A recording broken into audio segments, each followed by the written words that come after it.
Science Fiction Today and Tomorrow, edited by Reginald Bretnor, Bretnor. Harper & Row Publishers. Copyright 1974 by Reginald Bretnor. Recorded for special distribution as authorized by Act of Congress under Public Law 89-522 and with the kind permission of the copyright holder. Recorded by Eva Reedy of the Dallas Taping for the Blind. This book was originally created for audio cassette playback. Any announcements concerning cassettes do not apply to this recording. This version contains markers allowing direct access to major portions of the book. Dedication for Rosalie. Contents. Introduction by Reginald Bretnor. Section 1, Science Fiction Today. Bova, B-O-V-A, The Role of Science Fiction. Frederik, Pohl, P-O-H-L, The Publishing of Science Fiction. George Zebrowski, Z-E-B-R-O-W-S-K-I, Science Fiction and the Visual Media. Section 2, Science Fiction, Science and Modern Man. Frank Herbert, Science Fiction and a World in Crisis. Theodore Sturgeon, S-T-U-R-G-E-O-N, Science Fiction, Morals and Religion. Alan E. Nourse, N-O-U-R-S-E, Science Fiction and Man's Adaptation to Change. Thomas N. Scortia, S-C-O-R-T-I-A, Science Fiction as the Imaginary Experiment. Reginald Bretnor, Science Fiction in the Age of Space. Section 3, The Art and Science of Science Fiction. James Gunn, G-U-N-N, Science Fiction and the Mainstream. Alexei and Corey Panshin, P-A-N-S-H-I-N, Science Fiction, New Trends and Old. Poul, P-O-U-L, Anderson, The Creation of Imaginary Worlds.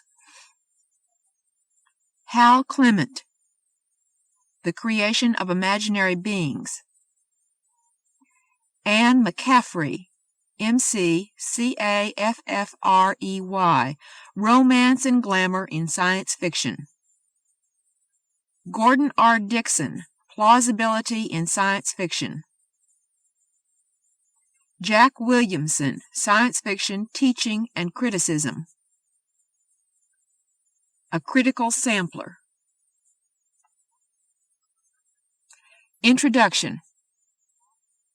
It is now scarcely necessary, as it was when I assembled and edited Modern Science Fiction, Its Meaning and Its Future in 1953, to explain to any literate general readership why a book on science fiction should be written, for in the past few years the field has achieved the wide recognition then denied to it. However, because this sudden recognition has not meant sudden understanding, much remains unchanged. In the preface to Modern Science Fiction, I wrote about the book's purposes and my own. Quote, "This is not the first book to deal with science fiction. It is, however, the first general survey of modern science fiction against the background of the world today. It is the first attempt to examine modern science fiction in its relation to contemporary literature's contemporary human problems. Having taken the approach of the ecologist rather than that of the anatomist for its model, I have made no effort to confine its authors too rigidly to the defined limits of their subjects, or to inhibit their discussion of whatever matters they considered pertinent. Under these circumstances, naturally, I have allowed myself a similar degree of liberty in the writing of my own chapter." End quote.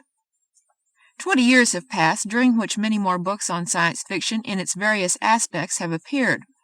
Aside from that, everything in the statement applies equally to this new symposium, Science Fiction Today and Tomorrow. It is an examination of science fiction in our contemporary world, which means, of course, that it looks at science fiction as a life process, something that has its sole existence in the minds of men, created by those minds out of their aspirations and imaginings, their passions and philosophies, influencing those minds for good or ill, and through them influencing and being influenced by that exterior world of which we are a part. Today the world is vastly more complex, in many ways more puzzling, and to most thinking men far more perilous than the world of 1953. Besides, we have become very largely a Mandarin society, where, except in the hard sciences, the steps taken towards status too often are equated with learning, status with wisdom, notoriety with stature, and platitudes with profundity. In such societies, which tend to manufacture literatures and speculations according to ever narrower go, no-go criteria, the creative mind is curbed from the beginning.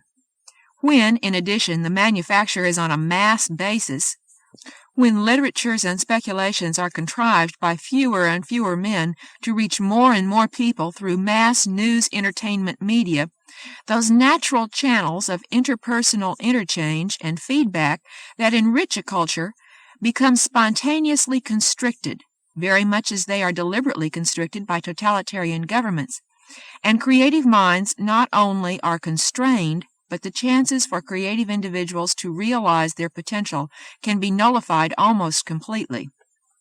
In my own chapter, I have discussed those aspects of this process which I consider vital to the future of science fiction, and indeed to the future of the arts in general. I will say no more about them here. However, my concern with them has to a great extent determined the nature of this book.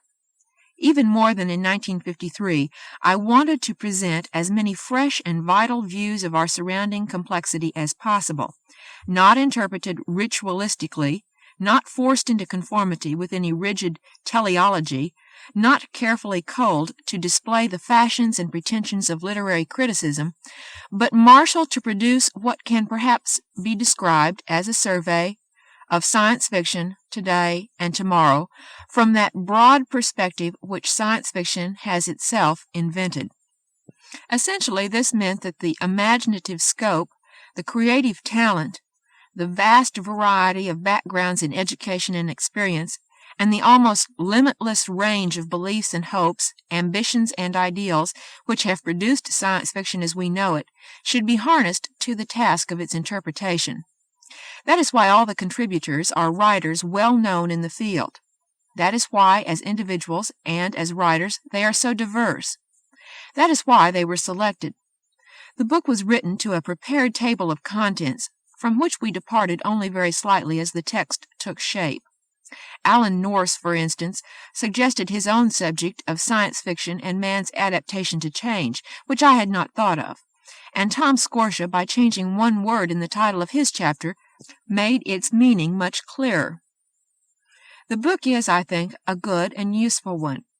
My major debt is, of course, to its authors, who brought it into being and who, in the majority of cases, gave it much more than was required, with an enthusiasm and a generosity far beyond what I had contracted.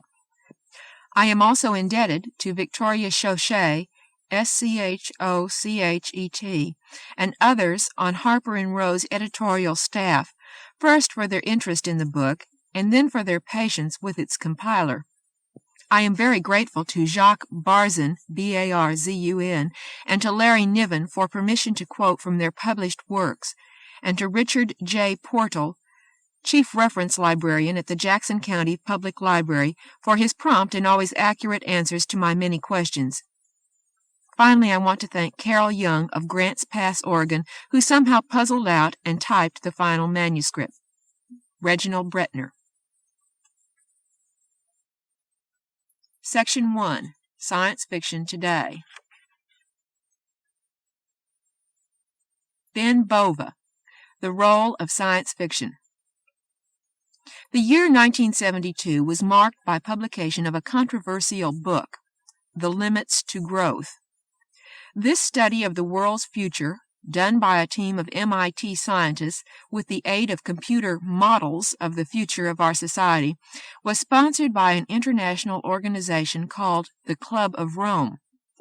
The study forecast a planet-wide disaster unless humankind sharply limits its population growth and consumption of natural resources. The MIT group worked out a technique for simulating certain aspects of the world's social and economic behavior and the interrelationships among them. Thus, the computer model could show how population grows when the death rate is kept low and the birth rate is unchecked, how consumption of natural resources is affected by increased population, how pollution stems from industrial output, etc. Putting all these factors together, the study showed that total disaster is waiting for humankind within a century. According to the computer's model of the world, if we don't change our present style of growth-oriented society and change it drastically, we will soon use up all the available natural resources and produce so much pollution and overpopulation that the entire world society will collapse. Resources will run out. Food and industrial production will tumble. The death rate will climb out of sight. Mass starvation, war, pestilence, all shown on clear, inexorable-looking graphs straight from the computer's printout. The graphs show that the curves representing population, industrial production, farm output, and natural resources all peak early in the 21st century, then collapse. Super disaster. And it's all very real if you grant a few critical assumptions. The MIT study evoked immediate howls of protest and delight. Some said the book was a mathematically accurate forecast of a doom that we must work hard to avert. Others said it was a grab bag of poor assumptions and unwarranted straight-line extrapolations. As of this moment, the debate rages on, and the clock is ticking. Most people were caught by surprise when the book came out. Many refused to believe that disaster is possible, probable, inevitable if we don't change our mode of running Spaceship Earth. But science fiction people were neither surprised nor outraged. The study was really old news to them. They'd been making their own models of tomorrow and testing them all their lives. Incidentally, several science fictionists, including Arthur C. Clarke, immediately pointed out that the MIT scientists automatically assumed that the Earth is a closed system. The MIT team didn't consider that humankind now has the ability to draw natural resources from elsewhere in the solar system. This is perhaps the major flaw in the MIT study. What the scientists attempted with their computer model is very much like the thing that science fiction writers and readers have been doing for decades, or centuries if you want to define the works of earlier writers as science fiction. Instead of using a computer to model a future world society, science fiction writers have used their human imaginations. This gives the writers some enormous advantages. One of the advantages is flexibility. Science fiction writers are not in the business of predicting the future. They do something much more important. They try to show the many possible futures that lie open to us. If the history of the human race can be thought of as an enormous migration through time with thousands of millions of people wandering through the centuries, then the writers of science fiction are the scouts, the explorers, the adventurers who send back stories that warn of the harsh desert up ahead or tales that dazzle us with reports of the beautiful mountains that lie just over the horizon. For there is not simply a future, a time to come that's preordained and inexorable. Our future is built bit by bit, minute by minute, by the actions of human beings.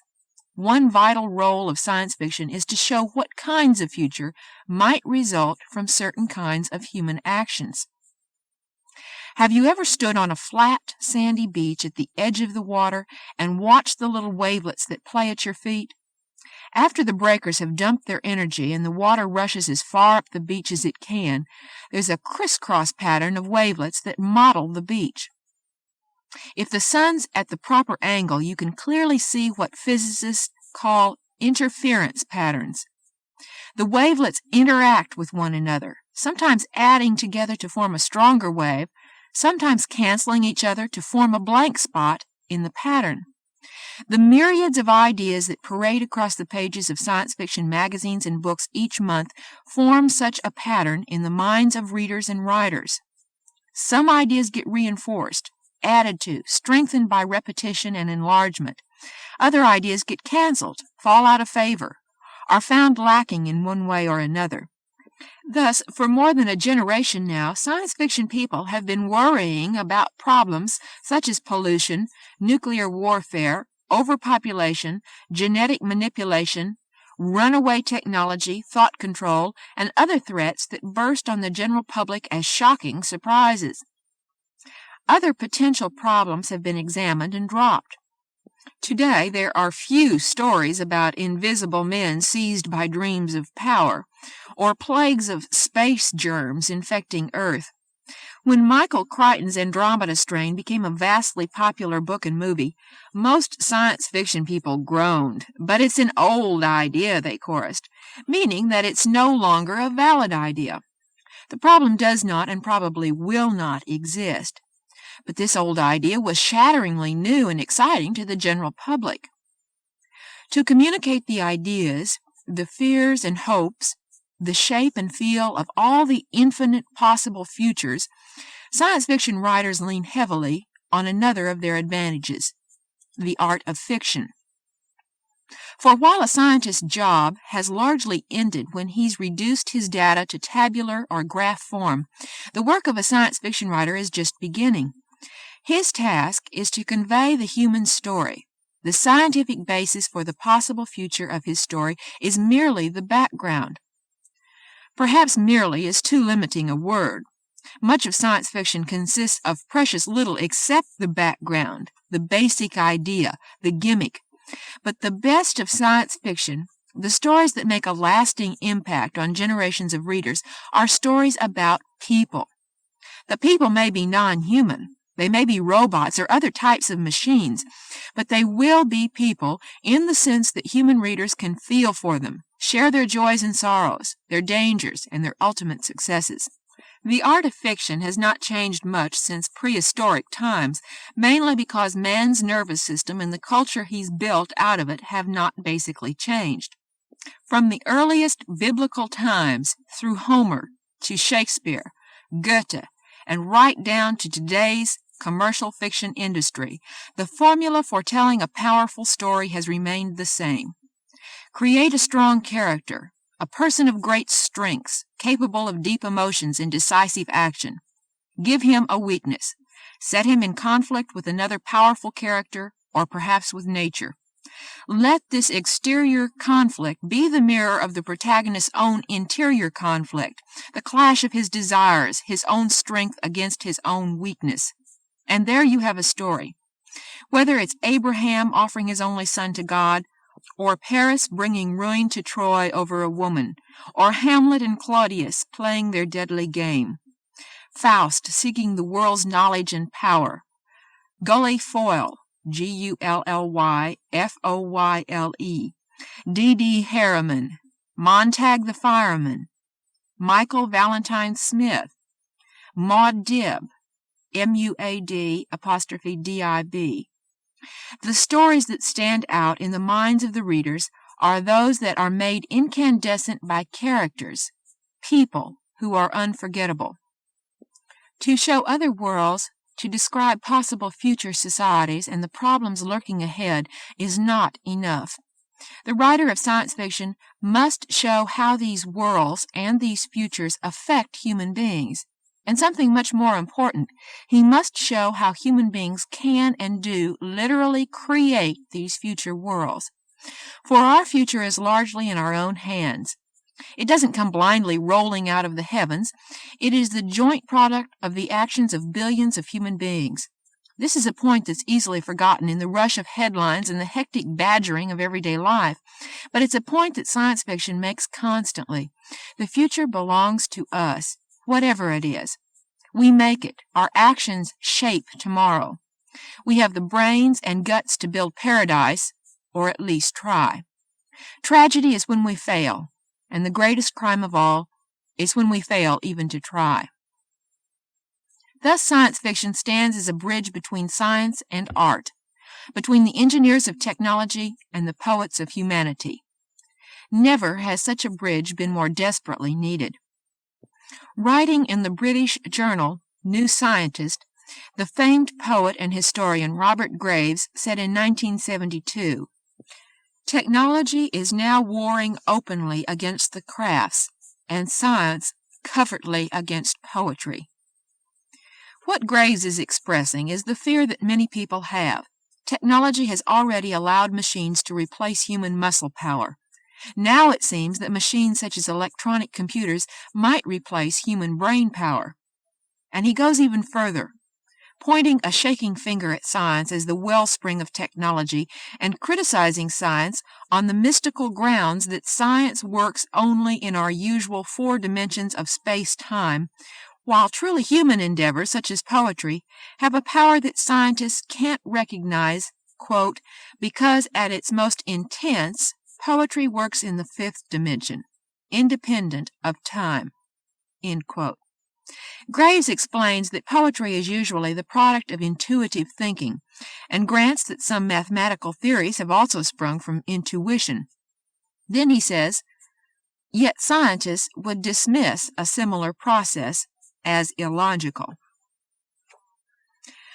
Apparently, Graves sees scientists as a sober, plodding phalanx of soulless thinking machines, never making a step that hasn't been carefully thought out in advance. He should try working with a few scientists, or even reading James D. Watson's The Double Helix.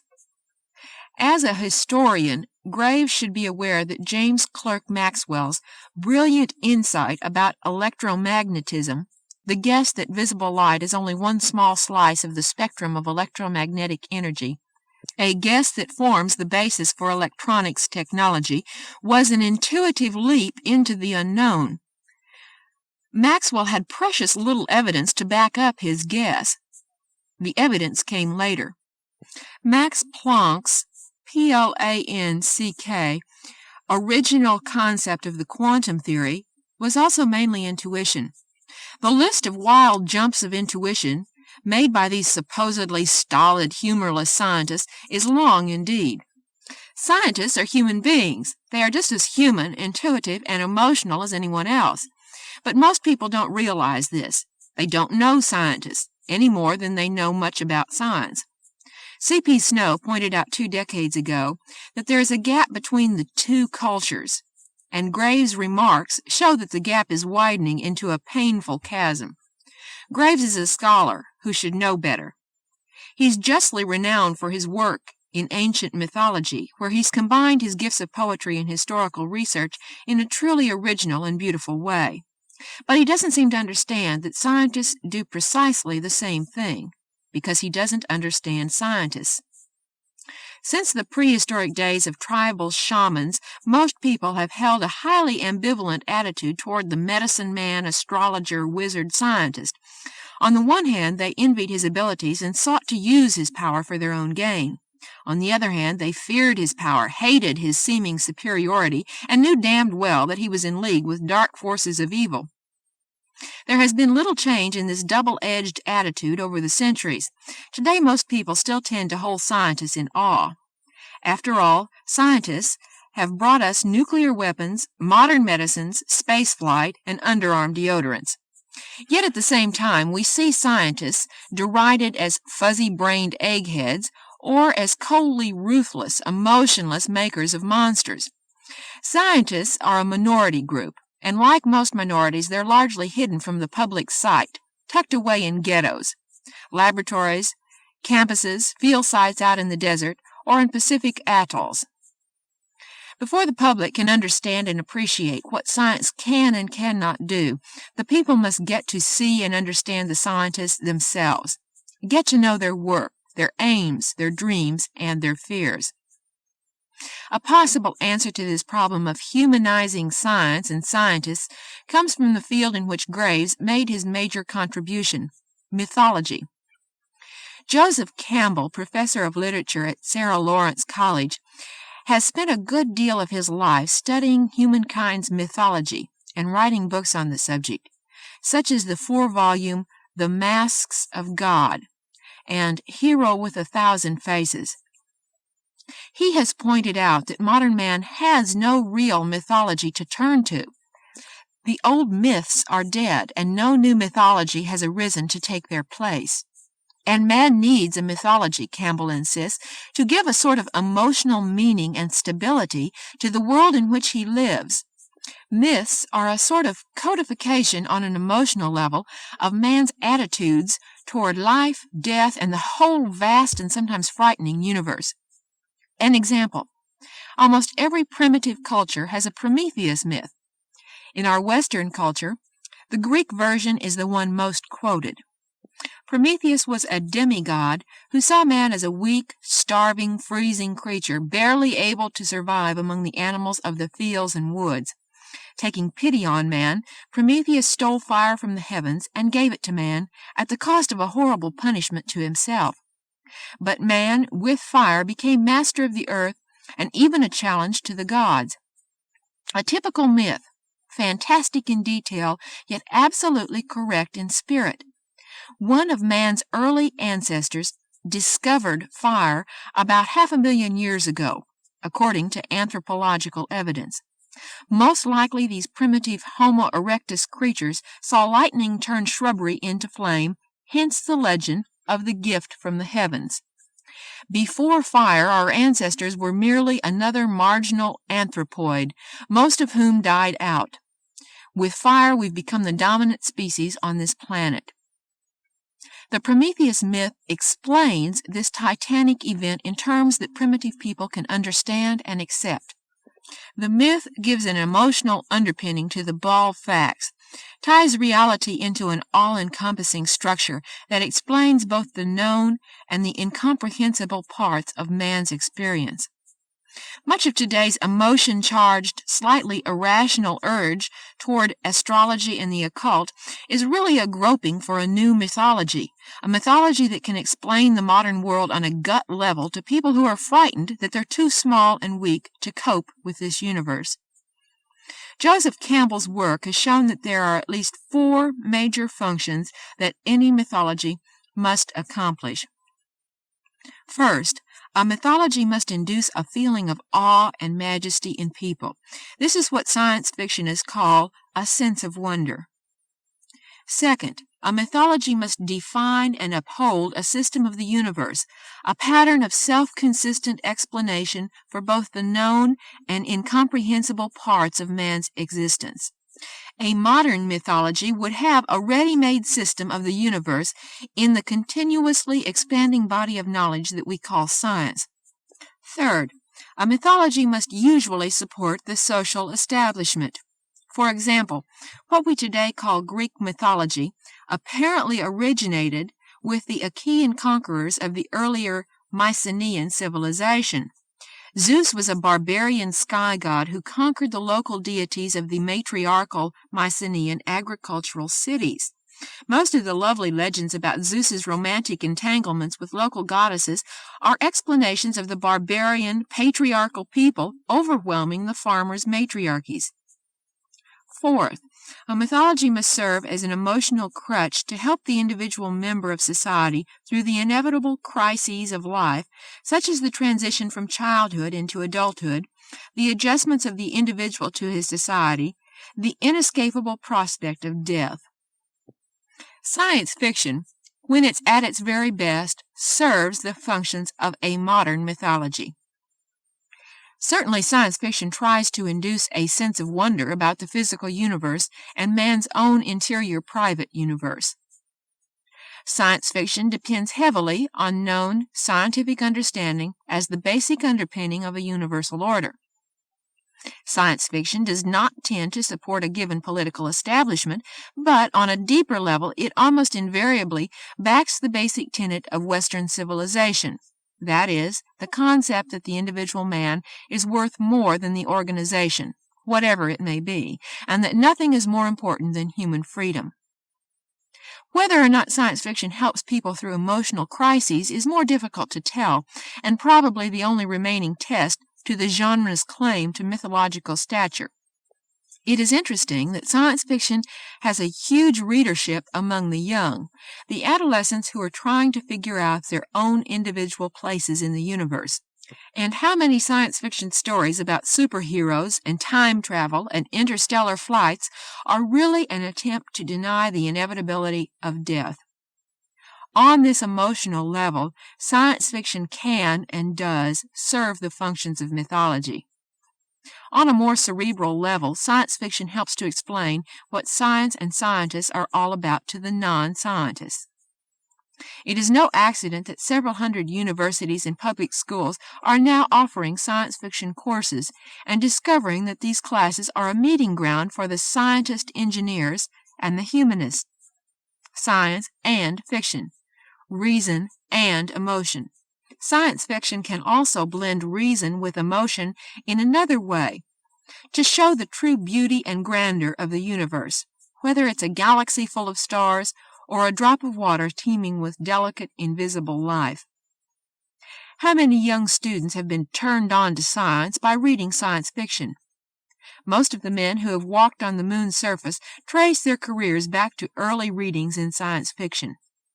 For in addition to examining the problems of the future, science fiction opens the door to the widest of all possible worlds.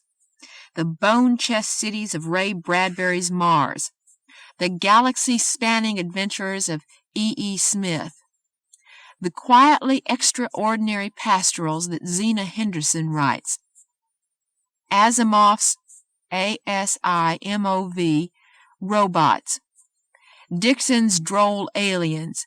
The canvas available to science fictionists is as wide as the universe and as long as time itself. And by showing this marvelous, varied, puzzling, colorful universe and humanity's role in it, science fiction stories give their readers the kind of excitement that simply does not exist elsewhere. And there's more. By showing the wonders of the physical universe, science fiction also tends to show the beauty of this system of thought that is called science. The essence of the scientific attitude is that the human mind can succeed in understanding the universe. By taking thought, men can move mountains, and have. In this sense, science is an utterly humanistic pursuit, the glorification of human intellect over the puzzling, chaotic, and often frightening darkness of ignorance. Much of science fiction celebrates this spirit. Although there are plenty of science fiction stories that warn of the dangers of science and technology, the Frankenstein dystopia stories, there are even more that look to science and technology for the leverage by which human beings can move the world. Even in the dystopia stories, where the basic message is usually, "There are some things that man was not meant to know, Doctor," there is still an aura of striving, an attempt to achieve greatness. Very few science fiction stories picture humanity as a passive species, allowing the tidal forces of nature to flow unperturbed. The heroes of science fiction stories, the gods of the new mythology, struggle manfully against the darkness, whether it's geological doom for the whole planet or the evil of grasping politicians. They may not always win, these Kimball Kinnisons, Kinnisons, and Charlie Gordons, and James Retiefs, Retief, but they always try. This attitude may stem from science fiction's long ghetto existence in the pulp magazines, but it is very much the same attitude that motivates scientists. As Einstein once said, when struggling with a particularly difficult problem in theoretical physics, God may be subtle, but he isn't perverse. The problem may be tough, unsolvable even, but men still try, through the application of human thought. That's what is behind this elusive quality that science fictionists call the sense of wonder. When a Larry Niven hero detours his spaceship so that he can take a look at the complex beauty of the double star Beta Lyrae, when James Blish creates a detailed and marvelous world of intelligent creatures of microscopic size whose world is a tiny pond, when A.E. Van Vogt's Vanvogt time traveler swings across the eons to trigger the creation of the universe, the sense of wonder inspired in the reader is twofold. First is the sheer stupendous audacity of the writer in attempting to create such exciting settings, and getting away with it. But at a deeper, perhaps unconscious level, is the thrill of realizing that the human mind can reach this far, can encompass such ideas, can both produce and appreciate such beauty. Understanding and appreciation, two more words that help define the role of science fiction. But perhaps the most important aspect of science fiction's role in the modern world is summed up in a single word: change. After all, science fiction is the literature of change. Each and every story preaches from the same gospel. Tomorrow will be different from today, violently different perhaps. For eons, humankind accepted and expected that tomorrow would be very much the same as today. Change was something to worry over, to consult priests and oracles about, to fear and dread. Today we talk about future shock and long for the good old days when everything was known and in its proper place. Science fiction very clearly shows that changes, whether good or bad, are an inherent part of the universe. Resistance to change is an archaic and nowadays dangerous habit of thought. The world will change. It is changing constantly. Humanity's most fruitful course of action is to determine how to shape these changes, how to influence them and produce an environment where the changes that occur are those we want. Again, in this attitude, science fiction mirrors science itself. Louis M. Branscombe, Branscomb, former director of the National Bureau of Standards, has said, "Technology has brought us changes, most of which we should welcome rather than reject. Wealth is the least important of these changes. Of greater importance is change itself. Those young humanists who think themselves revolutionaries are nothing compared to technology." Perhaps this is the ultimate role of science fiction, to act as an interpreter of science to humanity. This is a two-edged weapon, of course. It is necessary to warn as well as evangelize. Science can kill as well as create. Technology can deaden the human spirit or lift it to the farthermost corners of our imaginations. Only knowledgeable people can wisely decide how to use science and technology for humankind's benefit. In the end, this is the ultimate role of all art, to show ourselves to ourselves, to help us to understand our own humanity. Science fiction, with its tremendous world view, with all of time and space to play with, gives its adherents a view that spans galaxies and eons, a breadth of vision that exposes provincialism and prejudice for the petty concepts that they are. This is the worldview that a modern mythology must have, and this is what makes science fiction so much fun. Ben Bova. Ben Bova is editor of Analog Science Fiction Science Fact magazine, the most widely read and influential science fiction magazine in the world. He succeeded the late John W. Campbell, Jr. in this post in 1971. A prolific writer of science fiction and science fact himself, Bova has also been a working newspaper man, an aerospace executive, and a writer of teaching films. As manager of marketing for Avco Everett Research Laboratory in Massachusetts, he has worked with leading scientists in advanced research fields such as high-power lasers, magnetohydrodynamics, MHD, plasma physics, and artificial hearts. Prior to joining Avco, he wrote motion picture scripts for the Physical Sciences Study Committee, working with the MIT Physics Department and Nobel laureates from many universities. Earlier, he was a technical editor on Project Vanguard with the Martin Company in Baltimore. He also worked on several newspapers and magazines in the Philadelphia area. Bova has lectured on topics ranging from the history of science fiction to the future of America's cities. His audiences have ranged from junior high students to the New York Academy of Sciences.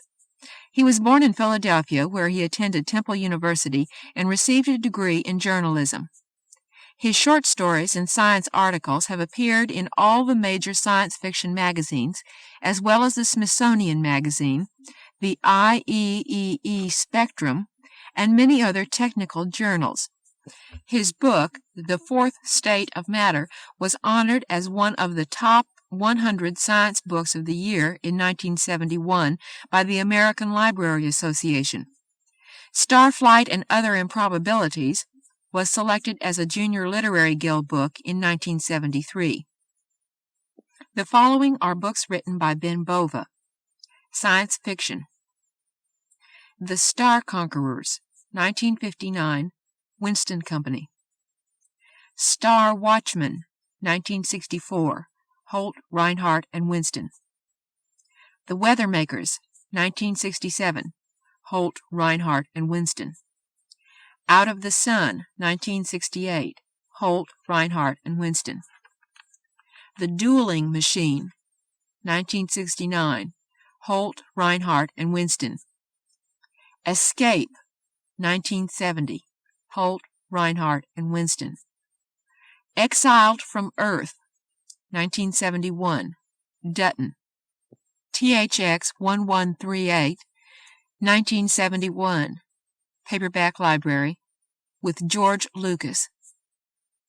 The Many Worlds of SF, 1971, Dutton, editor. Flight of Exiles, 1972, Dutton. As on a Darkling Plain, 1972, Walker. SFWA Hall of Fame, Volume 2, 1973, Doubleday, editor. The Winds of Altair, 1973, Dutton. Science Fact.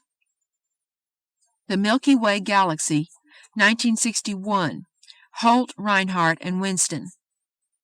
Giants of the Animal World, 1962, Whitman. Reptiles Since the World Began, 1964, Whitman. The Uses of Space, 1965, Holt, Reinhardt, and Winston. In Quest of Quasars, 1970, Crowell.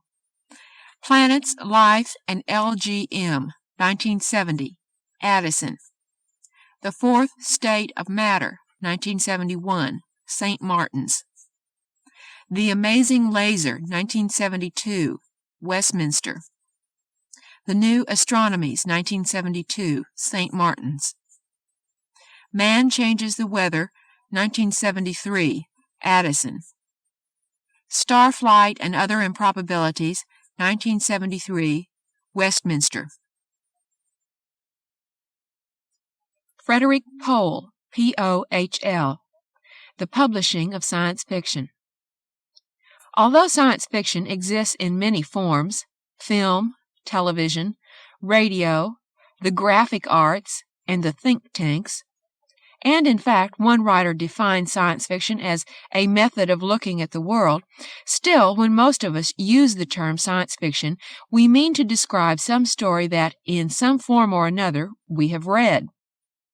In order for a story to be read by any sizable number of people, it has to be published.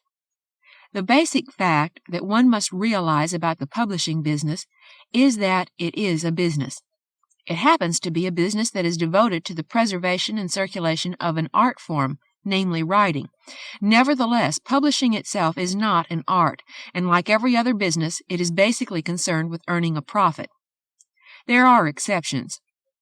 Some kinds of publishing companies are subsidized, university presses, denominational presses, and the like, and a few are run as hobbies. Most of these latter are small, although from time to time the odd Texas oil millionaire will buy himself a book firm or a magazine to get rid of some of his surplus cash. But by and large, publishers who do not show a profit do not survive.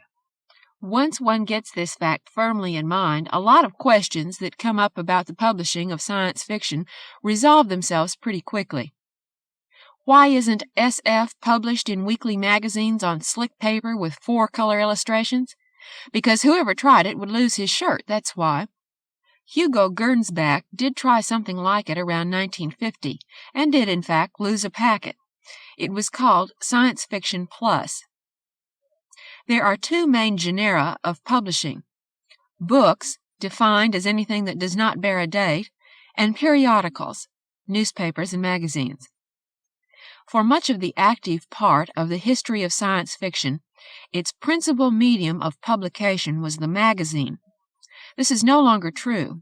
As I write this, there are only about 8 English-language SF magazines in the world, and most of them are struggling bi-monthlies in imminent danger of collapse, or they use a lot of reprints, or dilute the SF with fantasy. And there was a time prior to 1926 when there was no such thing as a specialist SF magazine at all. Science fiction did appear, rather a lot of it. Wells' stories appeared in all the big slicks and in book form. Doyle, Burroughs, and the dozen or two lesser-known SF writers operating in those antediluvian days also appeared in general magazines or in adventure pulps, or in book form only. But the real birth of science fiction as a specialized genre or category, you use the first term if you are a literary critic, the other if you are a publisher, occurred in April 1926 with the first issue of Amazing Stories. It was incredibly cheap to publish a magazine in those days, and incredibly easy to get it put out on the newsstands where customers could buy it. Hugo Gernsback, who published that first SF magazine, once wrote an editorial complaining about the bitter fact that out of every 100 copies he had printed, as many as 20 might never get sold. He urged the readers to subscribe or to reserve their copies in advance at their corner newsstand, thus permitting the dealers to order exactly as many as they could sell and avoid that shameful 20% waste. Modern publishers who happen to come across that 50-year-old editorial will either laugh or weep. An 80% sale is an impossible dream today. 50% is close to the industry average, which means that, by and large, every time a customer buys a copy of an SF magazine or paperback, he is paying for 2 of them, the one he takes home to read, and the one that the wholesaler strips of the cover to return for a refund of what he paid for it, and puts through a shredding machine, without ever displaying it on a newsstand at all. But in those days, before inflation, before the war, before even the Great Depression, paper was cheap, printing was cheap and not yet unionized, writers were cheap enough too. The word rates that writers were paid were low. Well, they are still pretty low, but in those days the check a writer got from an SF magazine was all he had any real hope of ever seeing for that particular story, while now it is usually only the first installment of a much larger sum that will be realized from various book editions. Since Amazing Stories was the only SF magazine there was, it was in a good position to set its rates at whatever Hugo Gernsback thought appropriate, and he was not known as a big spender on writers. Most of the stories Amazing published in its first few years were reprints, picked up for whatever the copyright owners would accept or for nothing at all. H.G. Wells, Jules Verne, Fitzjames O'Brien with his diamond lens, and a dozen other writers turned up in Amazing with stories ranging from a decade to half a century or more in age. Even when the magazine bought original and previously unpublished work, its rates were not high. Fletcher Pratt, in Paris with his bride Inga Marie Stevens Pratt, trying to keep ahead of the concierge and the bistro proprietors, wrote some 40,000 words called A Voice Across the Years, and sold it for $250.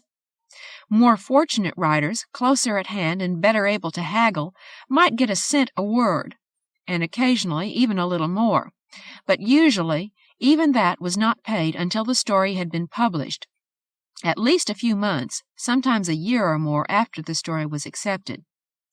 But the magazine was succeeding, and other publishers could see that it was succeeding. In 1929 and 1930, other magazines began to appear.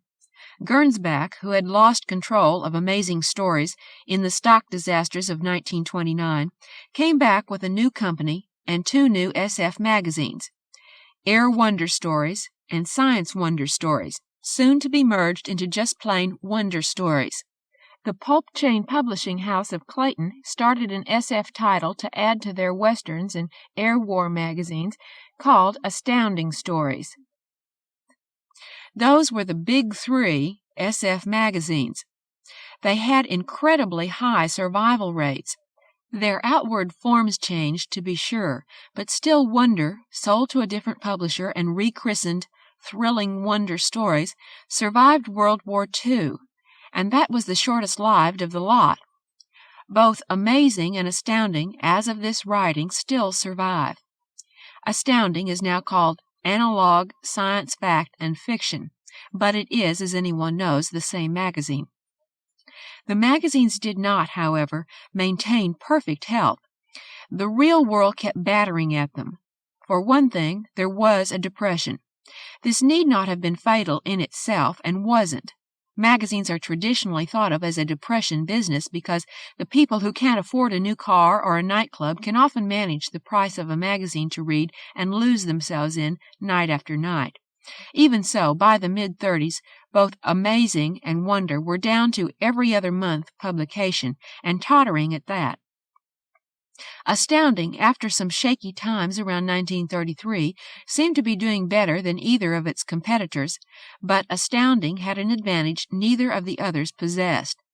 The Clayton Company, which had started it, had gone up in smoke, and after a hiatus, the magazine had been taken over by Street and Smith. Street and Smith was a giant. It owned a whole building of its own, rather a rickety old barn, on 7th Avenue just above 14th Street, to be sure, with elevators that were controlled by tugging on ropes and no smoking signs all over since the place was a fire trap. But still, it was its own building, populated by the staffs of dozens of successful pulp magazines in all categories. Street and Smith's bigness was Astounding's opportunity. There are distinct scale advantages in publishing magazines. A big company can afford things a small company can't. It can hire roadmen, as many as 100 or more of them, going around to all of the wholesalers and many of the retail dealers in the country, selling them on ordering the magazines their company publishes, making sure that once placed they are given proper display, checking to see that they go to the right outlets at the right times. College towns are seasonally good in the winter. Beach resorts are seasonally good in the summer. Someone has to know this and take the trouble to adjust the dealer's orders accordingly. A big company can afford an art department and a production department. It can buy printing and paper more cheaply in bulk than the fellow who has only a single magazine, a few £1,000s of paper at a time. Above all, it can afford an advertising department, and even can attract, or in those days could attract, advertisers. In advertising, scale is all important. Advertising is placed through advertising agencies, which, generally speaking, get a commission of 15% of the cost of the ads they place, from which they are supposed to pay the costs of preparing the ads and earn a profit. They simply cannot afford to place cheap ads. The agencies of the 30s might well have been happy to spend $2,000 or so of their clients' money to place an ad in all the Street and Smith pulps. They would not be willing to spend $50 of their clients' money for the same ad in a single issue of, say, Amazing Stories. Each ad might be exactly as much trouble and expense as the other to prepare, but on one their commission would be $450, and on the other $7.50.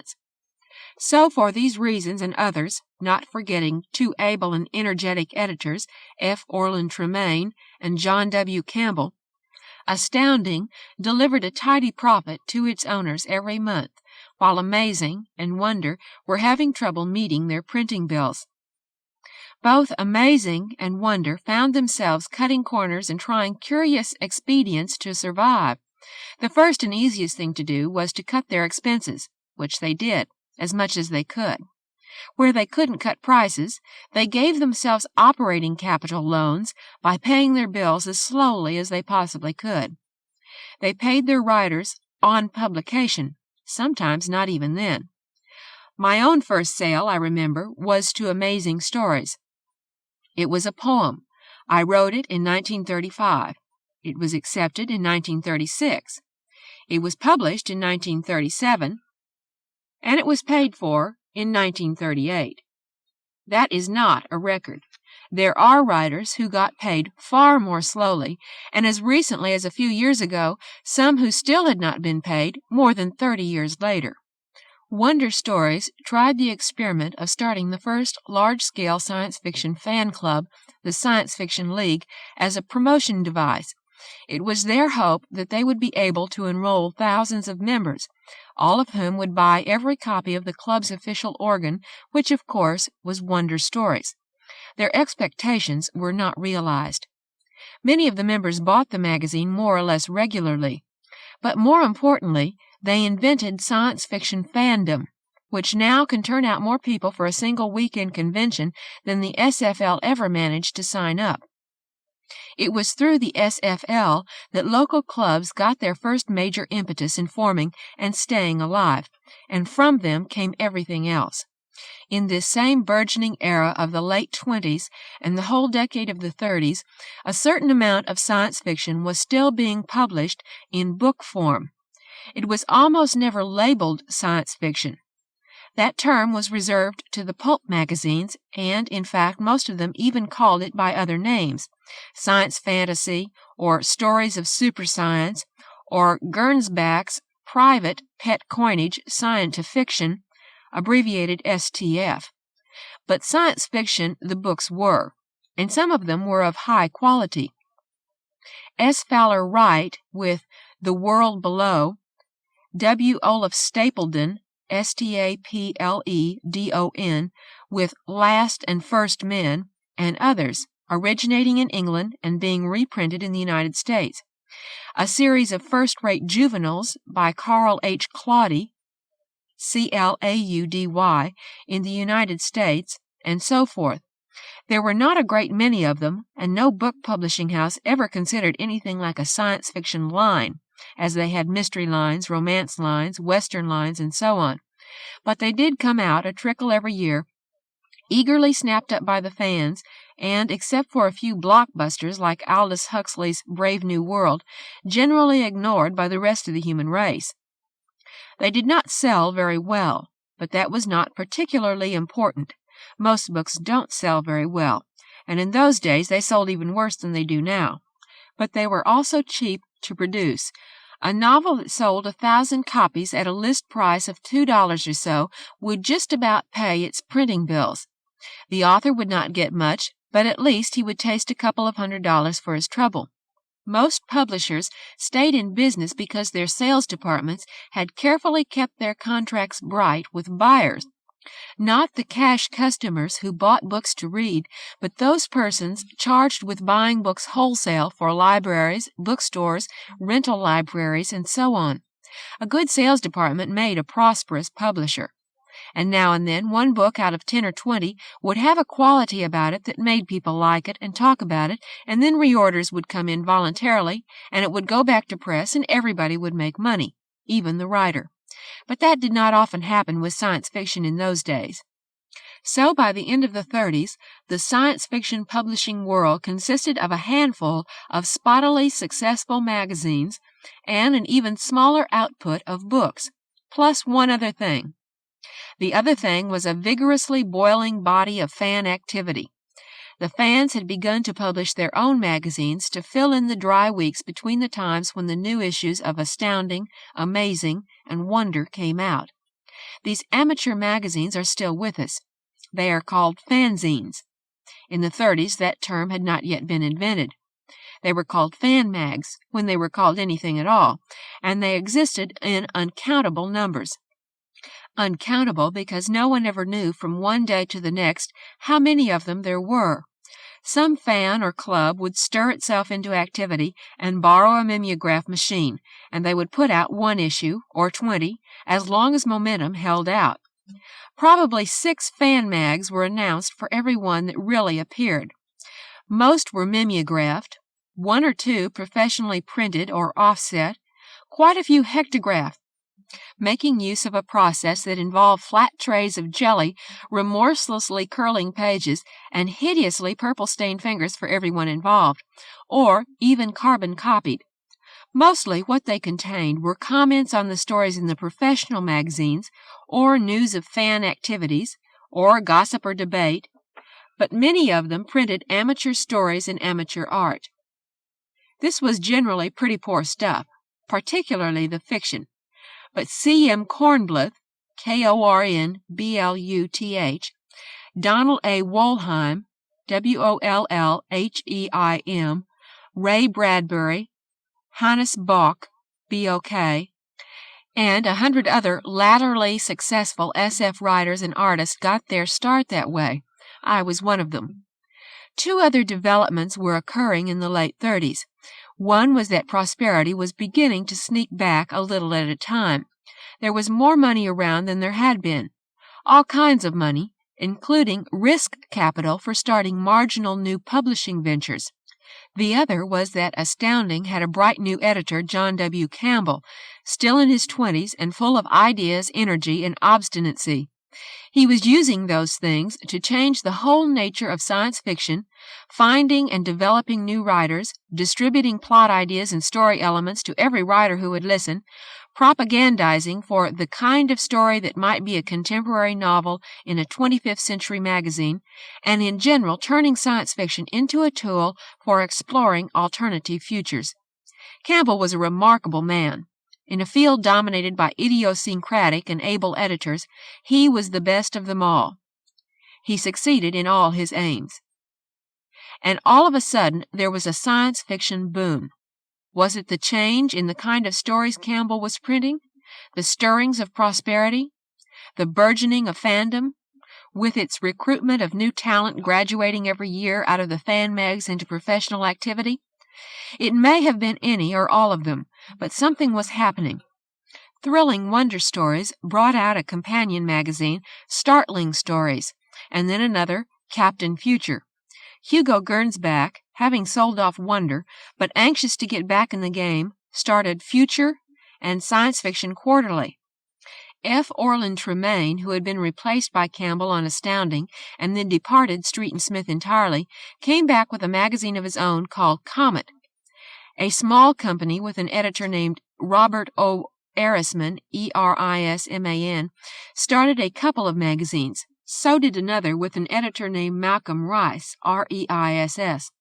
I became editor of 2 new magazines, Astonishing Stories and Super Science Stories. Donald A. Wollheim found a publisher to give him a couple of magazines called Stirring Science Stories and Cosmic Stories.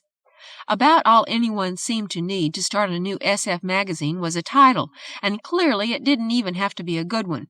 Before one knew what was happening, the 3 shaky magazines had multiplied themselves 5-fold into 15 and more.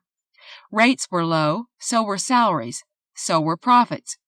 I had a budget, I remember, of $405 with which to buy 50,000 words of fiction, a full-color oil painting for the cover, and all the black and white interior illustrations I wanted. Wollheim had no story budget at all most of the time. He had to get stories given to him for nothing. Even the leaders, Astounding, Thrilling, Wonder, Planet, rarely passed a penny a word for the stories they bought. But they were coming out, and they were selling. Unfortunately, the times were against them. In 1941, the United States entered World War II, and it became immediately apparent that this was going to be a tough war to fight. Civilian enterprises had to give way to the war effort. Gasoline was rationed. Householders were enjoined to save fats in tin cans for recycling, on the threat of not having any of either in the future if they didn't cooperate. And publishers found paper both expensive and hard to get. Like wheat under a scythe, the magazines were chopped down. Only a handful survived the shortages and priorities of the war. But when the war ended, something new began to happen in the publishing of science fiction. major trade book publishers began to experiment with books that not only were SF, but were clearly labeled as such. The first pioneers were Random House and Crown publishers, each with an enormous omnium gatherum anthology of SF, Adventures in Time and Space, edited by Raymond J. Healy, and J. Francis McComas from Random House, A Treasury of Science Fiction, edited by Groff Conklin from Crown. They were tremendous books. Each contained the equivalent of 8 or 9 issues of an SF magazine in wordage, and the quality was high. After all, the editors had the cream of 20 years of SF magazine publishing to choose from. The books made money. They were even critical successes, which meant that they were noticed by reviewers who had never noticed anything with the words science fiction on it before. The book trade discovered that there was a whole new category whose existence they had not even suspected, to join the categories of mysteries and westerns et al. The response of the trade publishers to this development was neither quick nor strong. After all, every one of them had been spending the whole war making up dream lists of books to publish the minute paper became freely available again. They were all very busy turning those dreams into reality, and the SF phenomenon had to wait. But fans noticed, and some of them knew enough about printing and publishing, or thought they did, to start their own little specialist publishing companies. It didn't take much. They could sell through the mail directly to their fellow fans, enough copies to take the chill off publishing a book, and a few bookstores began to order copies for stock. Martin Greenberg and David A. Kyle founded Gnome, Gnome, Press. Earl Korshak, Korshak, in Chicago, started Shasta Publishers. Lloyd Eschbach, Eschbach, in Pennsylvania, began publishing books as Fantasy Press, and so on. Arkham House, Prime Press, FPCI, the books began to come out. Some had the look of homemade jobs. Others were as handsome as anything from Knupp or Viking. It didn't much matter. Each book was an event, blessed with lavish publicity in the science fiction magazines. The editors were tickled pink, being themselves fans, to see their kind of stories receiving the imprimatur of publication between hard covers, and it did not seem to occur to any of them that they were contributing to their long-range extinction. The new publishers operated out of their homes. They had no overhead. They did not really care if they made much of a profit or not, most of them. They did not need a big sale to stay in business. 1,500 or 2,000 copies sold of a book would meet their bills and leave them enough cash in hand to bring out another. And the authors, most of whom had never fantasied a world in which any publisher anywhere would publish any of their stories in book form, were easy about advances and royalties. Often enough they did not even ask for the former, and signed whatever the publisher put before them about the latter. They had written the stories in the first place for whatever price John Campbell or Leo Margulies would pay, $600 or so for a 60,000-word novel. Those checks had long been cashed and spent. Anything the stories brought in was found money. And the books did sell, surprisingly well considering how little any of the publishers knew about sales staffs and credit ratings.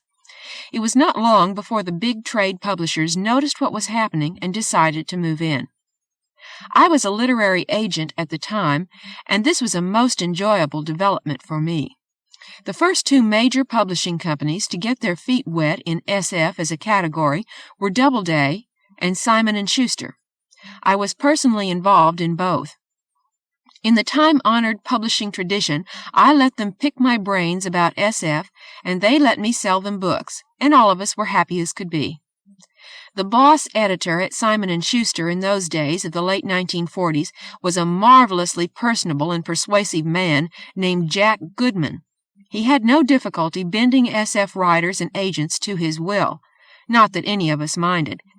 Having science fiction published by so prestigious a company as S&S was already so heady a triumph that money, royalties, and other contract terms seemed pretty irrelevant to the central joy of the event. Goodman took a particular interest in the work of Jack Williamson. caused him to splice together 2 short novels from Astounding under the collective title of The Humanoids, and did well enough with it to go on to bring out 6 or 8 science fiction books a year. Doubleday's editorial hierarchy then included Walter I. Bradbury, and the new SF program became his to administer. He began with a novel, The Big Eye, purchased from an out-of-the-field commercial writer named Max Ehrlich, Ehrlich, but quickly swung around to concentrate on the established SF magazine writers, particularly Isaac Asimov, Asimov. Asimov's first book was a short novel that had been written for and rejected by Thrilling Wonder Stories. Expanded and retitled Pebble in the Sky, it was a success that encouraged Doubleday to continue the line and Asimov to continue writing books.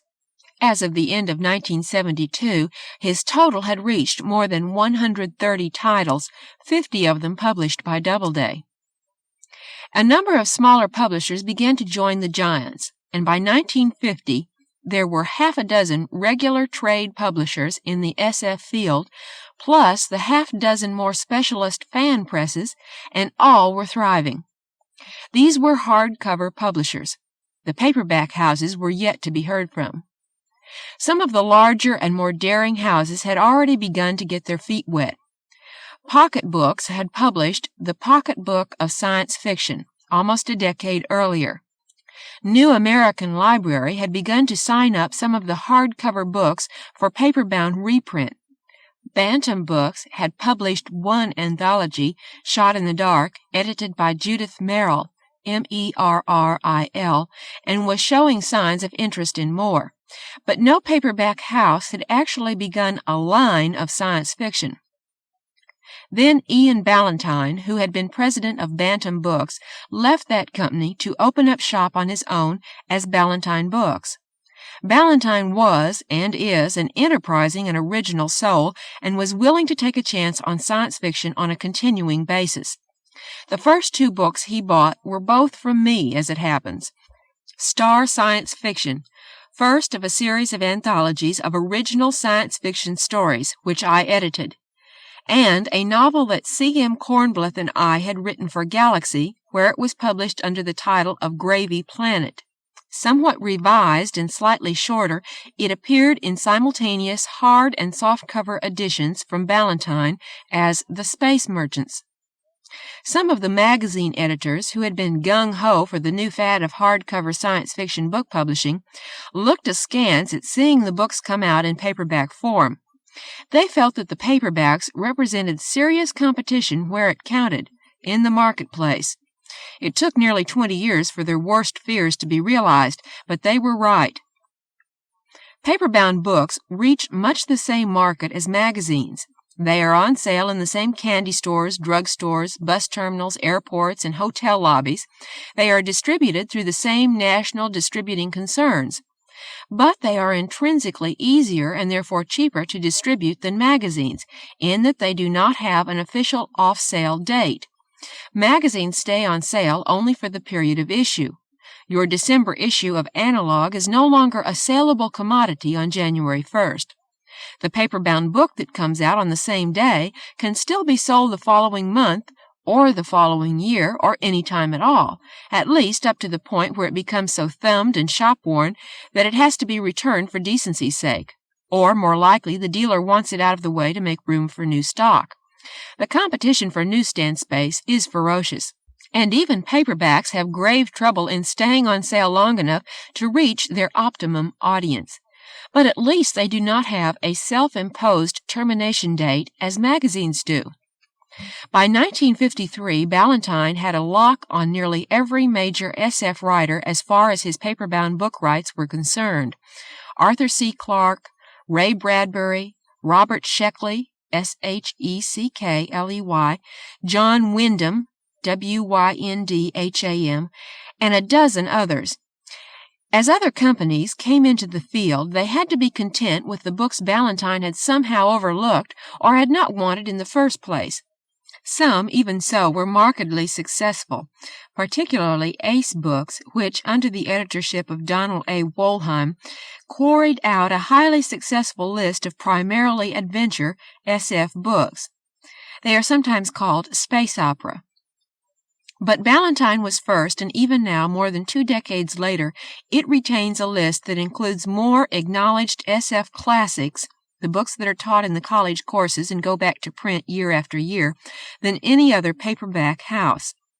In spite of this new competition, the magazines were enjoying a new and even more high-flying boom than ever before. The old magazines were multiplying themselves. Amazing was publishing the thickest issues ever seen, rebinding them to sell as quarterlies, and bringing out companion magazines. New ones were appearing. The publishers of Ellery Queen's Mystery Magazine, feeling the need to expand their list to get some of those scale economies working for them, listened to Anthony Boucher, Boucher, and J. Francis McComas, McComas, suggestion and tried a one-shot, i.e., a magazine that may or may not ever have a second issue, depending on how well the first issue sells, called the Magazine of Fantasy. It sold. They tried it quarterly, then bi-monthly, then brought it out every month under the expanded title of the Magazine of Fantasy and Science Fiction, or F and SF for short. In upstate New York, a publisher named James Quinn tried his luck with If, still surviving, though under its second subsequent set of owners. And an Italian publishing company that had made a pile of lira out of confession comics in Europe decided that the same thing would work in the United States. It didn't, as it happened. But they were also looking for scale economies, and so they elected to publish 3 or 4 additional magazines, more or less at random. One of them happened to be science fiction, and is the only survivor of the firm. It was called Galaxy, and, under its brilliant editor, H.L. Gold, did in the 1950s almost a repeat performance of what John Campbell had done in the 30s and 40s in attracting new writers and reviving old ones and imposing a new and more literate personality on SF.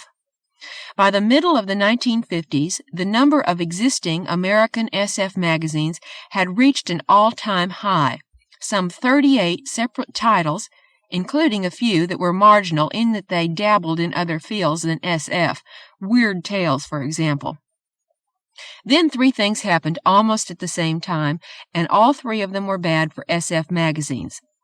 The first was a disaster that smote all magazines, and it had to do with distribution. Magazine and paperback book publishers do not ordinarily send their publications directly to your corner newsstand. They use a system of distribution which has survived essentially unchanged since Frank Munsey, Munsey, got his start a century or so ago. The publisher sells the whole edition of his magazine at about half the cover price to a national distributor. The national distributor breaks up the edition and sells it 50 or 500 or several thousand copies at a clip, as many as he can, depending on what the market is for that particular magazine, to the 600 or so local wholesalers who divided up the United States.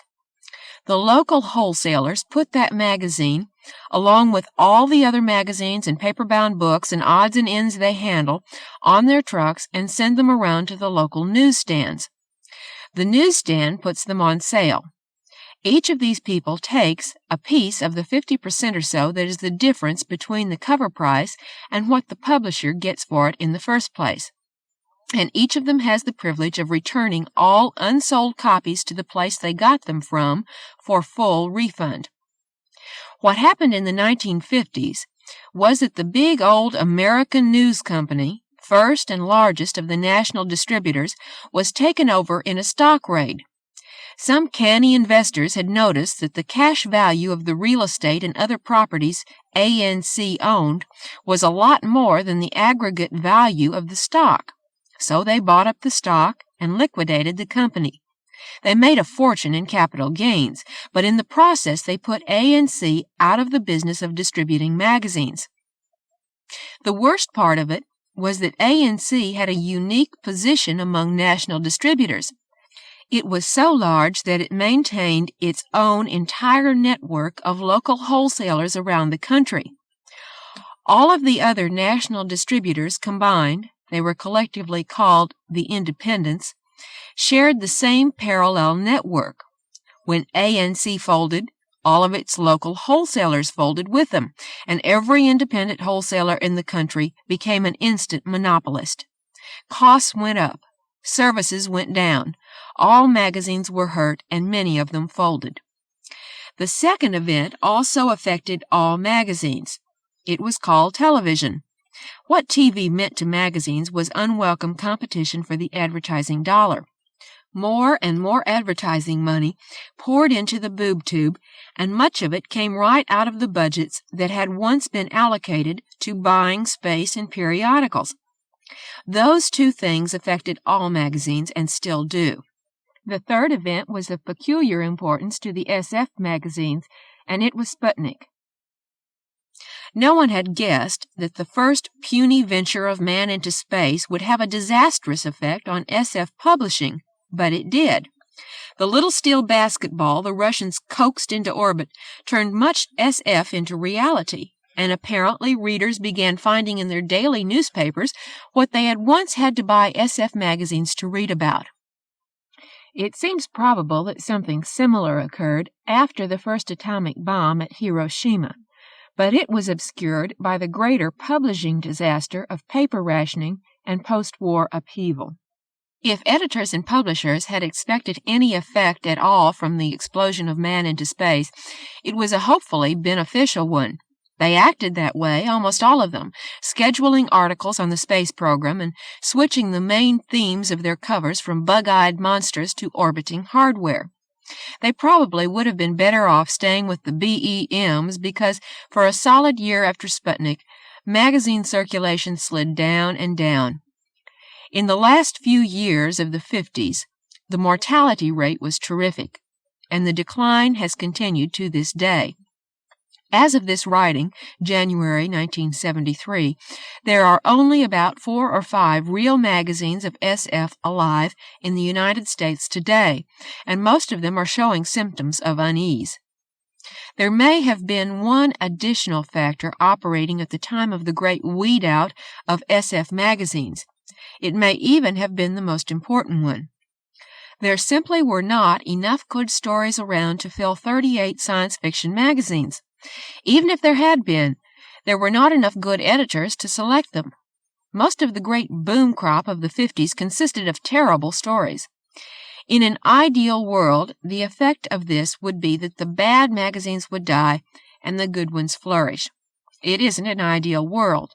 Unfortunately, most casual readers of SF do not know one magazine from another. They do not even know one writer from another. A terrible truth most writers are reluctant to recognize, and so a bad story hurts everyone. With 38 magazines in the field, the most one can expect is that the average reader will find himself in a bus terminal or a candy store, look for something to read, decide on an SF magazine, and pick up the one that looks most promising in some arcane way. No one knows exactly what makes one package sell better than another either. If he reads it and enjoys it, he may pick up another SF magazine for the return trip on the bus. If he doesn't, perhaps he'll buy a newspaper or a mystery instead. The bad magazines turn marginal readers off to the good ones, and the trouble with turning off marginal readers is that there are so many of them. Maybe each one of them only buys 1 or 2 SF publications a year, but there are millions of them, and only some tens of thousands of dedicated almost every issue of Everything addicts. And so if you lose the marginal readers, you have lost most of your chance of making a profit. Now it is 1973, and those are the 3 main channels for the publication of science fiction: the magazines, the hardcover books, and the paperbacks. There are others. For instance, There have always been science fiction comics, both in strip form in the daily newspapers and as comic magazines, back as far as Buck Rogers and the Big Little Books of the 30s.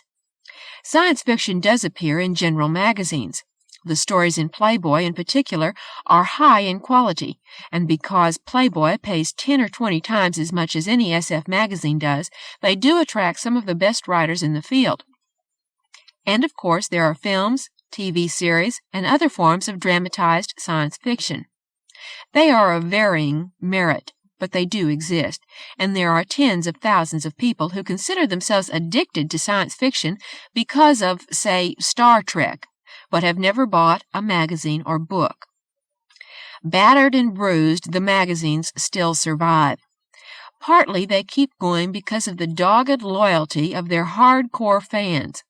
Perhaps even more because of the dogged loyalty of their publishers and editors, most of whom operate on hopes and fringe benefits more than on actual tangible dollars taken in.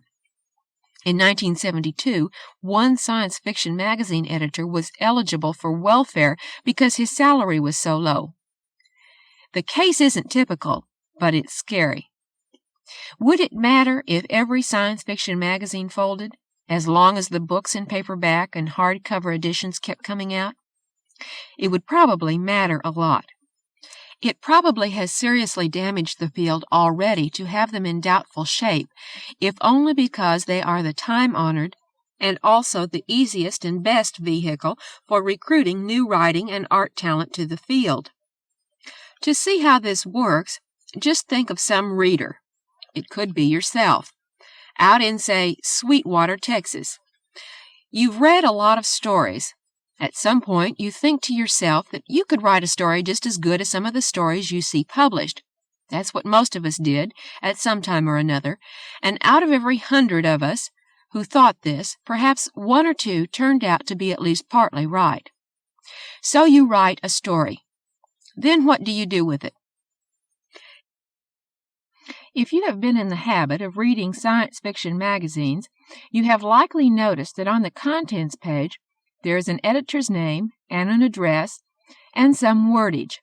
Perhaps only, "We accept no responsibility for the return of unsolicited manuscripts," which suggests that they do, indeed, expect to have some people send them stories to consider. So you put your story in an envelope and mail it off to the magazine. If it is good, the chances are it will be bought, if not by the first magazine, then by the second or the nth. And you have become a pro, are eligible to join the field's trade union, the Science Fiction Writers of America, and quickly find yourself in touch with all the other pros and their collective expertise. They will gladly share it with you. It is a friendly field. And so you are on your way. But if there are no magazines, or they are so scant that they never show up in Sweetwater, what do you do with your story? Even if the books come your way, they are less inviting and certainly less personal.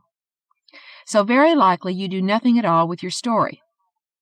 One of the most famous of all SF stories, The Skylark of Space, languished in a desk drawer for 7 years for that reason. Doc Smith wrote it because he wanted to, but since there was no science fiction magazine when he wrote it in 1919, he did little with it until Amazing Stories appeared in 1926. This easy road to professional writing has become pretty hard going, and it has had its effects already. More and more of the new writers come into the field through personal contact of one sort or another, fandom primarily, but also SF conventions, clubs, writing courses, or the sheer happenstance of running into somebody well connected in the field. There is no way to estimate the loss, or to prove that there are dozens or hundreds of good new writers out there who simply have not happened to make connections. But it is probable that this is so. To some extent, the gap is being filled by that unusual phenomenon of the SF field, quite unknown in most categories, the anthology of original stories. These are much like magazines in most ways. An editor gets a contract with a book publishing house, hardcover or soft, to provide them with 75,000 words or so of new, previously unpublished science fiction stories. He writes or phones those authors he would like to have represented in it, and gets from them enough stories to make up his book. There are dozens of these volumes around. I was the editor of the first such series, the Star Science Fiction Anthologies, published by Ballantine beginning in 1953. Other major series since then have been Damon Knight's Orbit collections, Harlan Ellison's 3 Dangerous Visions books, a large number edited by Roger Elwood, and others. But there are few really new writers in any of them, and almost none who have spontaneously generated themselves in the way described above. Ellison prints a number of new writers, but most of them come out of the writing courses he teaches. The other editors rely almost entirely on established professionals. Anthologies in general are an important feature of science fiction book publishing. It took book publishers a long time to believe that this could be so, for in most fields anthologies are traditional losers. But in SF, they are no less popular than novels or single-author collections, and often sell better. The SF anthologies come in all varieties. There are theme anthologies of all descriptions, a dozen SF stories all laid on the planet Mars, or great SF stories about doctors, a treasury of science fiction stories about pussycats, etc. There are so-called best anthologies. In 1972, there were 5 separate volumes, each purporting to contain the selected best stories of the year. And there are endless numbers of plain anthologies, representing some individual editor's choice of stories he thinks customers may have missed and would like to read. When you consider how few new short SF stories are published each year, long ones are hard to fit in, and how many anthologies are waiting to gulp them up, you can see duplication is common. A good SF story may be defined as one that has appeared in a minimum of 5 anthologies. Some stories have appeared in 50. This is not an exaggeration. My own story, The Midas Plague, has appeared in 35.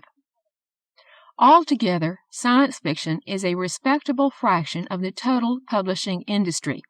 In the United States, it is probably the most successful category, beating out mysteries, traditionally the most successful line, by a fair margin, and infinitely outdistancing westerns, war stories, romance stories, and gothics year in and year out. It is hard to put numbers to the phenomenon, but here are some estimates which, if not wholly reliable, probably come close to what happens in an average year. All science fiction magazines combined, including those SF stories which appear in other magazines, probably publish in the aggregate some 2.5 to 3 million words a year, for which they pay authors somewhere between $75,000 and $100,000. Of the stories in magazines, about half of them in numbers of stories are shorts, up to 6,000 words. A little more than a quarter are intermediate-length novelettes and novellas, 6,000 to 25,000 words, and the remainder are novels, most of them ranging from 50,000 to 75,000 words. In terms of total wordage in the magazines, the percentages are probably about 15% in short stories, 35% in the intermediate lengths, and 50% or better in novels. The book publishers combined publish at least 90% of the stories that have first appeared in the magazines in one form or another. It is a very rare novel that manages to appear in a magazine and yet avoids coming out as a book, and the shorter pieces are also almost always given book publication either in anthologies or as one-author collections. In addition, the book publishers bring out a much larger volume of new work, principally in the form of novels. The 4 principal companies specializing in science fiction books, Ballantine, Doubleday, Ace, and DAW Books, aggregate more than 6 million words of first book publication a year, probably 2/3 of which has been written especially for them. Smaller publishers, in the aggregate, add another 1 million words or more. In all, there are at least 10 to 12 million words of new adult science fiction appearing each year in the United States. If one counts juveniles and such peripheral books as Failsafe or The Andromeda Strain, the total may exceed 15 million words. As was true during the magazine boom of the mid-1950s, there may be a quality control problem here. There do not appear to be enough good stories being written to fill all those blank pages. Certainly there are a lot of bad books being published, but there are also a good many excellent ones, and every year a few which are superb, and at least as of this writing the industry appears healthy. Although hardcover and paperback publishers compete for the same writers and the same stories, and there is not much to choose between them in the quality of what they publish, there are significant differences between the two fields. To a large degree, the hardcover publishers are parasitic on the paperbacks. Few hardcover science fiction publishers would find their lines profitable if they could not count on selling most of the books they publish to paperback houses for reprint, and they share in the income received from this source with the author. Usually 50-50, although more and more a few writers have been able to get a better percentage split. A typical hardcover science fiction book brings its author a $2,000 advance against royalties, sells for $4.95 or so retail, earns him therefore not quite 50 cents on each copy sold, and therefore must sell 4,000 copies to pay back his advance. Typically, 4,000 is roughly what most SF books do sell. This same 4,000 copy sale is, again roughly, just about enough to cover the publisher's payment to the author, cost of printing and paper, payrolls, office rent, overhead, advertising expense, if any, free lunches for the agents, and general hidden costs of all kinds. If either writer or publisher want more than this bare-bones existence, they have to look toward additional sales of some kind. The basic sources of additional sales are book club, foreign and translation editions, and paper-bound book reprint. Book clubs have not been greatly interested in science fiction, although Doubleday has maintained a specialized outlet called the Science Fiction Book Club, which distributes a dozen or more titles a year successfully enough. The major clubs, however, have used almost no science fiction. Foreign and translation sales are much more common. At least half the SF books published in the United States do, in fact, ultimately come out again in at least one other country. Many of them do so over and over again. The most successful science fiction book whose history I know well, The Space Merchants, has been translated into about 40 languages and in some countries has had 6 or 8 separate editions over a period of 20 years. Although the revenue from a single foreign sale is seldom as much as American publication, and may indeed be as little as $50 or $100 for the right to publish in one of the smaller countries, in the aggregate it can run to as much as the earnings from the American edition or more. This income the original American book publishers would generally like to share, to the extent of 25% or so. The biggest source of dependable subsidiary rights income for both writers and hardcover publishers is the American paperback reprint. A representative advance for a title is in the $1,500 to $2,000 range, but prices of $5,000, $10,000, and more are not uncommon, and some isolated titles have gone much higher. As far as they are able, the hardcover publishers try to keep 50% of that sum. For most of the books they publish, the $1,000 or so that is their share from the paperback sale, plus the additional several hundred or $1,000 from other subsidiary sales, less the cost of maintaining a subsidiary rights department to make the sales for them in the first place, and agents' fees, and so on where they exist, constitutes just about their entire profit on publishing the book. Of course, the hardcover publishers would like to make money on actually selling copies of the book itself, too. Their chance of doing so on the first printing of 3,500 or 5,000 copies is not very good, but if that sells out in a reasonable time, they may well go back for additional printings. This seems a simple thing to do, but in practice it doesn't happen as often as one would think. It is partly a matter of the velocity of sale. A book that the publisher can expect to sell at the rate of 1,000 copies a year for 2 years may seem to him worth keeping in stock, while one that might sell 350 copies a year for 10 years isn't. Hardcover books are sold to bookstores by salesmen, before the bookstores sell them to the customers. The salesman for any one publishing company can be expected to keep just so many titles in mind. His time with any buyer is limited, and so the book that will sell over a period of years, but not very much in any one year, tends to get forgotten. This is even more true in paperback publishing, and is why some of the famous SF titles that schools and individuals would happily go on buying year after year are often allowed to go out of print. Twice a year, the hardcover publishers count up the number of copies they have sold. Multiply it by the royalty due the author on each copy, generally 10% of the retail price on the first 5,000 copies, up to 15% thereafter, and send him a check for his earnings. If the book is selling reasonably rapidly, they will try to keep it in print. If the book is a juvenile, they are often successful, partly because juveniles are blessed with a new audience of potential customers growing into the book-buying range every year, and partly because juveniles are not as frequently reprinted in paperback form. Adult science fiction is not as likely to stay in print. You may find it difficult to distinguish adult from juvenile SF, but the trade has no trouble. The books are marked one way or the other. The publishers are eager to sell the paperback rights for a quick cash income, and once the book is available in paperback at 95 cents, they consider the chance of selling further hardcover copies at $4.95 to be too low to justify keeping the book alive. The paperback publishers operate in much the same way, but with a few important differences. To begin with, they do not have the prospect of a paper-bound reprint sale to sweeten their profits.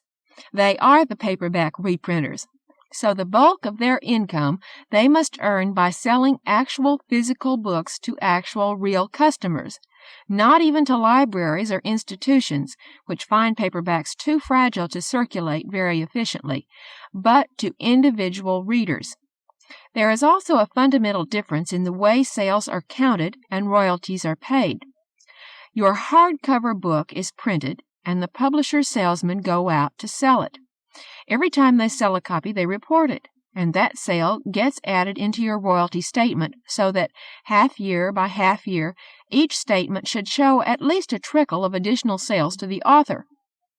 The additional sales may be small, and may even be wiped out by returns of unsold books for credit, but typically there will be a pattern of continuing sales and earnings for some time. Paperback books, on the other hand, are sold outright as soon as they come off the press. An edition of 100,000 copies of a new science fiction paperback title is not placed on sale, it is simply shipped out directly from the printing plant in batches of a few hundred or 1,000 copies each, along with similar batches of every other book the publisher is bringing out that month, allocated to the various wholesalers all over the country who have agreed to accept such shipments from the publisher's national distributor. So if you were to see the publisher's sales figures on your paper-bound book the week after publication, you would be delighted to find that all 100,000 copies were sold. Unfortunately, they do not stay sold. Within weeks, certainly within a month or two, the wholesalers begin to return the copies they do not expect to sell. Sometimes they will send back the whole book. More often, they simply strip the covers off and return them for credit, destroying the rest of the book. Much inventive technology has gone into designing machines which have no function but so to mutilate coverless paper-bound books and magazines that they cannot be read. So, a month after publication, your publisher's records show you have sold only 90,000 copies. 2 months after publication, 80,000, and so on. By the time the cycle is complete, it takes about 6 months to reach the point where you can really feel secure in estimating how many copies will be returned, and you can still be surprised unpleasantly for another year. You find you have sold only 40,000 to 60,000 copies. A lot of writers do not understand this, and so they think something is funny when they get a July royalty statement that shows they have sold fewer copies than the January statement showed. But those are the facts of life. An ugly aspect of the practice of returning paperback books covers for full refund has turned up in recent years.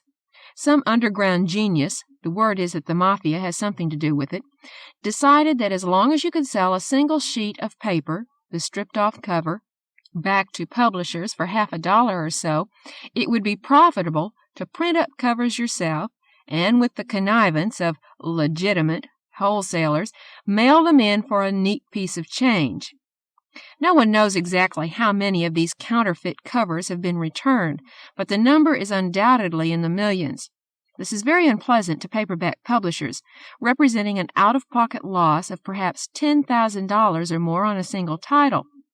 It is even worse for the writer, partly because these returns are deducted from his royalty earnings, but even more because they give a very false picture of the sale of his book, and therefore have an effect on future editions as well. The publishers are trying all sorts of stratagems to make their covers uncounterfeitable, and these work reasonably well, but of course add to the costs and annoyances of publishing.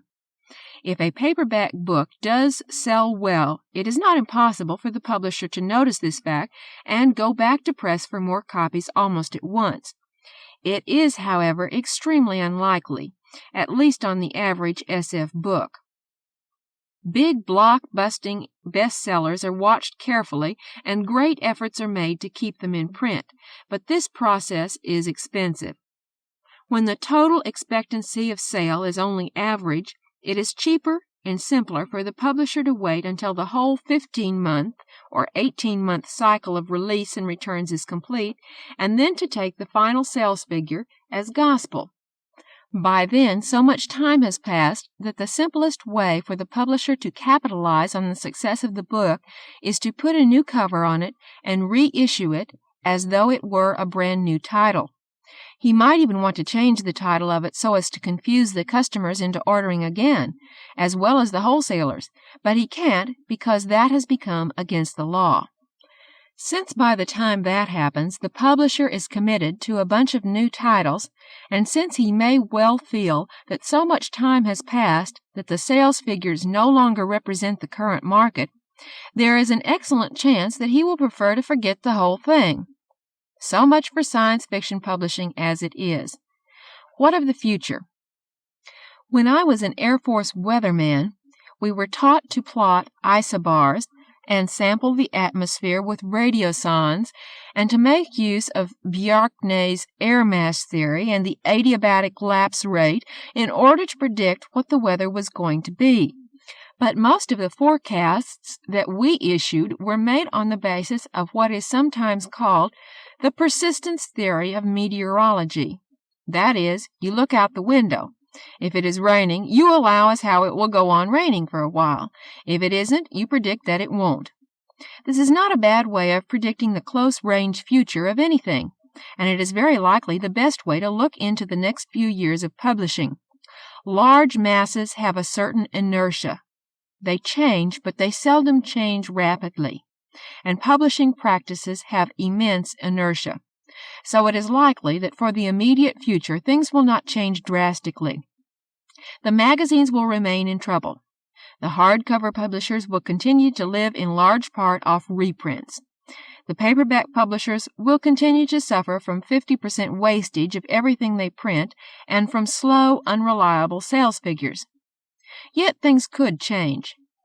It might only take one brilliant new editor coming along to change the shape of SF magazine publishing. If someone could find a new approach, he might well build a loyal readership that would repeal the market laws and revivify the whole field, in spite of climbing costs and declining advertising revenues. In book publishing, there is a very good chance of a useful new kind of SF book publishing emerging, intermediate between the hardcover lines and the mass-market paperbacks. There is a particular need for some mechanism that will permit a basic backlist of 100 or so classic science fiction titles to remain in print year after year, if only so that the 500 or so science fiction courses which are currently being given in the nation's colleges and high schools can order them for their students. This kind of publication is what is called the quality paperback.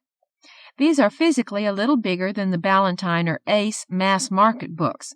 They are usually printed on better paper, and their covers are typically less buckeye.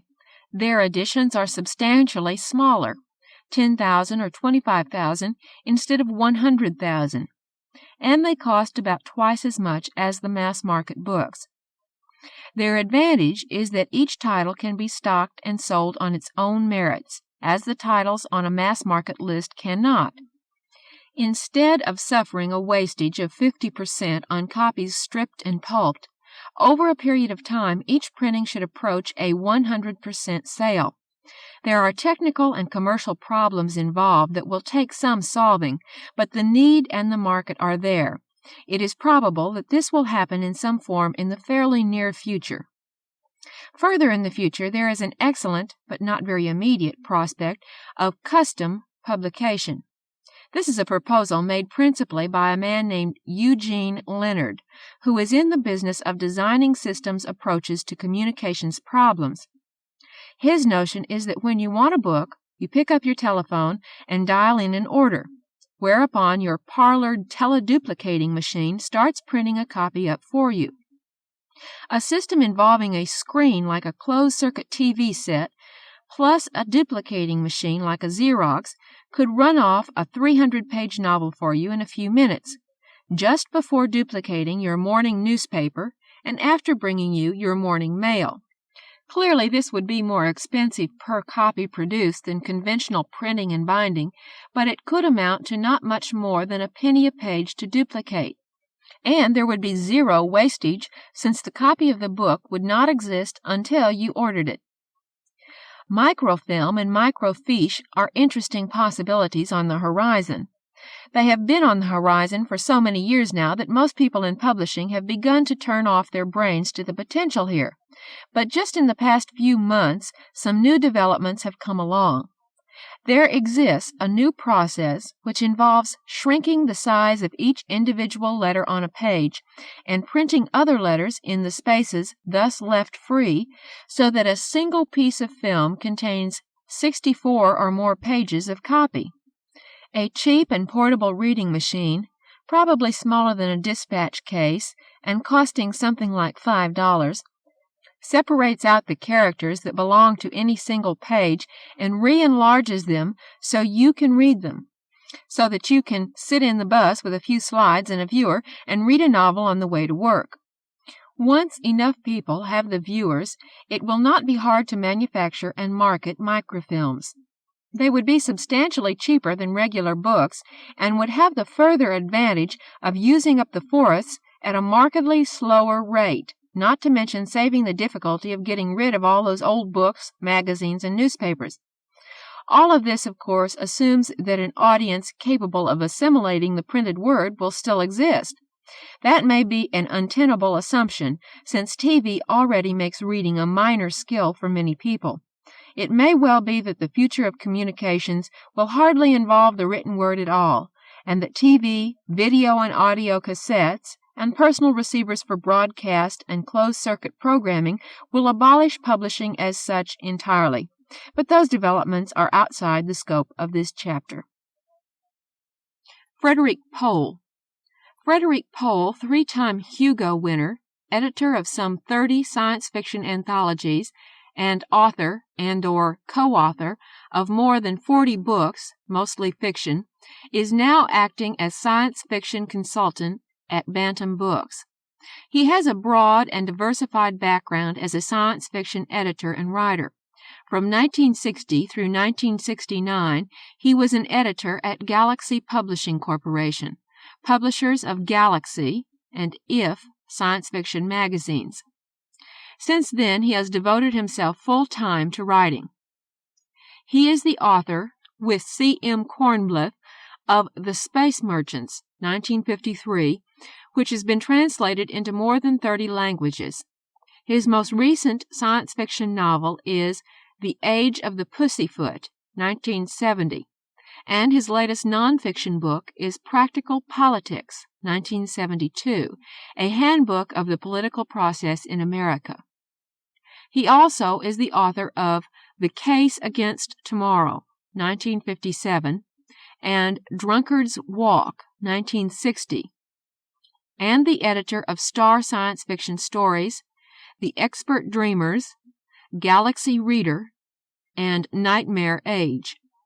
For 3 years in a row, 1966, 1968, Mr. Pohl was honored with the Hugo Award, given annually by the Science Fiction Convention. In 1972, he was designated the guest of honor at their annual convention. Several times he has represented the United States in international science fiction conferences in Europe and South America.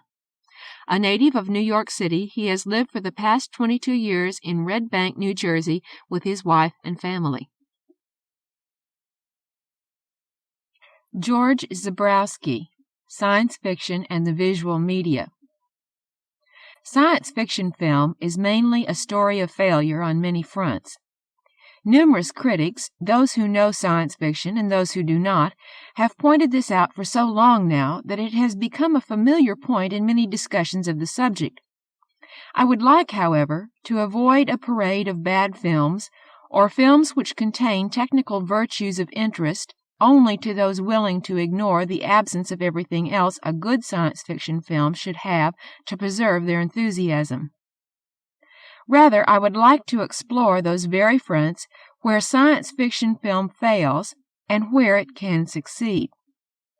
So very often the different positions expressed about science fiction film suggest the pieces of a puzzle such that if only the pieces had been cut correctly, the picture would emerge. The most general cause for hope, one which I would like to offer again, more clearly than I have encountered it to date, and in the light of recent developments, is that there exists a real possibility for good science fiction cinema. Such a possibility in any field is always exciting. Yet so few realize that, as in written science fiction film is an area where almost everything remains to be done. Then why has it not been done? There are financial and technical barriers, and I will present newly developed ways of overcoming them. To begin with, very few have tried to do enough. Little has been done because it has not been tried. Generally, this problem afflicts all film. As a medium, it seems to lack an aesthetic sufficiently flexible so as not to constrict very creative individuals, yet sufficiently authoritative to orient newcomers. Ironically, the dream-made-real medium breaks newcomers of their dreams. Things which they would like to do are labeled unfilmic or unfamiliar to audiences. Some of this is justified, but much of it is an expression of budgetary and technical restrictions. Motion picture executives seek to guarantee the success of a film in advance and to repeat it as often as possible. As a result, the selection process for new projects is weighted against innovation. This is less true today, but one is surprised that given the obstacles, anything good has been done. Science fiction film from 1950 to 1970 makes the above problems more acute and specialized. The past of science fiction cinema rarely suggests much that can be considered innovative today. Good science fiction films are individual and cannot be repeated endlessly like the monster cycles. The serious science fiction filmmaker must depend on his own judgment, the resources of his studio, and his knowledge of written science fiction, in addition to his own cinematic skills and the abilities of his writers. Here we come to our first big problem. John Baxter, author of Science Fiction in the Cinema, tells us that science fiction film is an intellectual impossibility. With 2001: A Space Odyssey, he writes, science fiction came as close as it could to an alliance with SF film.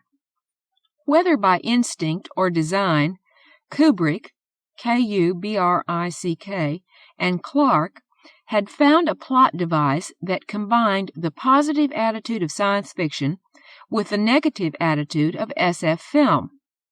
They had set the particularizing mood of film in the visionary sweep of literature, the mythopoetic basis of SF film in the rigidly real world of Clark's space fiction.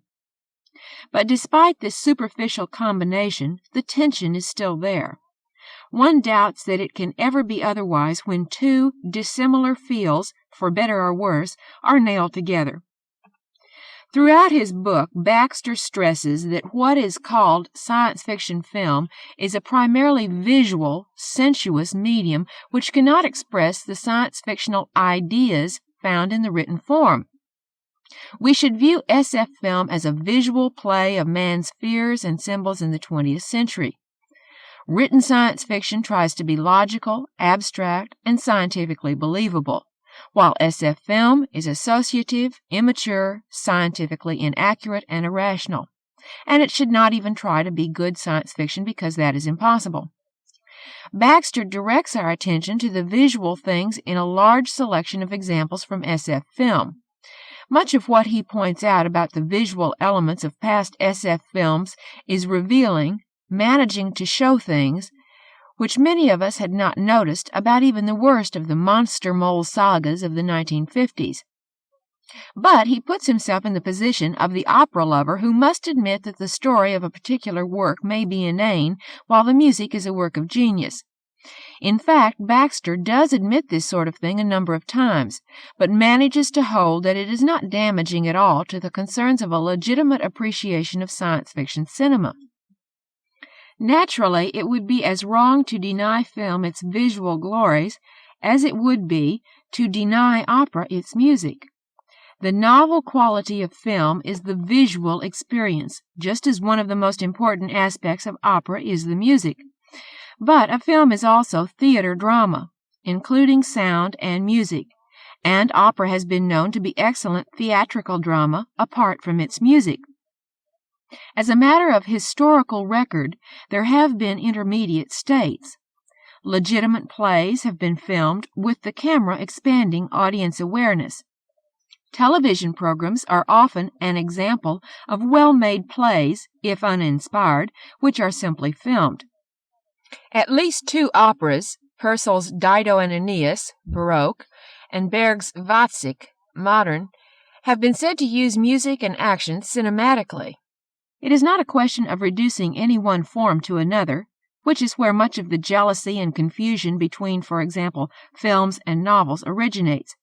It is a matter of recognizing that all dramatic art does not spring out of a vacuum. Originalities of expression and content do advance beyond the media of the past, or, much more accurately, new qualities appear. But it is not a mystery where film borrows and where it is new.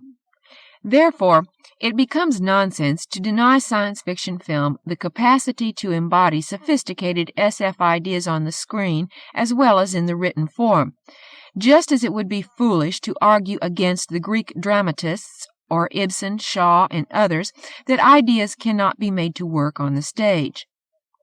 Film is not the drama of theater, but drama is an aspect of it, an aspect uniquely expanded by the camera. Film makes more demands on what has been written. The result is more than theater drama can do. But film remains drama and fiction to a degree. The problems of relationship between these things are not insoluble. What works well written is often not as good spoken. What goes well shown may not be well written. A good example of this last problem is THX 1138, a beautifully visual science fiction film released in 1971, which expressed a certain mood of pathos and defiance growing out of some well-known science fiction ideas. It was unremarkable in book form.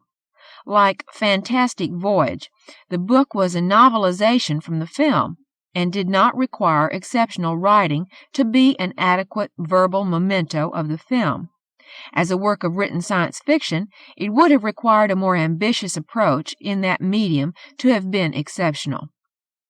For example, A Clockwork Orange by Anthony Burgess is a fine novel, but it suffers in the minds of those who have seen the film first and then read the novel, trying to untangle Kubrick's images from those of the novelist. This cannot be helped except by understanding that a true novel is not a memento of whatever film has been made from it. THX 1138 is primarily a film, and it took some courage on the part of George Lucas to make because it presented futuristic ideas not universally familiar, though many SF writers and readers found them so.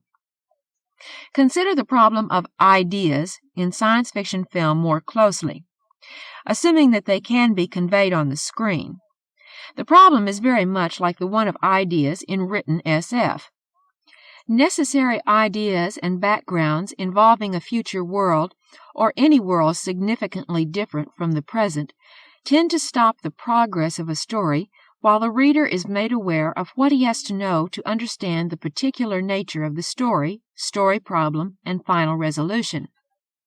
I am assuming here Theodore Sturgeon's view that a science fiction story is one which could not have taken place without the scientific idea, current science or extrapolated science, actually any relatively fantastic element, affecting the lives of persons, human or other, in the story.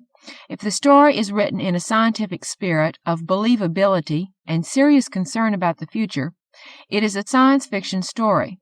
But if the fantastic element is intentionally left unexplained and need not be explained, the story is a fantasy and need only be internally consistent. The common ground lies in the variety of fantastic element used.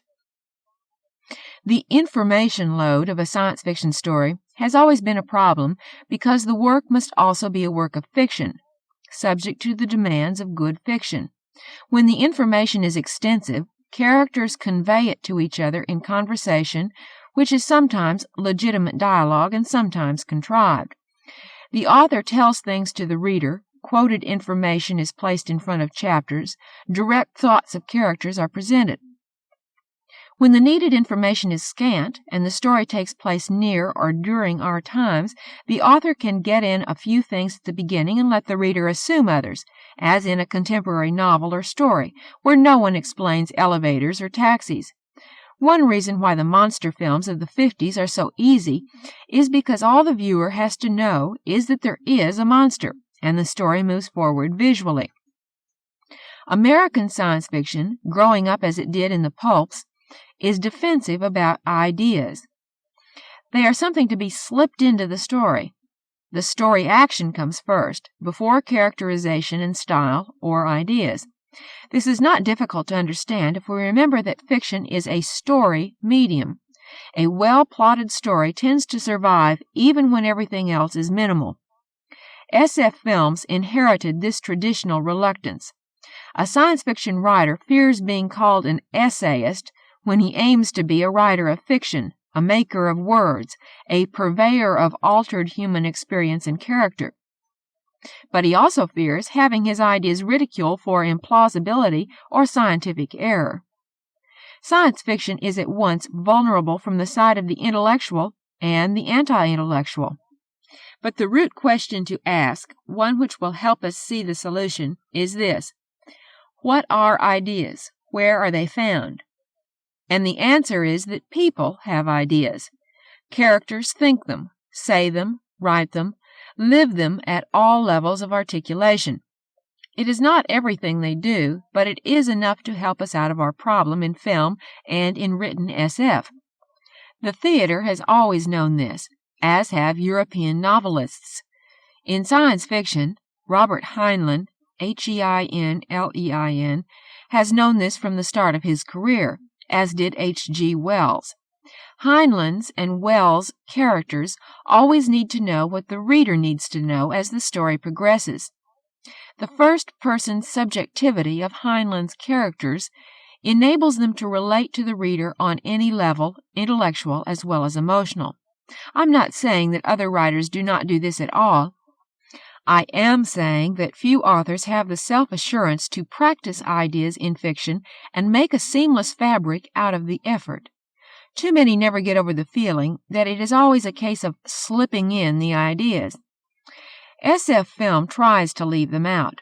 SF writers who have worked in Hollywood tell the same story too often. They do a script which tries to be good drama, good fiction, and good science fiction, leaving the visual expression to the director and visual effects teams, and the result too often is a rewrite designed to reduce the whole thing to the primary emotions of love, hate, pleasure, pain, and fear, above all, fear and violence for their own sake. Everything deserves stimulation except the brain. In recent years, we have seen human sexuality win its case in the cinema. One wonders, can the brain be far behind?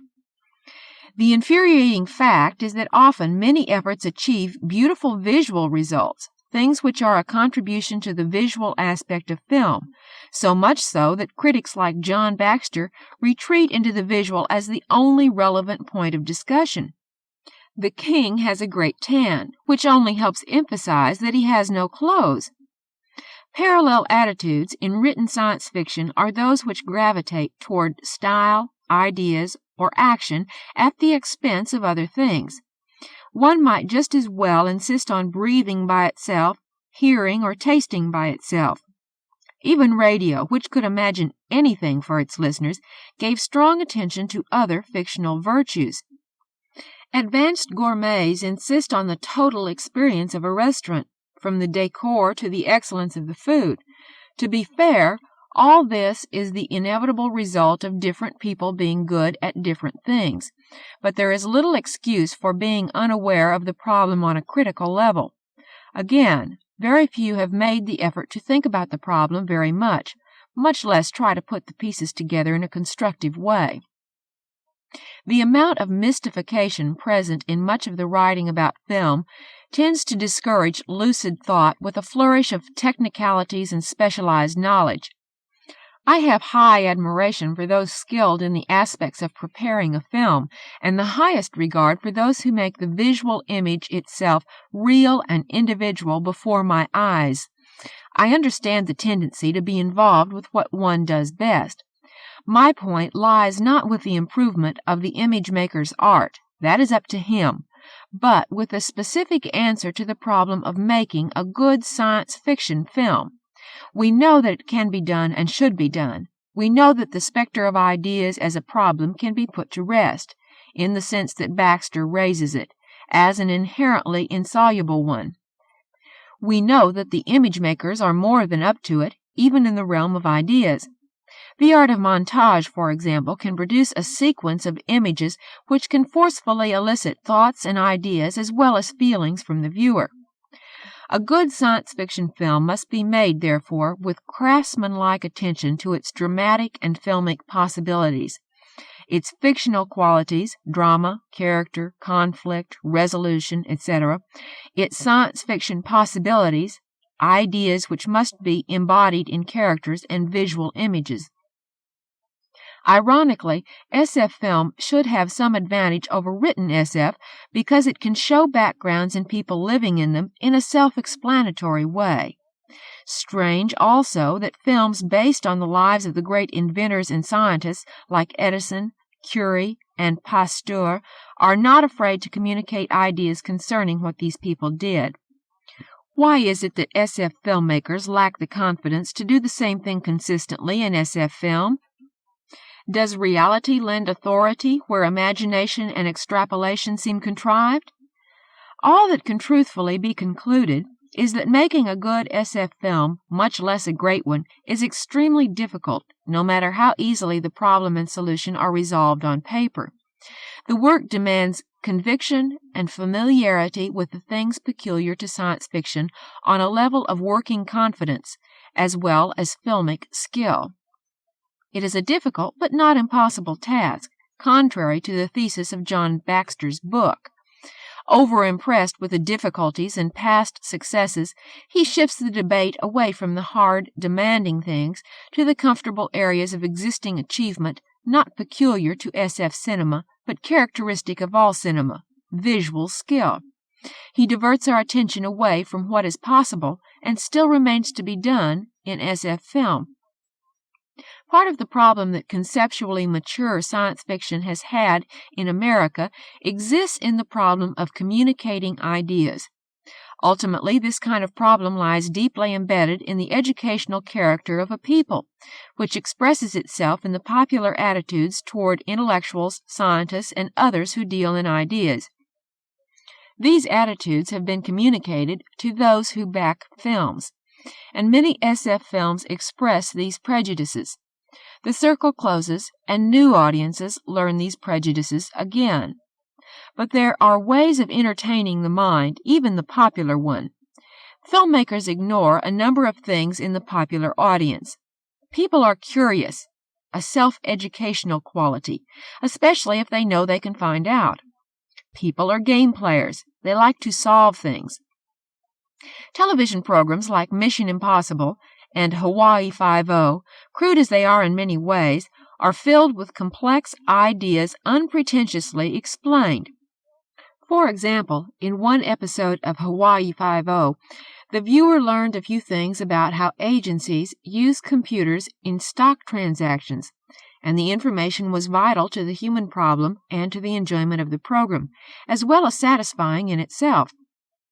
The computer was shown as a tool, a working aid to be used or misused by human beings, while in science fiction film it is often the monster come back in new garb to plague us. No one is against a menace, provided that it is not there only to have one, but is essential to the possibility being explored. For example, Colossus, the Forbin Project, is really about the emergence of an artificial intelligence, a person in form different from us, in what should have been a tool with no subjectivity of its own. Its conflict with us is incidental to its education and growth. The beauty of the film is that it shows us the computer's daily life and gradual reaching out into the world as the human characters try to explain what is happening. It is vital that they find out, and the audience too, because Colossus does not see the difference between a piece that is imposed on the world and one that is chosen, the difference between enforcing the right thing and having the world freely accept it. Given this misconception of the moral life, where did Colossus learn it? It logically proceeds to use the means at its disposal to enforce it. This is not such a strange notion. Our concept of law says that we must have a government of laws, not men. Colossus resembles the idea of judgment and law enforcement made practically incorruptible and inexorable. Much like the giant police robot in The Day the Earth Stood Still, 1951, from the short story Farewell to the Master by Harry Bates. Gorth, like Colossus, will not wait for men to behave. He will make it impossible for them to misbehave, a guardian angel who would enforce certain limits much in the same way the natural world imposes limits on our lives, while we go on within it. This idea occurs in Asimov's robot stories, where the built-in 3 laws of robotics resemble Kant's categorical imperative, or perhaps even Moses' 10 Commandments. But the interesting problem with Colossus and Gorth is that we cannot know or guarantee that they are like this, or like many error-prone specimens of humanity. More likely, Colossus is our true child, logical from bad assumptions and inconsistent at the same time, while Gorth is the conservative's ideal solution to the governing of an imperfect man. What is delightful about both films is that their makers were not afraid to show a conflict of ideas and make them accessible through SF films, which are also genuine science fiction. Films like these suggest the questions that SF filmmakers should always ask themselves. These are questions which show respect for the audience, especially for its capacity to understand while viewing a film. It should not be asked what will be familiar to the audience, or whether some science fiction sequence will be too technical, but rather how to make it comprehensible, logically, emotionally, dramatically, visually. One need not succeed on all levels with all people for them to know and appreciate the significance of what is happening. 2001: A Space Odyssey is a wonderful example of this kind of success. So many people knew or sensed what was happening on some level, intuitive, emotional, intellectual, scientific, to some degree, that it put to shame the literal-minded critics who believe that communication runs only in certain explicit and univocal channels. The audiences of 2001 are now ready for still better things in SF film. The lesson is that all film, including SF film, can and must educate its audiences to expect more, understand more next time. It must whet appetites, not feed the audience pablum. On television, the pablum gets so bad so regularly that even mildly innovative programs are greeted with enthusiasm. SF film, like all film then, can create its own demand for better film through itself. There will always be films which are visually meritorious, though poor in other ways. And we will have those who are drawn in this direction, crying that this is all there is to it, the summit of what film does and can ever do. The sound of the craftsman in love with his tools, fearful of revealing that the tools cannot do everything. And there is considerable truth in this, though we should be wary of saying how much. We are still in the honeymoon phase of the SF filmmaker's art. Many films are exercises of talent, compendiums of differing abilities, showing us bits and pieces which are the shadows of a whole work. Those who undertake the making of SF films should do their homework and understand the problems. They should view those few SF films which are reasonable successes by all the demands discussed. There are not many such films. The filmmaker should not be dominated by attitudes of pure cinema, but simply be influenced by them.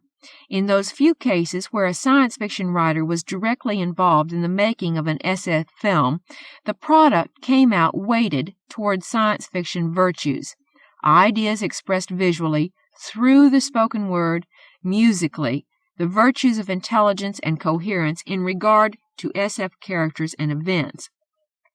Often the visual craftsman had more to bite into as a result. His ingenuity was challenged again and again by the content which he had to express. The first great SF film, although its view of the future is quite simplistic, is Fritz Lang's Metropolis, an epic silent released in 1926. It is a flawed film, but one which genuinely works to express its ideas visually and dramatically. We know and see what ideas are in conflict. We see how the huge technology works, how it oppresses, and what the people think of it. Metropolis says everything it wants to say, but fails in credibility at the intellectual level. Its characters are puppets for its ideas. Its views of the future cannot be seriously held for social, economic, logical, and technological reasons. Its future is symbolic projection, not extrapolation, a grotesque nightmare only visually satisfying. More can be said of it as a social document of the times in which it was made than as real SF film. The special effects are still startlingly effective. The film is a technological Gothic. The first SF film to succeed on almost all counts is the Wells, Korda, Korda, Menzies, Things to Come of 1936. Like almost all SF films, good and bad, it was overpraised or unfairly condemned, and continues so. Like the later 2001, its virtues are considerable. It has a strong screenplay, which is acted by giants, characters who speak out against each other and against their fate with classical passion. Its themes are lasting ones, despite the film's specifics. The anti-war sentiments are historic now in the light of the war that followed, especially in view of the Vietnam War, whose end was promised again and again, much like the repeated promises of the chief in Wells' film. The idea of man remaking the earth, the insistence on law and sanity, the love of reaching for the stars, of risking comfort for something creative in us, the sense of human waste and ignorance, the ascetic, apolitical Superman who is calm, saving his passion for the most worthy ends. All these things, which belong so clearly to what many of us who write and know science fiction think of as a worthwhile future, make the film a unique expression of general attitudes that surely belong in any good future. But the film is rich in more than this. It rises to a special kind of brilliance, Baxter points out. He is on strong ground when he writes, "The most remarkable quality of things to come is the coherence and consistency of its design.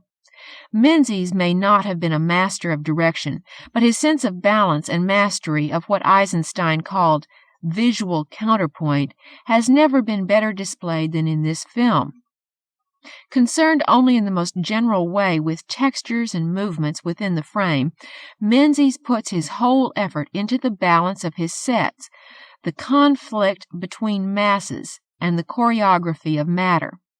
His designs fill the frame, both vertically and horizontally, while the use of the low angle sends individual groupings surging out at the audience. Baxter should say at this point that the film's design supports its ideas and theme. Its visual side is integral with its science fiction content. The sequence of special excellence is the final one at the reflecting telescope, as Cabell, played by Raymond Massey, and Pasworthy, Edward Chapman, catch a fleeting glimpse of the space vehicle on its way to the moon. The scene is lighted from one side only, giving the characters' faces a dark edge which contrasts well with the white telescope and dark, starry heavens. One could easily make a case for the explicit symbolism of man's backward and forward-looking natures in the half-darkened faces. Pasworthy asks, "If they don't come back, my son and your daughter, what of that, Cabell? Then, presently, others will go. Oh, God, is there never to be any age of happiness? Is there never to be any rest? Rest enough for the individual man, too much and too soon, and we call it death. But for man, no rest and no ending. First, this little planet with its winds and ways, and then all the laws of mind and matter that restrain him. Then the planets about him, and at last out across immensity to the stars. And when he has conquered all the deeps of space and all the mysteries of time, still he will be beginning. But we're such little creatures, poor humanity, so fragile, so weak, little animals. Little animals. If we're not more than animals, we must snatch each little scrap of happiness and live and suffer and pass, mattering no more than all the other animals do or have done." John Cabell points to the reflection of space in the mirror. "Is it this or that? All the universe or nothing? Which shall it be, Pasworthy? Which shall it be?" Baxter writes, "Over this dialogue, Bliss imposes a soft but powerful melody, building with the intensity of Cabell's speech until the full orchestra and choir surge up at the end with an echo of his final question. The final scene is a triumph of music and image. The hard-edged side lighting and almost stylized close-ups of Massey's face, his impeccable delivery of what is basically a technocratic credo, and Bliss's profoundly moving music combine to give it a unique quality of optimism and dignity." At this point, Baxter again fails to complete the statement he should have made about music and science fiction. Music has always had the quality of transcendence and striving, qualities directly associated with science fiction ideas. Things to Come employed Sir Arthur Bliss, the English composer, to create a serious score for the film. But it was Kubrick who fulfilled the promise of serious music for SF film. He took the intuition, held by many in science fiction, that the music already existed. He took the work of serious composers and gave it new life in 2001: A Space Odyssey. The music in both films expresses what Baxter calls the essential spirit of science fiction. It supports the transcendent movement of ideas which belong to good science fiction, generally the ideas of change and creativity. Baxter grants that Things to Come is rich in the essential spirit of science fiction, but he continually makes hopelessly vague attacks on the film. He uses condemnatory phrases like politically and sociologically specious, and sneers at the film for advocating a mild and undemanding happiness in its view of the future. He finds this future dull and unworkable, missing the point that no blueprint or vision can ever be the actual future. What is important in the ideas department of Things to Come, something which the thesis of Baxter's book prevents him from approaching with any perceptive enterprise, is that Wells wanted us to understand not his specifics, which belong to the world of the film story, but the general constructive attitudes, the idea that the future must be an object of creative concern, that futures are to be made, invented, not passively predicted. The essential spirit of science fiction, with which Baxter credits the film, has never stood for one party-line future. The dull utopia that Baxter complains about is far from static. It is itself being shaken up by the conflict over the creative space venture, which is the film's finale. I need not point out that this conflict is a modern one and still with us. As in the film, it is a challenge to further growth, one which strikes at our entire awareness of the Earth as an island in the void.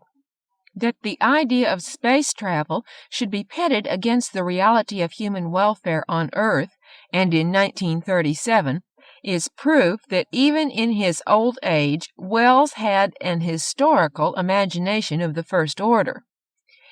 Even the much ridiculed electric cannon which launches the spacecraft in the film is a much more sophisticated invention than many know about.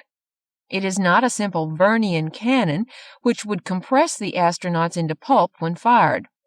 It is a graduated electric catapult in the shape of a cannon within a cannon, which would accelerate the vehicle by stages. Both the U.S. and the Soviet Union have considered such economical, ground-based, and powered booster systems. Wells could not sneer at whole-wheat utopias in a world where so much was lacking. He did have a sense of priorities in the full modern sense. Wells' scholars are gradually freeing his name from the taint of technocracy and scientism, which has been imposed on him by proponents of the two cultures myth. Things to Come is rich in ideas as well as being an excellent film. It demonstrates that ideas are an important part of good SF film, and that written SF is not hopelessly at odds with the film medium. Baxter fails to demonstrate the truth of his charges against Wells and the film. He merely states certain second-hand and untenable assertions which represent a superficial and antiquated view, from a critical, scholarly standpoint, of the historical Wells. The interplay of ideas in the film can be demonstrated, even briefly. They show a unified movement without which the film's images would be diminished. The visual counterpoint is paralleled by a counterpoint of ideas. A tug-of-war goes on in the film between Wellsian social ideas and Vernian technological elements, between what Alexei Panshin defines as the didactic and romantic elements in science fiction. On the one hand, there is a concern with the improvement of human life in practical, material, and engineering terms. And on the other hand, there is a concern with the ineffable, the aesthetic, noble, and transcendent. All these things are present in what we see and hear.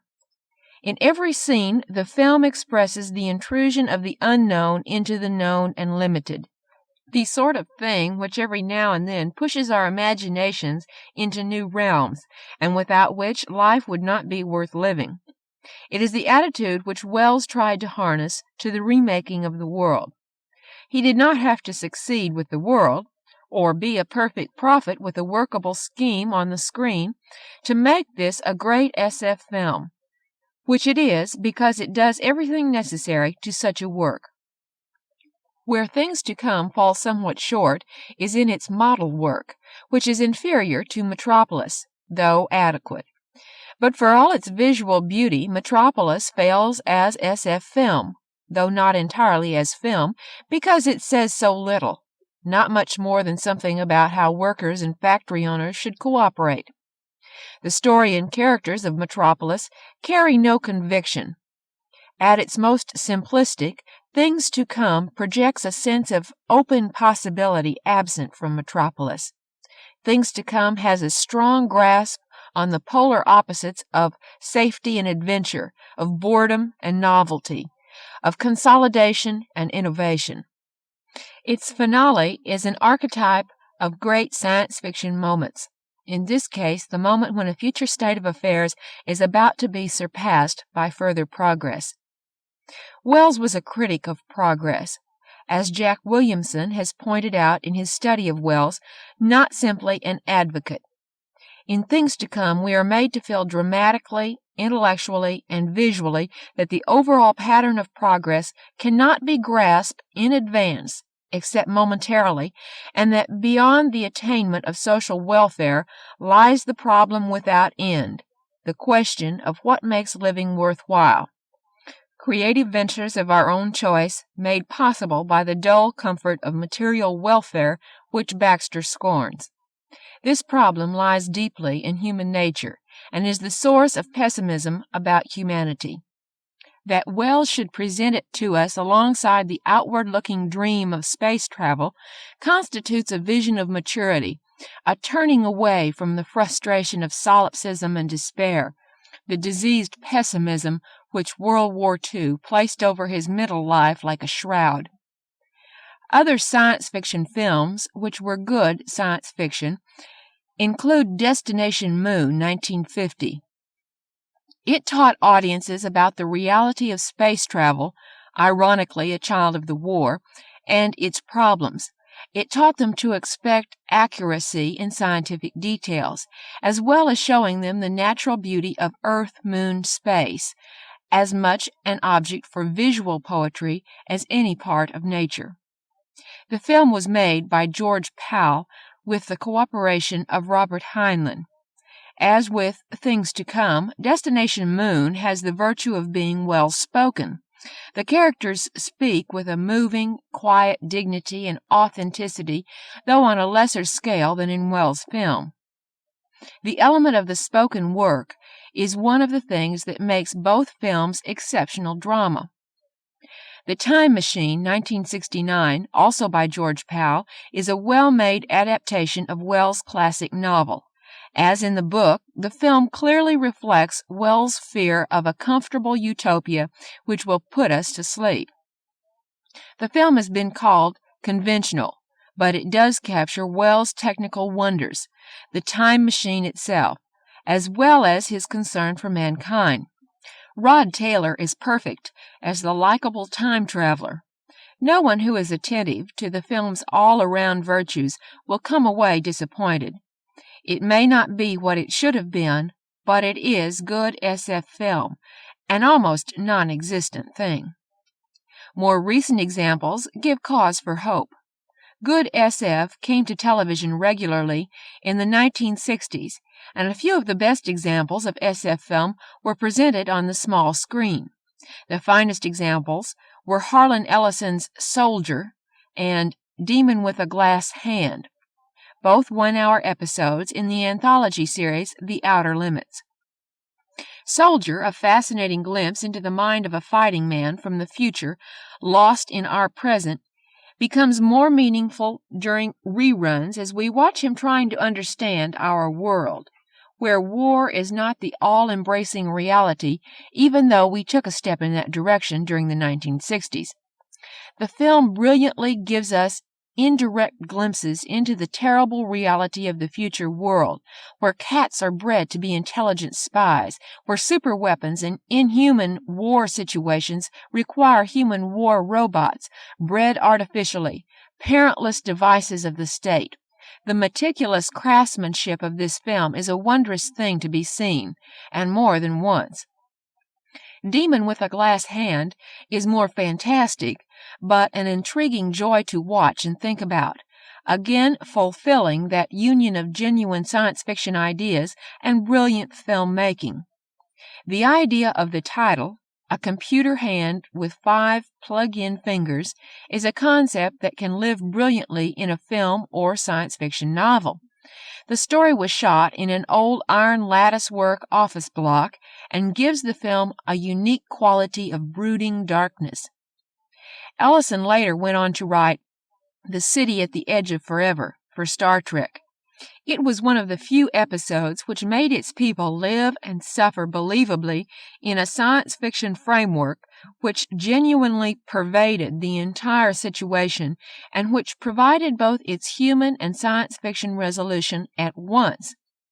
Traditional by written SF standards, this episode was brought with conviction to the television screen. In Modern Science Fiction, Its Meaning and Its Future, edited by Reginald Bretnor, 1953, Don Fabun, F-A-B-U-N, wrote, In time, we may see the modern literary form called science fiction legitimately married to novel and exciting techniques, written by craftsmen who are skilled at writing with real actors, just as today's better writers are skilled in turning out really fine stories for the printed page. He laments that the visual media's plasticity can be realized by few living writers. The situation began to change by the late 1960s.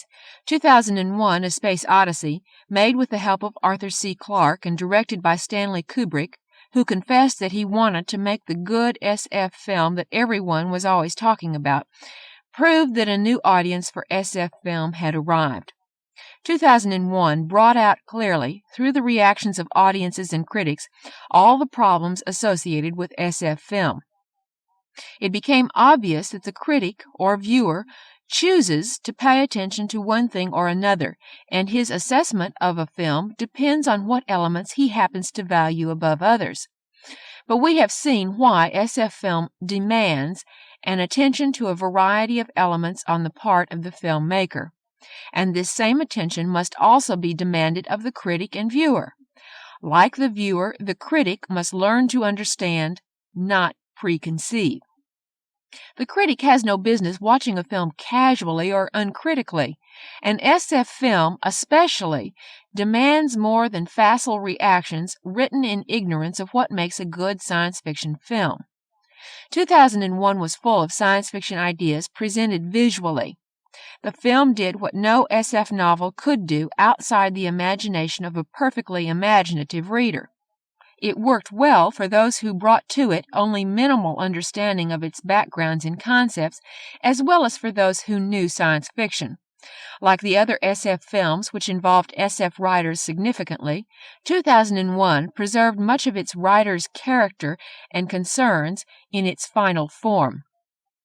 The lesson is not that every SF writer will work well in film if given the chance, but that many surely will for reasons which are not enigmatic. The same holds for directors who know SF.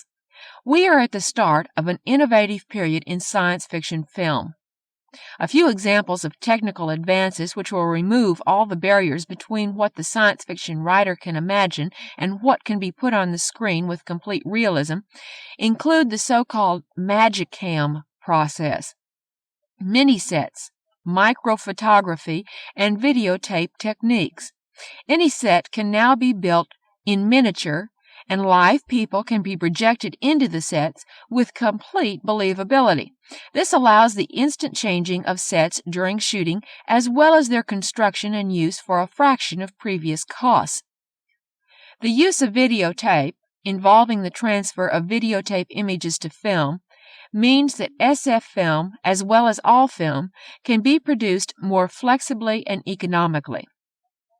What this means for science fiction writers, for those who will or will not work in films, is that SF films will become more ambitious, moving closer to the use of genuine SF ideas on the screen.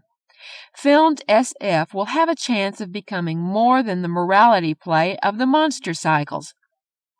It will become science fiction film, possessing the characteristics of both mediums.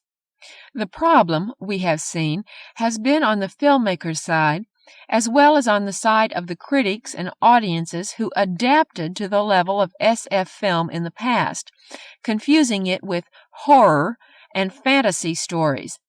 Things to Come was a financial failure and a critical target. Too much was suddenly required in the understanding of the new literary child called science fiction and its filmic brother. The idea of menace in the form of a monster was more familiar than the country of the future. Things changed after 1945. Destination Moon remains a victory. The day the Earth stood still made audiences feel that there was something serious about science fiction. They saw that an alien could be more than the thing, but perhaps a person. The idea of the future permeated the public awareness in the 1960s. The audience changed. Filmmakers learned more about SF film's potential from SF writers and the younger breed of film innovators. 2001, more complex than Things to Come, became a financial success. It would have baffled the audiences of 1937. And maybe Wells also would have had some trouble with it.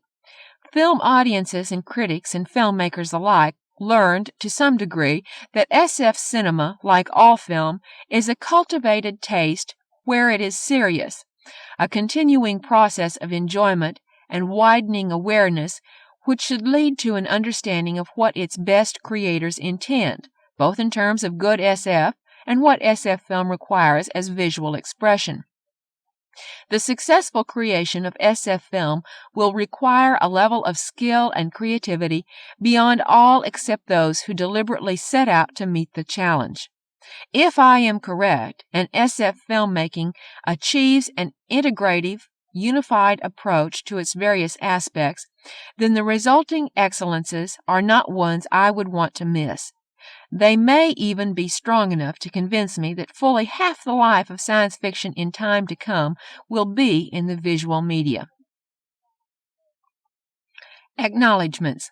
I would like to thank James E. Gunn, who discussed with me certain points made in this article, and Harlan Ellison for information concerning new film processes. George Zebrowski. Born in 1945 in Villach, Austria, of Polish parents, George Zebrowski grew up in England, Manhattan, Miami, and the Bronx. He attended Harper College, SUNY at Binghamton, where he studied philosophy. He brings much of his interest in the philosophy of science to this science fiction. He was lecturer in science fiction at SUNY Binghamton in 1971, teaching a full credit course in the genre. He has also taken part in informal seminars on the future in the School of Advanced Technology, Center for Integrative Studies, SUNY at Binghamton, under John McHale. He is a speaker at colleges and universities, a member of the World Future Society, and the Science Fiction Writers Speakers Bureau. Since 1970, he has been the editor of the Bulletin of the Science Fiction Writers of America, the official publication of the SFWA. In 1971, his short story, Heathen God, was a Nebula Award finalist for Best Short Story. His short fiction has appeared in If, the magazine of fantasy and science fiction, and in original collections like Infinity 1, 3, 4, and 5, in Strange Bedfellows, Random House, and in forthcoming original collections from Doubleday, Trident Press, Aurora, Ballantine, Avon, Walker, Pyramid, and others. He has written science fiction for younger readers for Learner's Publications and Allen and Bacon. He is a reviewer for the British Vector, the publication of the British Science Fiction Association, BSFA. He has been a full-time writer since 1970. The following are books written by George Zebrowski. The Omega Point, 1972, Ace. Faster Than Light, Harper and Row, forthcoming in 1974, co-edited with Jack Dan. Planet One, Tomorrow, Today, Unity, forthcoming in 1974. Section 2. Science Fiction, Science, and Modern Man. Frank Herbert, Science Fiction and a World in Crisis. Washington's Mount Olympus is a pile of dirt and rock with snow on its crown. I can see it out of my study window. It helps sometimes to look out at it and remind myself of Lao Tzu's words. The soul may be a mere pretense. The mind makes very little sense. So let us value the appeal of what we can taste and feel. If you write science fiction in a crisis-ridden world, the value of the pragmatic reasserts itself regularly. You have to say to yourself, as I see it. We need to touch base on occasion the way Atlas had to touch the Earth. If we don't, we lose an important contact, and we may write sentences such as this one from NASA's Apollo 14 documentary. Astronauts Alan B. Shepard, Jr. and Edgar D. Mitchell were climbing a steepening slope on the moon. Their maps indicated they were approaching their destination, the rim of Cone Crater, where rocks may have remained unchanged since time began. Since time began? You see it all around in crisis after crisis, how deeply we remain immersed in the Cartesian division between material and mental. It is virtually impossible for anyone conditioned in a Western culture to think with any empirical directness about infinity, about a universe without beginnings and without end, a universe of continual temporary conditions, one merging into another forever. Time does not begin in such a universe. A beginning may be only the moment you notice something move against that background which ancient India called the void. I found it necessary to begin this way because of something that happened to me at a recent cocktail party. The setting was so common to our culture that it has become a cliché, and so was the tall, heavy-set fellow with the bushy black beard who came up to me with a question often asked of science fiction writers. You science fiction guys have imagined every problem the world could face. What the hell do we do about this planet that's ready to come apart? It is to laugh, but bitterly. With alcohol-induced clarity, the fellow had just realized that the end of the Vietnam War has changed very little in respect to a world balanced precariously on the edge of an explosive finale. The threat of ultimate war is still with us and just as potent as ever. But I've thought about every problem, so... My God, every problem? Not by a long shot on a rainy Monday. Otherwise I'd be out of work. In common with the rest of my fellows, I do not have the book of answers. Sorry. I do, however, know something about crises. They're the stuff of good stories. If you write fiction, you become fairly adept at solving unsolvable problems which, and this is crucial, you have first created that you may solve them entertainingly. Straw men. But every now and then we hit pay dirt. Real politic catches up with fiction. Industry just happens to manufacture the device we imagined. Telstar, Waldo's, the Burcone collapsible oil barge. Technology turns a corner around which we have peaked. You can wake up, as did Cleve Cartmill in 1944, to find yourself answering the questions of suspicious minions from the FBI. Yes, Mr. Cartmill, but you speak in this story of an atomic bomb. Where did you get that idea? And why did you set your story at Manhattan Beach? Cartmill had pretty well laid out the developmental process for an atom bomb, which was then the private domain of the top-secret Manhattan Project. It was a good story, and John Campbell published it. But who could believe such coincidence? And who can convince a security-conscious minion of the government that there is no way to keep these things secret when knowledge about the steps leading up to such developments permeates an entire layer of world society. There is no way.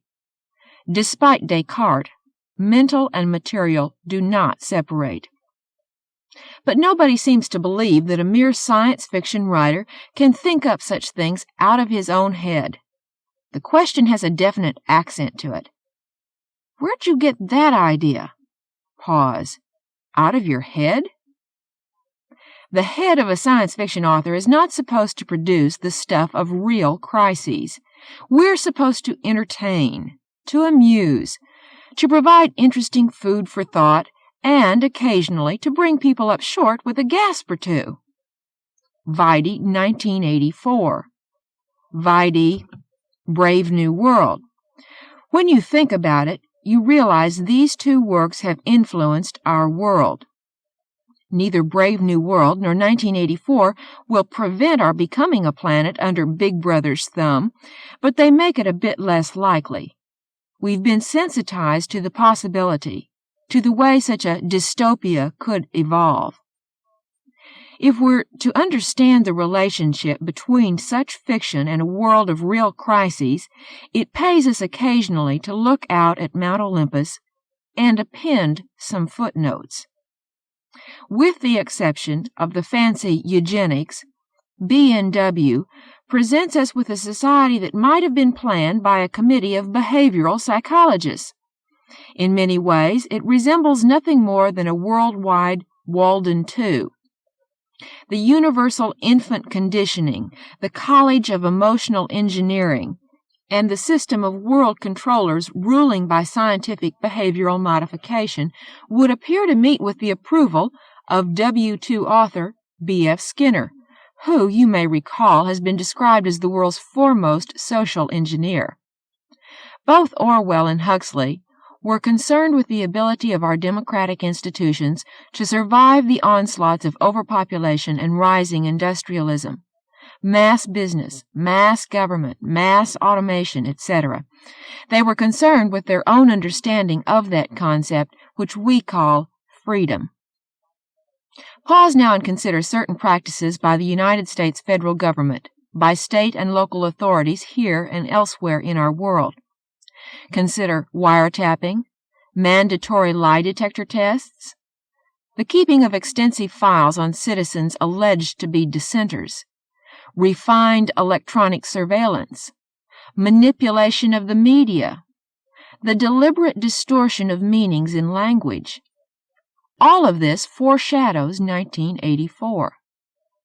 Make special note of the ways that have been developed to create demands for goods, the manufacture of goods so shoddy they break down at a predictable rate, a constant stream of new models which are not really new, advertising propaganda to maintain demand for goods that have little relationship to human survival, the appeal to sexual and status longings, etc. And recall Huxley's words, "As political and economic freedom diminishes, sexual freedom tends compensatingly to increase." Does that sound familiar? When people such as Theodore Roszak, R-O-S-Z-A-K, in The Making of a Counterculture, take up these themes, then science fiction leaves the realm of fiction and enters a shadowland between myth and reality. Roszak comments on the repressive desublimation factor in playboy sexuality, which has taken over American society. Quote, "Casual, frolicsome, and vastly promiscuous, it is the anonymous sex of the harem. It creates no binding loyalties, no personal attachments, no distractions from one's primary responsibilities, which are to the company, to one's career and social position, and to the system generally." Whether you begin from science fiction or from educational commentators such as Roszak, you can smell a crisis coming. The promiscuity which Puritans thought would undermine the foundations of society has been co-opted by technocracy and channeled in a way that makes it serve the establishment, maintaining a state of non-freedom, of economic servitude, as well as stability for a social system that allows the technocracy to go its own way. Our society tolerates drugs such as tobacco, alcohol, barbiturates, and tranquilizers because they serve a useful social purpose. They enable people to endure an otherwise intolerable existence, to remain on the production-consumption treadmill. Perhaps 1984 isn't all that far away, and we may already be living in a brave new world. In a society of spocked babies and spooked adults, it gets easier to understand why marijuana, acid, and other drugs are tolerated to help keep the populace under control, especially when you add the mind-numbing properties of TV, audio-visual soma. Whoever said that the realities of 20th century industrial mass society cannot be endured without outside help may not be far from wrong, and the phenomenon of the black-bearded fellow asking a science fiction author for the answer becomes more acceptable. According to Huxley, the greatest triumphs of propaganda have been accomplished not by doing something, but by refraining from doing something. Silence is greater than truth. We'll appoint a committee to study this problem. The assumption by most of today's social engineering types is that independence is not the natural state of man. Vide B&W. Misfits are removed to their island. Quote, all the people who, for one reason or another, have got too self-consciously individual to fit into community life. All the people who aren't satisfied with orthodoxy, who've got independent ideas of their own. End quote. When they begin feeling out of sorts, the people of B&W get a jolt of hypnopedic memory, telling them to take a gram of soma, to enter the, quote, warm, richly colored, infinitely friendly world of Soma Holiday, end quote. It's clear that both in science fiction and the crisis-beset real world, drugs, like magic, need to be taken seriously and considered significant socially as well as individually.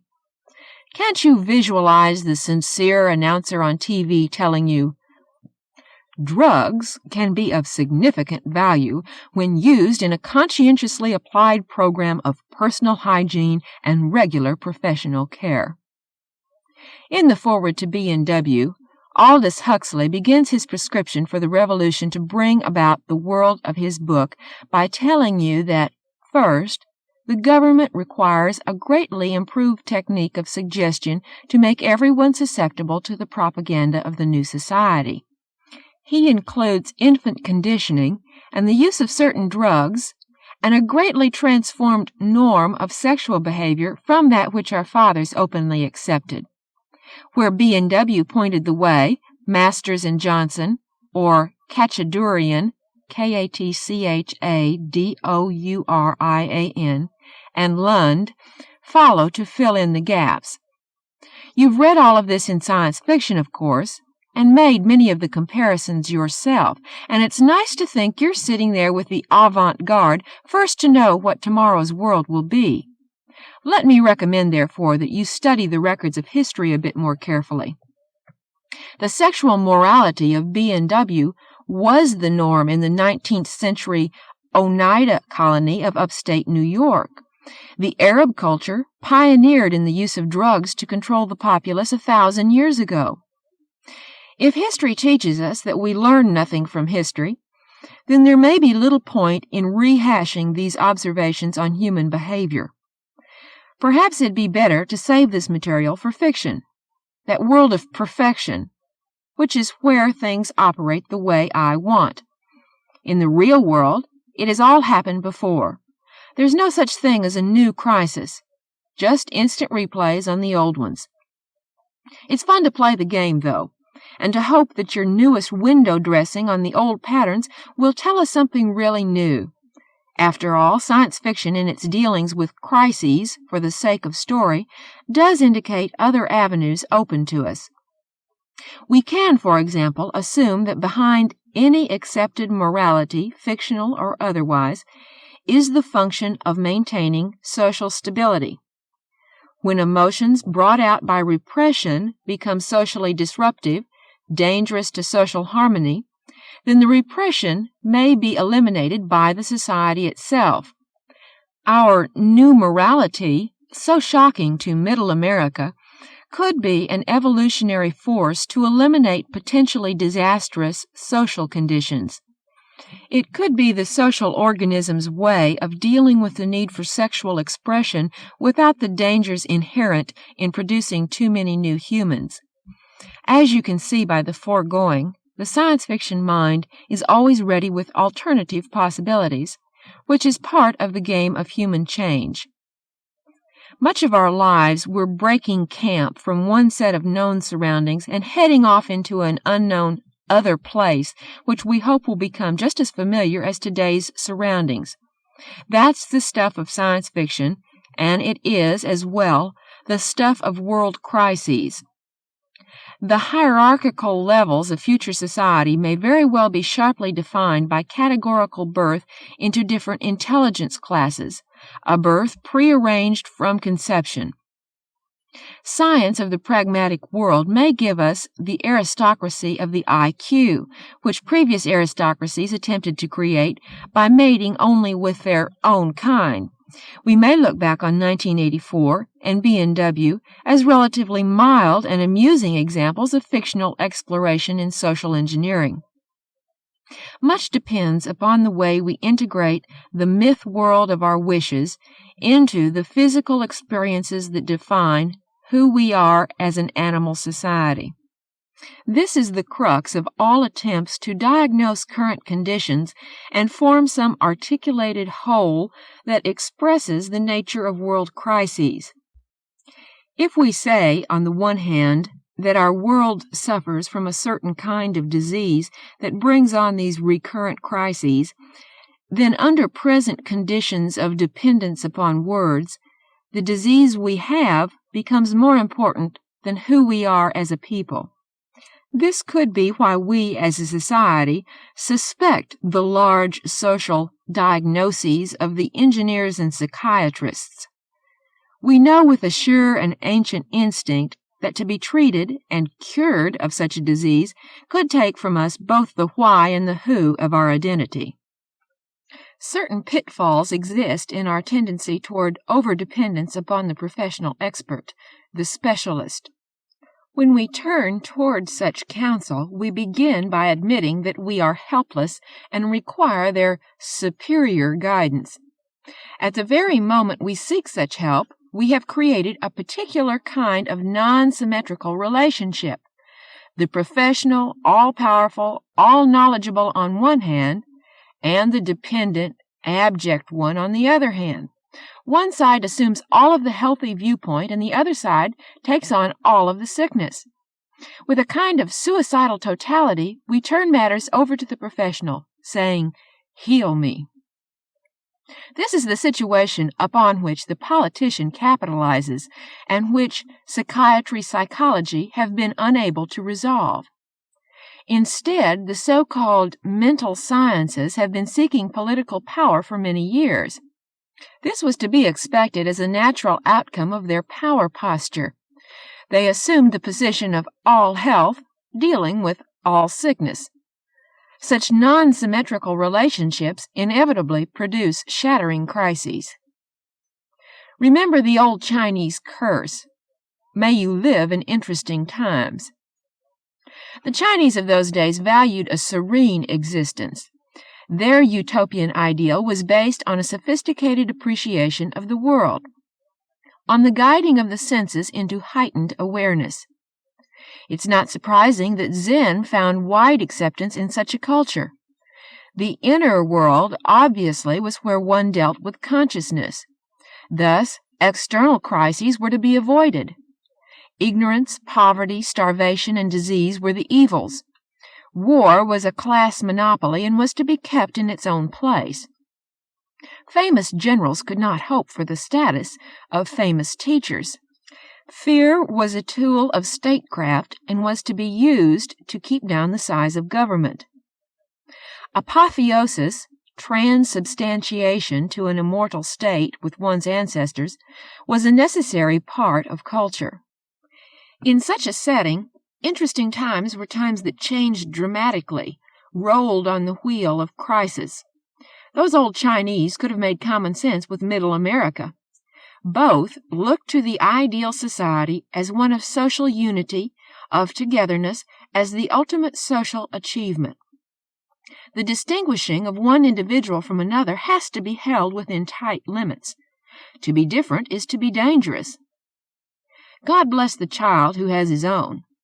That's the catchphrase, but don't sing it too loudly, except on Saturday nights. This is both a pure and abstract notion. It is the seeking for solace against the physical isolation of the individual identity. It is a barrier against mortality akin to ancestor worship. It is also the stuff of paradox because it brings with it dreams of gods, of nations, and professional experts as the all-powerful arbiters of our lives. This necessarily creates the conditions of crisis because it fails to deal with change. It does not square with a changing universe. Thus, we get the stuff of crises and of science fiction. On this relatively small planet, well out into the edge of a minor spiral galaxy, we have been simultaneously breeding ourselves an abundance of humans while creating an abundance of material things for a small proportion of that burgeoning life. Against a backdrop of false absolutes, we reduce the variables that we permit in our societies, in our individuals, and in our possessions. By our acts, we demonstrate that we want mass production of a standard human who employs standardized consumer goods. We execute this mass production of sameness in a largely unexamined, unconscious manner. But nature constantly evolves, trying out its new arrangements, its new kinds of life, its differences, its interesting times, its crises. Against such movement, we attempt our balancing acts, our small sallies at equilibrium. In the dynamic interrelationships of the universe around us, we look for models upon which to pattern our lives. But that universe greets us with complexities everywhere we turn. To talk about just one element, carbon, for example, we are forced to deal with combinations whose complexities we have not yet exhausted. You've read about such things in science fiction.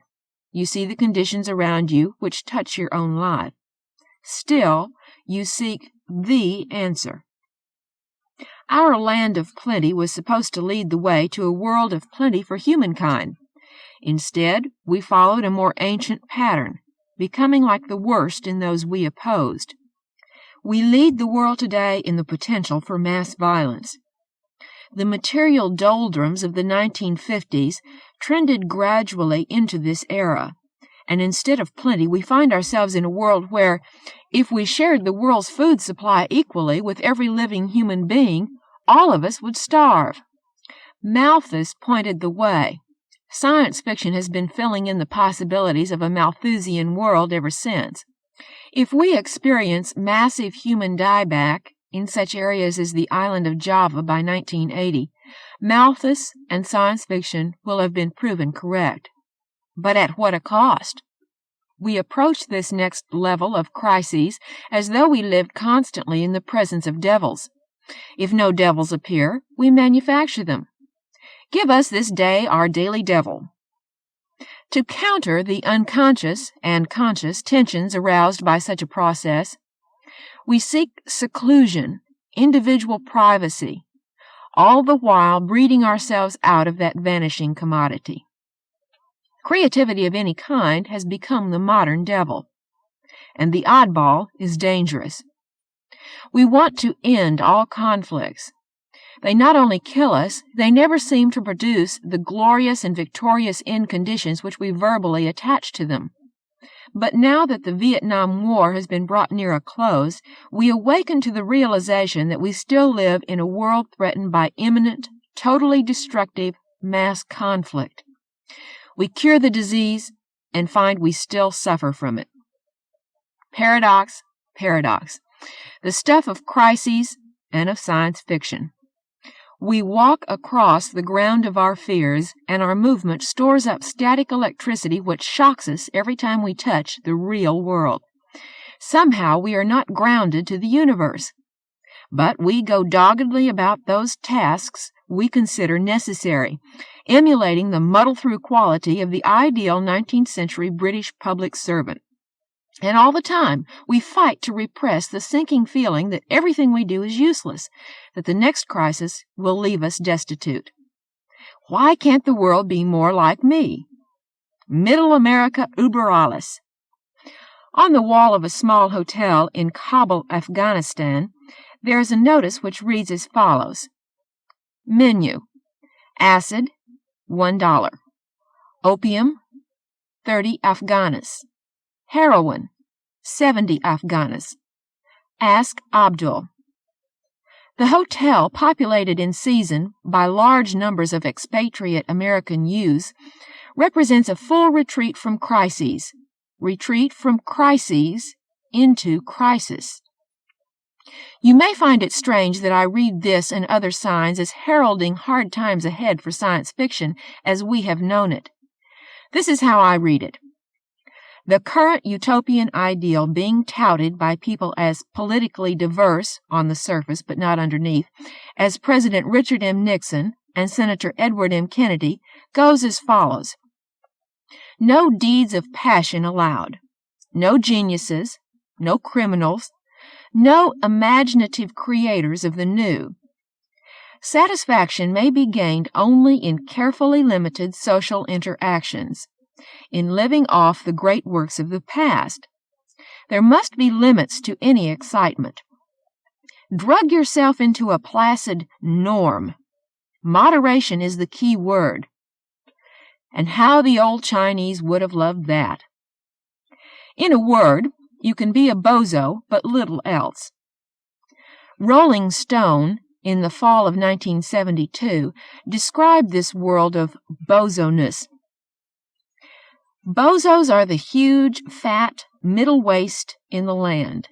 They clone. Everybody tends to drift toward bozoness. It has Oz in it. They mean well. They like their comforts. The bozos have learned to enjoy their free time, which is all the time. Among the second-hand, limited excitements permitted in the bozo world would be reading science fiction, but its creators are in for harsh treatment unless they hew strictly to the well-worn concepts already treated by the field, unless they eschew anything truly new or pertinent. No more 1984s. No untimely accuracy. You must stick to such things as Walden 2, which is really Edward Bellamy brought up to date. You must look backward, only backward. Creativity, however, requires wide-open alternatives. It fits with the random chaos of the unknown universe and with those limited and limiting laws which we learn to apply for our temporary benefit. Science fiction has functioned well against such a backdrop. The more diverse our work, the more profoundly creative, the more luxurious the literature. The luxury of unbridled investigation carries its own ongoing sense of excitement, one of the attractions of the best science fiction. What will I find around the next corner? This is one of the marvelous lures of pure science as well. And pure science already is finding itself in the public doghouse. The levelers ask, why'd you bastards discover atomic weapons and lasers and bacteriological weapons and all that crazy stuff? One of the answers goes this way.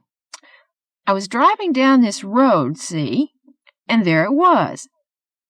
But how'd you find the right road? Well, I took that turn back there a ways, and you see, there it was. The best science fiction and pure science assume an infinite universe where we can look up at the blue sky. That's our playing field. Eton is too confining.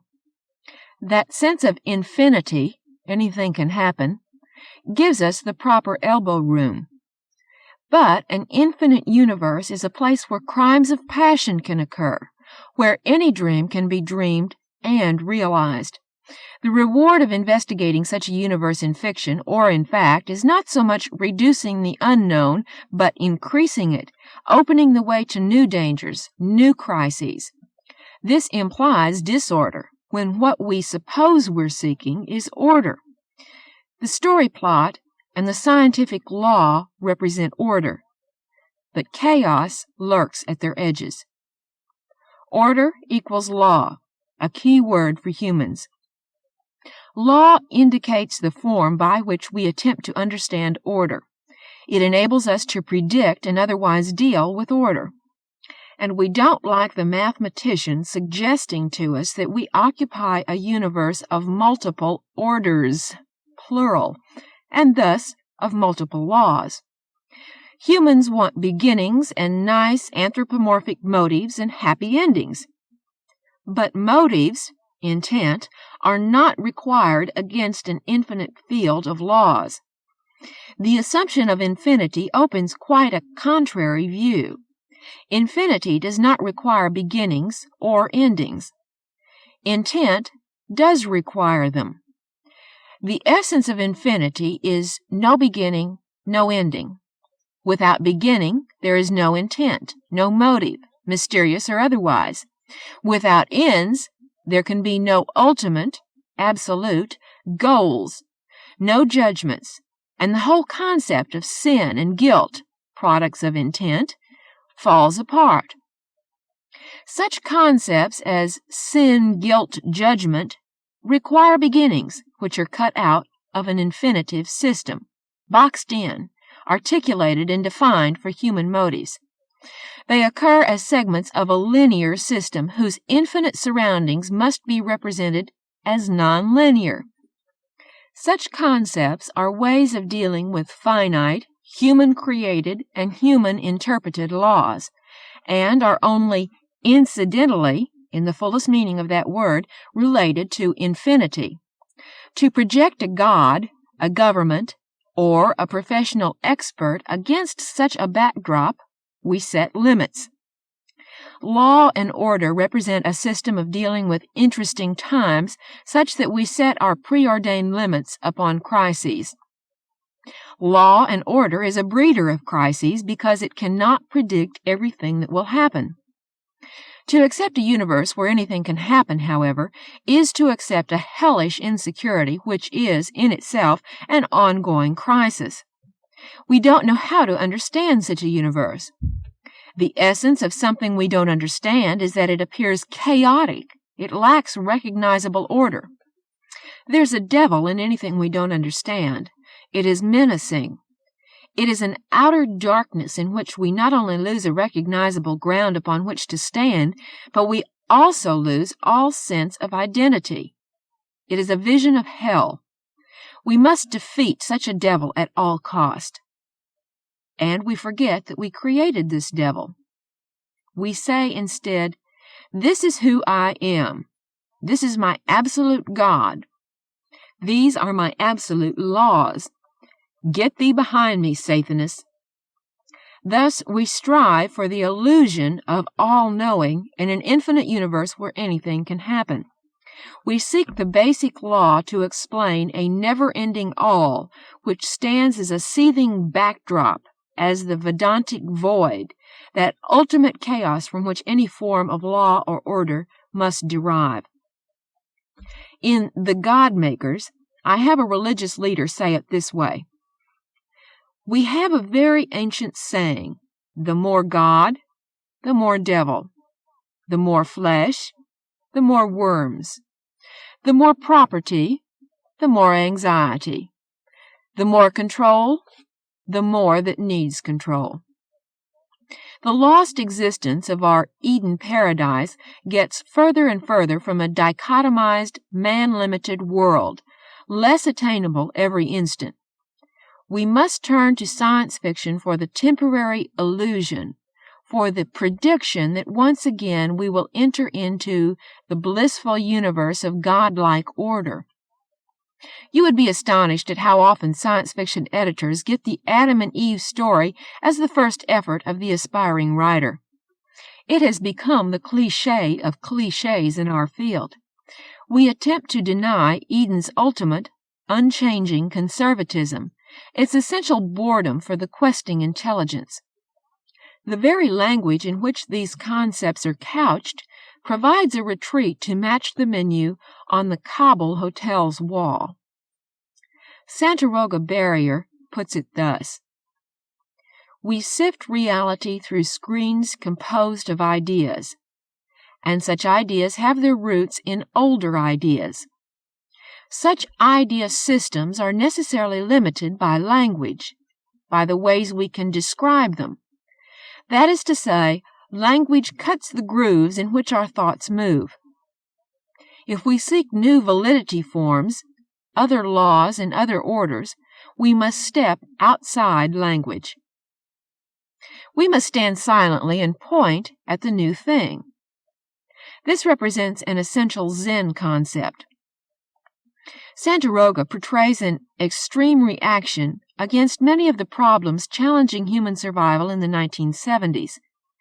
Technology worship, endless economic growth, human alienation, the limitless powers implied by scientific investigation, all products of today's American-style society, are rejected by Santaroga's counterculture. Santaroga attempts to control change and thus to scale down both the physical and social pace of human life. Isolated, but with a purpose to their hibernation, Santarogans try to make better people for a static world which is necessarily depicted as a valley, a place of high walls, both natural and man-made. It is the mind, not the artifacts of human ingenuity, on which Santarogans concentrate. However admirable their intentions, the result of their behavioral control is not totally positive. Santaroga is dangerously stable, poised always on the edge of destructive crisis. Its people seem happy, but without individual vitality. They are not enslaved by technological innovation, but neither are they much concerned about creativity and personal development. Life for the Santarogan revolves around an archaic super-loyalty to the community which is deliberately akin to nation-state patriotism. Santarogans indulge in their own form of the step-by-step behavioral engineering you see in Walden 2. They also remain self-suspended in time. They have chosen a rather static good life to escape the dilemma that Alvin Toffler's Future Shock details. The closed society creates its own Berlin Wall to keep out visitors, tourism, the threats inherent in things and people which are different. Santaroga turns out to be Middle America and Old China brought up to date. As in Walden 2, Santarogans extol the merits of their society and permit selective immigration. Essentially, both Santaroga and Walden 2 ask whether human happiness can be achieved through positive reinforcement techniques and tampering with chemical and psychological characteristics of the species. It is not a question to pass over lightly, because every extant culture does these very things, although in a relatively haphazard manner. The difference is that Walden 2 and Santaroga Barrier describe a conscious, scientific approach to social conditioning. Why is it, then, that most people detect something sinister in such a process to produce humans who would behave in a predictable, although socially beneficial, way? Behavioral control and happiness appear to be inextricably linked in the contemporary social engineering field. Most humans feel, however, that such tampering would not produce happiness, but would force us into new crises. We have always distrusted Machiavelli. Is it the coldness, the manipulation of humans by humans? Is it the inevitable separation into the users and the used, the abject seekers after help and the all-knowing helpers? The character Gilbert Dasein sees the common identity of Santaroga thusly. In there, behind the facade, Santaroga did something to its people. They lost personal identity and became masks for something that was the same in all of them, a one-pointedness. such that every Santarogan became an extension of every other Santarogan. Arthur Clarke, in Childhood's End, states it baldly. His entire story represents a comment on differences. He is saying to you that while men have been able to adapt to wide differences in climate, geography, and threats to survival, they have not always been able to adapt to differences in one another. In the end, the children of Clarke's Earth become what can only be interpreted as a single identity, and that identity reflects the misstructure of Western man. Witness the way anthropological studies of acculturation focus on the difficulties a non-Western underdeveloped people confront while undergoing cultural assimilation by the West. Almost no studies have been done on the difficult adaptation problem faced by Western men when thrust into a non-Western society. In fact, Western men tend to refuse such adaptation. We must force others to imitate us. One does not go native. Why can't the universe be more like me? Through what is probably a profound unconscious process, the flow of Western scientific technological development takes on much the same characteristics. Most of science fiction has followed the same channel. Nature, as a system of systems which we attempt to reduce to some kind of order, has been conceived by much of Western science as flowing from a unified field. Eastern researchers have taken a quite contrary viewpoint, saying that a unified field is inconceivable because even such a mental construct would tend to flow and change. To the Eastern viewpoint, seeking after a fixed, unchanging, unified field is the ultimate in conservative thinking. It requires a God, or government, or society of professional experts who must be worshipped by a mass consciousness that agrees slavishly with everything coming from the God, the government, or the experts. It is a question of the relationship between human consciousness and the rest of the universe, whether by oneself or through intermediaries. Western culture, selling itself as the last outpost of individualism, has been as quick to stifle this characteristic as the East has been. The West has merely been less aware, and thus less candid, about the consequences of its major decisions. It is also a characteristic of the West that we must believe in absolutes. We demand them. Our language assumes them. We ask, "What is it?" And we say it either is or it isn't. The verb to be betrays us. Some of the East escaped this pitfall, but shared our tendencies toward designed state, toward all-inclusive planning.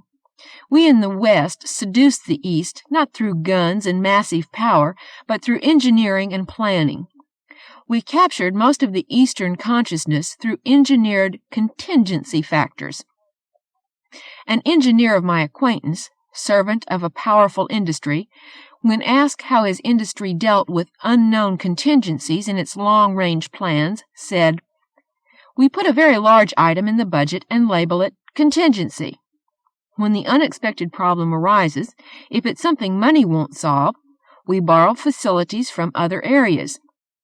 We patch together a temporary solution until we can fill in the gaps." He went on to explain that the cost of such solutions was added later to the price which the public pays. The question of absolutes, absolute solutions, absolute control, remains at the core of our science fiction, and our approach to the solution of crises.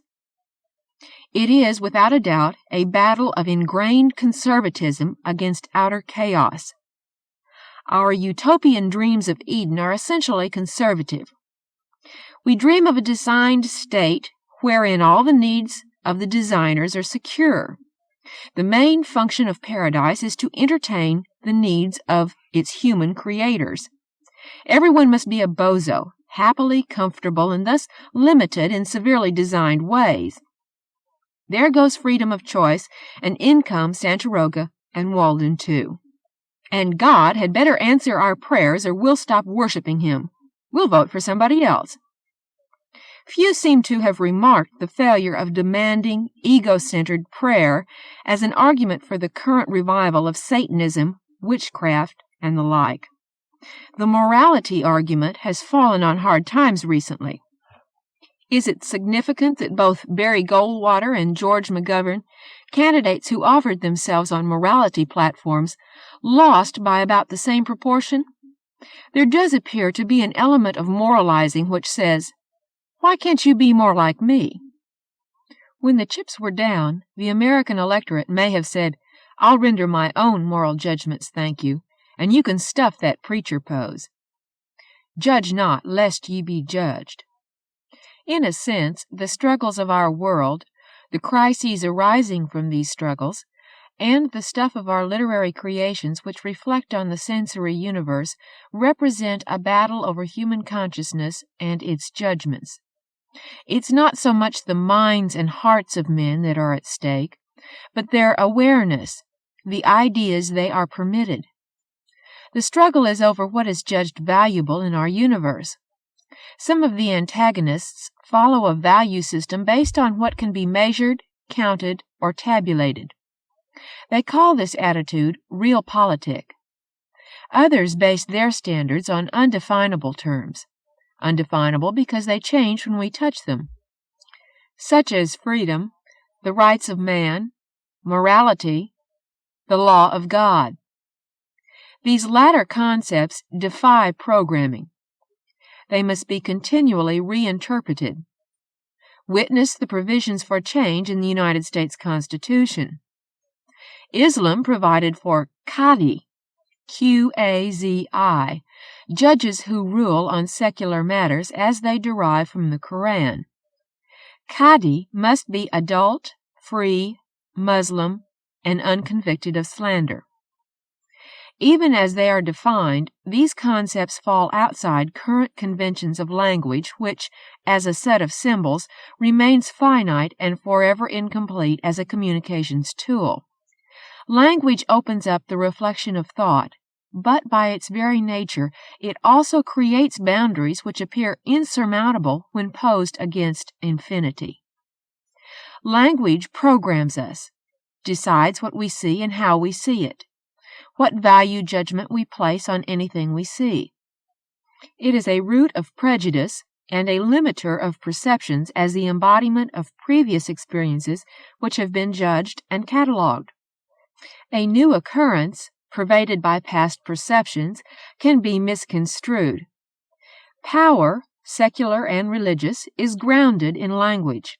To assault the barriers of language is to do something dangerous to those who hold power, because you open the way to new validity forms, new relationships, new laws, new ways of ordering society.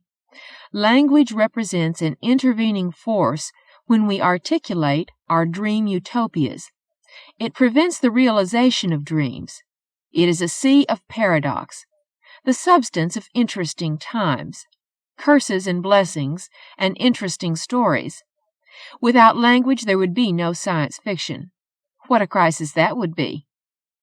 Remember that Thomas More, the author who gave us the word utopia and the dream of uniformity which the old Chinese and the modern West find so enchanting, conceived his paradise in the form of the army, as does Skinner in Walden too, as the pure gospel communists do, as the ancient Essenes did, as they did in the Oneida colony. The rule appears so very simple. From every person according to his ability, and to every person according to his needs. This requires, however, that someone pass judgment on the needs and abilities, setting limits for them. More's utopia provided public kitchens, public clothing repair shops, public laundries, etc., and guidelines for public behavior. I invite you to run your own survey. Ask people who have served in a branch of the military if they judge that a utopian existence. Personally, I recall an unspoken military commandment: no individual crises allowed. Walden 1, as seen through Thoreau's prejudices, was a place where the physical universe and the human spirit were to be interwoven harmoniously. Thoreau permitted no machines. Only the simplest things that the earth provided made up his tools. He professed himself perfectly contented in this condition. Thoreau was not the first on that path. Rousseau drew similar surroundings for his noble savage. St. Francis of Assisi employed his religious genius in rebellion against lifestyles of the 13th century. To know God, it was necessary to discard all material possessions and marry nature. He said, in Christ's words, "The foxes have holes, the birds of the air have nests, but the Son of Man hath not where to lay his head." And then there were the earlier pan-God prototypes. Pan is still with us. Religion says, love is the answer. Science says, there's infinite energy out there just waiting for the right blend of imagination and creativity to bring it into the service of man. Rebellious youth says, I'm going back to the farm. The black says, I want it all. Share it. The American Indian says, give it back before you wreck everything. The social engineer says, the key to our many problems remains in proper ordering and efficiency. Listen to the social engineer because he has the inside track. Constant planning is a Walden 2 obsession. That's familiar, isn't it? There we go again, trying to impose our human order on an infinite universe. However, when we narrow our frame of reference to the earth itself, as Thoreau did, it appears nature is a circle of delicately balanced systems which function efficiently only when man doesn't tamper with them. According to this view, man introduces chaos into what was originally a well-ordered plan, a system of symmetry and balances, and our attempts to establish our own kind of order open us to new complexities and crises. But the desire for that abstract condition which we call security is implicit in our attempts to plan and order our lives. Disorder and chaos, the uncertainties of an infinite universe, threaten our peace of mind if not our physical comfort. Against such a background, behavioral, social engineers, such as Skinner, can be heard pleading with us, please let us plan the world in a way that will set our minds at ease. Translation, why can't everyone be more like me? Because the mind at ease is a dead mind. For civilization to exist as we know it, socializing processes must be strong and pervasively thorough. We are programmed in a multitude of ways, many of them operating unconsciously. By the time we awaken even faintly to the awareness that we have been socially conditioned, we find ourselves so indoctrinated that it's difficult, if not impossible, to break the old patterns. The reinforcements of the system are powerful, many of them rooted in our animal past, and such systems have been taken over entirely by the unconscious socializing programs. Our history also shows us that there has always been a majority in human society which never becomes aware of any need for change. Survival pressures demanding that we evolve, grow, and change, however, continue to proliferate. We don't want to change, but the floodgates open abruptly and we are overwhelmed. Crisis. Western tradition faces such demands with the concept of absolute control. You control the force which seeks to change your world. You build a dam. You organize an army, a navy, an air force, a space service, more efficient police. You control the mob, even that mob in yourself. You control crime, or the mafia, or the heroin traffic. Never mind that the control concept is in direct conflict with the American myth of individuality. The thing you fear must be controlled. How the control concept works with the heroin traffic exemplifies what happens when we apply such pressures to a system without sufficient understanding of the system's internal behavior. Understand first that we have never discovered an upper limit to what the heroin addict will pay for his fix. The demand impulse of the system has a wide-open upper limit, assumed as infinite. Result: New Yorkers no longer live in Fun City. It's Fear City, made that way by this lack of understanding about the drug traffic. New York at night is effectively in a state of siege, reminding one of the Mekong Delta at the height of the Vietnam War. Remember, the night belongs to Charlie. New Yorkers know their addicts will pay any price asked of them, your life, your household goods, anything. But our dominant approach continues to operate out of that judgmental edict. Heroin is nasty. Suppress it. Control it. Even with our wildest control binge, however, the heroin traffic cannot be completely shut off. Some of it will get through. Remember the industrial engineer's comment on unknown contingencies? You put in a big contingency fund which is passed along to the consumer. Thus, some heroin will enter the United States because the head of a friendly government, or his uncle or his sister, profits from the traffic, or because the federal agent has been paid off, or because a high United States military officer has become an addict and is forced to use his facilities in the traffic, or finally because there are just too many holes through which the stuff can enter the nation. It may cost a bundle to corrupt a federal official, a general, or a member of the State Department, but what the hell? The consumer will pay. Ultimately, even if you are not an addict, the consumer who pays is you. Our control efforts do little more than raise the price of the heroin that does get through. There's no upper limit on that price, thus it's a wide-open system. If we really wanted to make a social adjustment to the heroin traffic, our actions would have to be somewhat different. We would have to accept first that our new approach would bring its own problems, that it would not be the final and absolute answer. But let's begin by assuming that it's not a good thing to allow a flow of money which can corrupt high officials and whole police departments. Let's assume that we want to stop that flow of corrupting cash. Very well, we take the profit out of the heroin traffic. We make the addict's fix available at a reasonable price, say for about 50 cents, and under medical supervision. Then we prepare ourselves to deal with the other socio-medical aspects of the drug problem, which would be certain to surface under these new conditions. We could do this by understanding that we would be dealing with our mutual problem, not controlling it. The one-pointed view of the control-it approach invariably seduces us into making faulty assumptions. A fundamental cause of depressed urban areas has been found to be an excess of low-cost housing rather than the housing shortages which we assume to be the problem. City tax bases and legal structures gave incentives for not tearing down old buildings, but aging industrial buildings bring a decline in employment. Residential structures, as they age, attract lower-income groups who are forced to use them at a higher population density. Jobs decline while population rises. Then we come in with our development schemes and add more low-cost housing. This attracts more people from the low-income group into the area where jobs are decreasing. Our well-intentioned efforts help to create what J.W. Forrester of MIT calls a social trap. But that wasn't what we wanted at all, was it? My God, we have to control this sort of thing.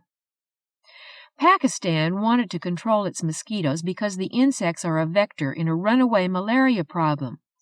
However, Pakistan already suffered from the control disease which it caught from our Western culture. Having only enough funds and other resources for about a 75% mosquito control program, Pakistan demonstrated how well it had learned from the West by going ahead with an incomplete program. Result, the surviving mosquitoes are now resistant to former control techniques, and malaria is again on a runaway increase. Attempting to control something evil, we precipitate a larger crisis. This may be a general human tendency. We feel helpless and alone when faced with large problems. Loneliness influences us to grab for the reassurance of anything offered to us as the solution.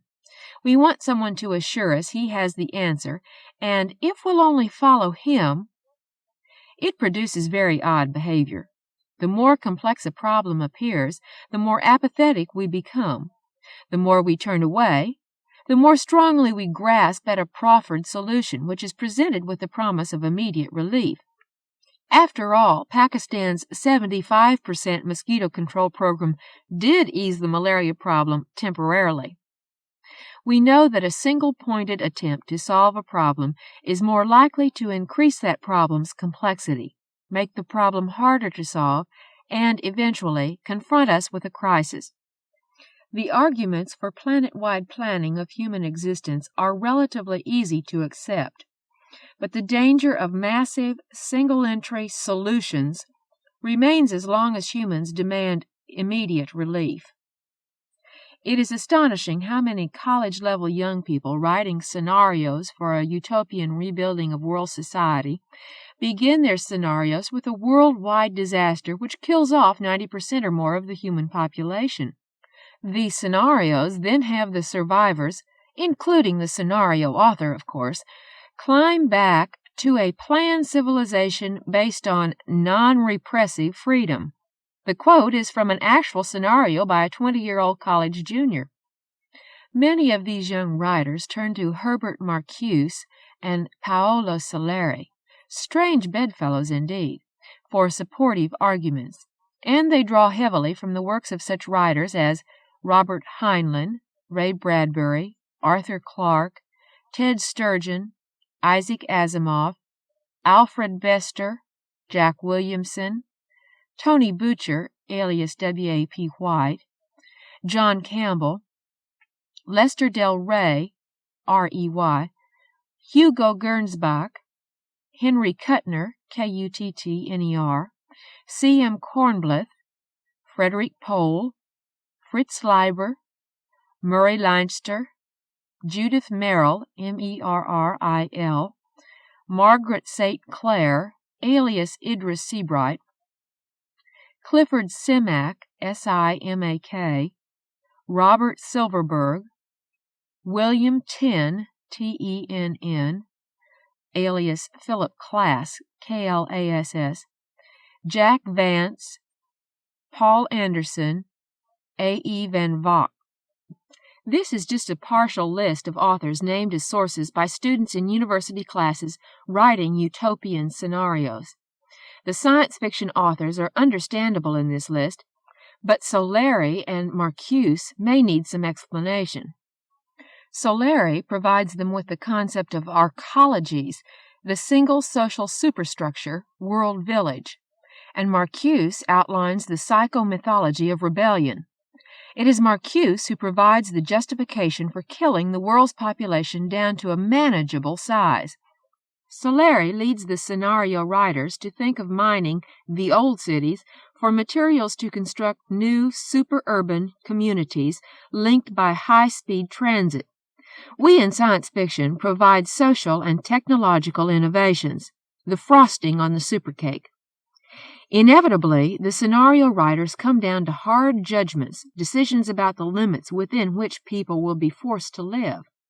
Even with London a half hour from New York City, and most of the world's surviving population living underground to free the surface for agriculture and other human requirements, the consequent accelerated demand for efficiency produces its own paradox which the scenario writers fail to resolve. They turn to more and more planning, a pervasive planning octopus which reaches deeper and deeper into the individual life. Current concepts of freedom are abandoned for the general welfare, and heavy social conditioning is accepted as inevitable. The demand for more God produces more Satan. In come the Skinnerians, and another crisis lurks at the end of this road. Well, the Club of Rome and MIT, in their study of the limits to human growth, warned us what was happening. They said humans cannot go on increasing their numbers anarchically or exponentially beyond specific limits on this finite planet. They told us that growth must be selective, oriented, governed, that is, planned. Equilibrium must be maintained between the human population and its habitat. But this equilibrium cannot be reached if world society remains in a state of imbalance. Social justice and peace have definite ecological impact, but people en masse are loath to face up to issues which seem beyond human comprehension and control. World population, which took hundreds of generations to reach present numbers, will double its size in the next 30 years. That means more than 7 billion people, all demanding homes, schools, industry, entire cities, highways, harbors, and all the rest of it. No relevant body of opinion has so far faced up to this challenge. There is no they out there working on the big answer. Some sort of global planning may be undertaken in this decade, but political pitfalls line the way. The problem may become too big and complicated to be dealt with at all before even the first hesitant steps are taken. Now there is a crisis for you. Science fiction has explored such fancies and continues to explore them, but the basis for today's world planning concepts remains firmly seated in a commitment to absolute goals, political and physical. The holders of power in this world have not awakened to the realization that there is no single model of a society, a species, or an individual. There are a variety of models to meet a variety of needs. They meet different expectations and have different goals. The aim of that force which impels us to live may be to produce as many different models as possible. As things now stand, you can be doing something that doesn't need to be done, which in fact is threatening to the survival of the human species, and yet you may be surrounded by a system which says you're doing your job well. The question, should you be doing this at all, is seldom asked in a species-wide context. We remain caught in the old realities with all of their myth-based self-justifications. Remember that a way to align your behavior with my desires is to get you to accept my definition of reality. Power rests in getting masses of people to accept your interpretation of events, and this is firmly seated in the structure of language. The words you use, how they are defined as descriptions of events, these carry the weight. Certain definitions are established. Freedom is freedom, damn it. And these are imposed on our social experiences. The delusional content of the definitions is masked by social pressures. Historical knowledge, any past definition, is marshaled to support the way we interpret new experiences. This all occurs within hierarchical structures where the occupants of niches may change, but the structures, their myths, and their delusions remain. Quote, there must be an absolute authority which will make everything right, eventually. End quote. What one learns best in this world is how to please those farther up the ladder of authority.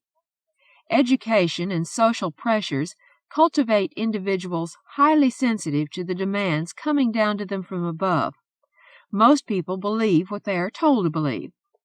The hedge against the unexpected, our social contingency factor, is to continue believing in the possibility of miracles. Of course, if you read the story of Jesus carefully, you'll note that the employment of miracles brought profoundly disruptive crises. I must take another look at Olympus and recall that it's the source of the most disastrous earthquakes which have struck the northwest corner of the United States. Even a pile of dirt can turn against you.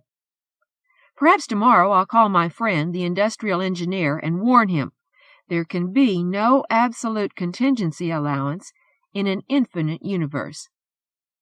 As long as that's a condition of our existence, the explorations of science and science fiction will continue to turn up exciting discoveries. But look out for the crises. Frank Herbert. Frank Herbert has been writing thoughtful and exciting science fiction for more than 20 years.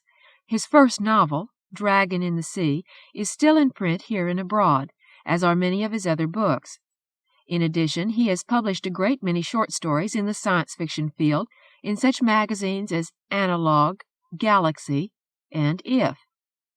Probably his best-known work to date is Dune, published in 1965 and winner of the World Science Fiction Convention, Hugo, and the Science Fiction Writers of America Nebula Awards.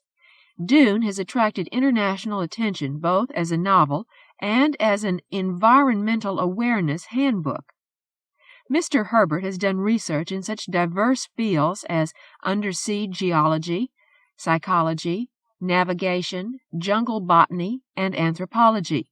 He has been a professional newspaperman in several West Coast cities, including more than 10 years with the San Francisco Examiner. In addition, he has been a professional photographer, TV cameraman, radio news commentator, and oyster diver, and has lectured at the University of Washington and other universities around the country. Mr. Herbert was born in Tacoma, Washington in 1920 and has recently returned to the Puget Sound area. He now lives in Port Townsend, Washington with his family. The following are books written by Frank Herbert. Dragon in the Sea, 1956, Doubleday in Avon. Dune, 1965, Chilton and Ace. The Green Brain, 1966, Ace. Destination Void, 1966, Berkeley. The Eyes of Heisenberg, 1966, Berkeley. The Heaven Makers, 1968, Avon. Santaroga Barrier, 1968, Berkeley. Dune Messiah, 1970, Putnam, Berkeley. Whipping Star, 1970, Putnam, Berkeley. New World or No World, 1970, Ace, editor. Worlds of Frank Herbert, 1970, Ace. Soul Catcher, 1971, Putnam, Berkeley. The God Makers, 1971, Berkeley. Project 40, 1973, Bantam. Book of Frank Herbert, 1973, DAW. Theodore Sturgeon, Science Fiction, Morals, and Religion.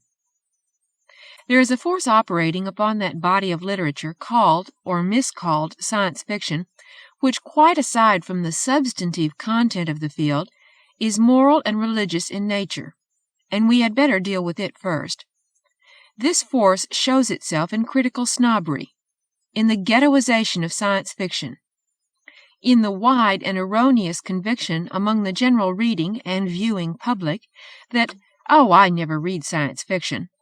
What they really mean is that they consciously avoid that which is called science fiction, while attending in droves performances of The Andromeda Strain, or Lord of the Flies, or any of scores of other science fiction films, novels, and short stories written by mainstream writers for the most part, those who have cut their creative teeth elsewhere than in the pages of the science fiction magazines.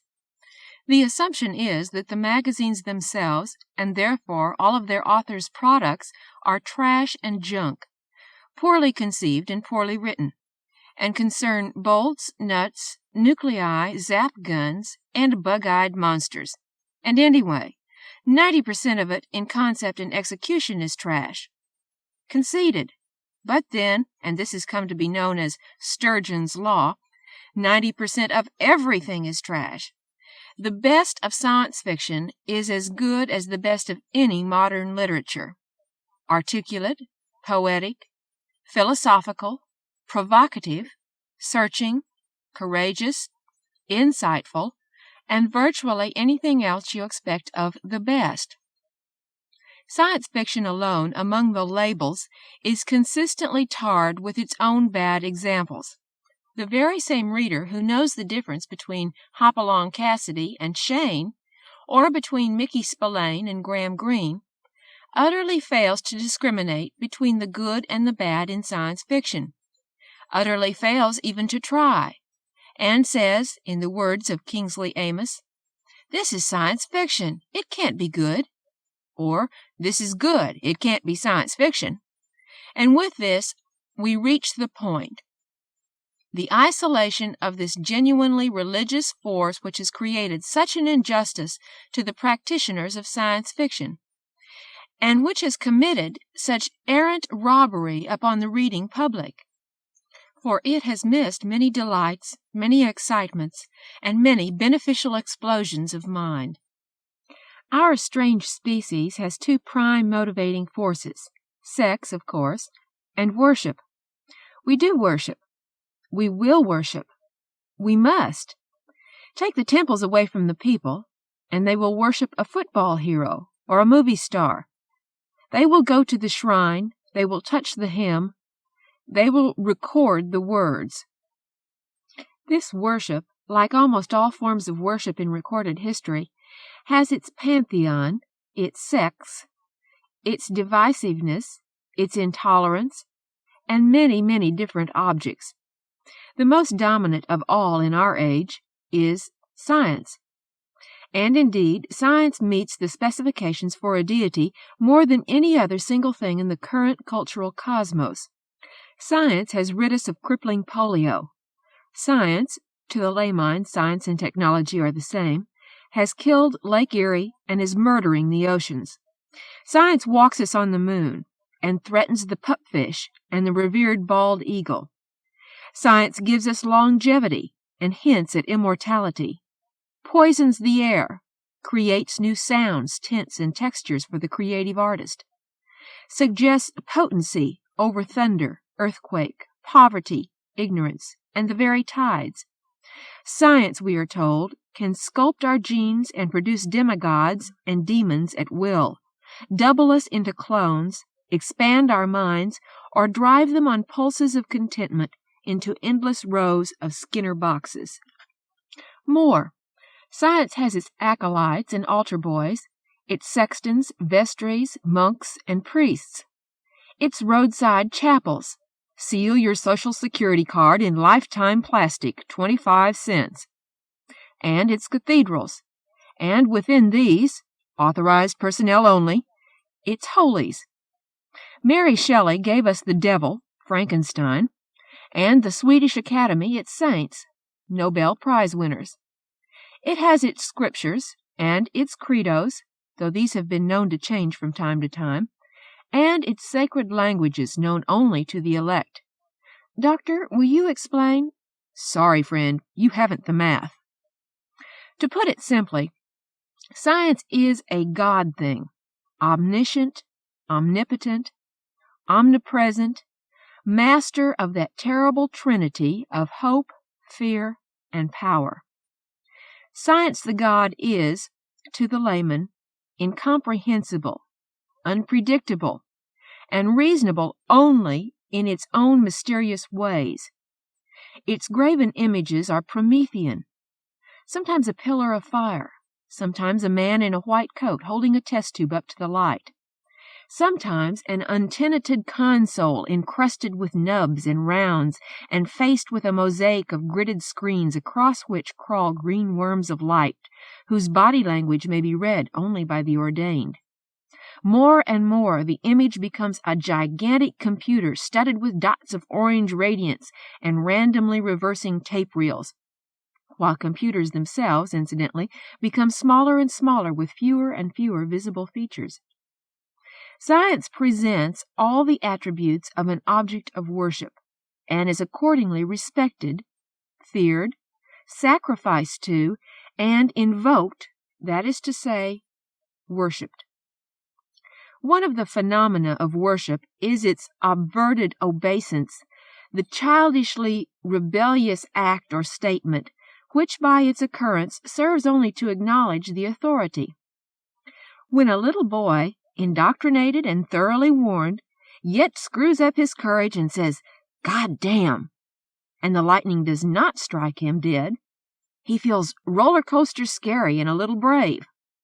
Such is the swagger of Boccaccio, who, in the Age of Faith, which preceded our age, which in turn precedes the real Age of Reason, told scandalous anecdotes about monks and nuns, and probably felt scary and brave, and exactly delineated contemporary authority.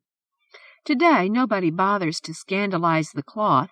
One can get no further than bad taste that way. Instead, we have funny stories about insane psychiatrists, Mad scientists, more often than not with German accents, the Übermensch lie dies hard, and the military, as in Dr. Strangelove, and the area of worship is quite as clear as that which Boccaccio inversely incised. Back now to that mysterious lack of discrimination amongst the reading-viewing public. I know of no other explanation for this strange lack than to submit that there is one target with science in its title, which is as safe to lob bricks at as the home of the only Jew in town: science fiction. Put it down and the lightning does not strike.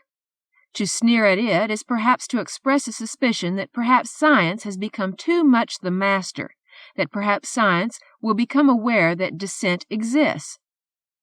Science fiction, then, because of its misnomer, it should from the first have been called something else, but it's too late now, is the victim of religious persecution, not from the heretics, but from the devout.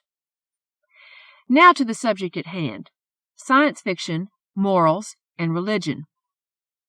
Science fiction has been around a long time, at least since Ezekiel saw that flying saucer, and it's not easy to think of anything more religious than an Old Testament prophet. As to morals, it must be said that despite the oft-repeated assertion that science fiction is, or has been until the strictures disappeared in all current literature, a passionless, and unsexed field, with all its gonads on its lurid front cover art and none inside. Science fiction has for a long time explored human relationships, a fair description, I think, of morals in action. But before citing source, I had better define my terms. Science fiction, the fiction of science, a word deriving from the Latin scientia, which does not mean system or systematic, which does not mean method. It means knowledge. For the emergence of this true original meaning, see my use of omniscient above. Omniscient, knowing all. Fiction, to me, means people. That is to say, the impact of people upon people and of ideas upon people. Fiction, any fiction, primarily about ideas, is not fiction at all, but tract. I demand of science fiction that it be good fiction. I demand further that the science, the scientia, be so essential to the plot that if it were removed, the remainder would be incomprehensible. If a story remains, then it wasn't science fiction. It was the cowboy story on location on Mars. I do not demand of science fiction that it cleave to the so-called hard sciences, for as mathematics ascends through pure logic to something approaching philosophy, so does physics advance to areas of uncertainty and intangibility, and above all, mutability. E equals mc squared, Albert Einstein once remarked, may, after all, be a local phenomenon. Celestial mechanics depends absolutely upon motion, as do chemical reactions. Change, passage, transience, evolution, and recidivism of cells and stars, these are the only universal constants. As to mankind, there is more room in inner space than in outer space, and science fiction within the wider parameters of true scientia legitimately embraces it all. This is why I claim, for example, William Golding's superb Lord of the Flies for science fiction, for it is a study of the sources, in a relatively unindoctrinated group of human beings, of religious and political organization, a fable of cultural structures with a meaning, a moral, if you like, far greater than the narrative itself. Morals. That structure of law and convention within a society which guides the individual in his survival within the group. Parenthetically, morals are distinguished from ethics in that the latter is a structure of thought which is directed toward the survival of the species. Huge families, for example, are at certain times, in certain places, an ethical imperative, and although at first emergence may run counter to contemporary morals, often win out and gradually achieve morality.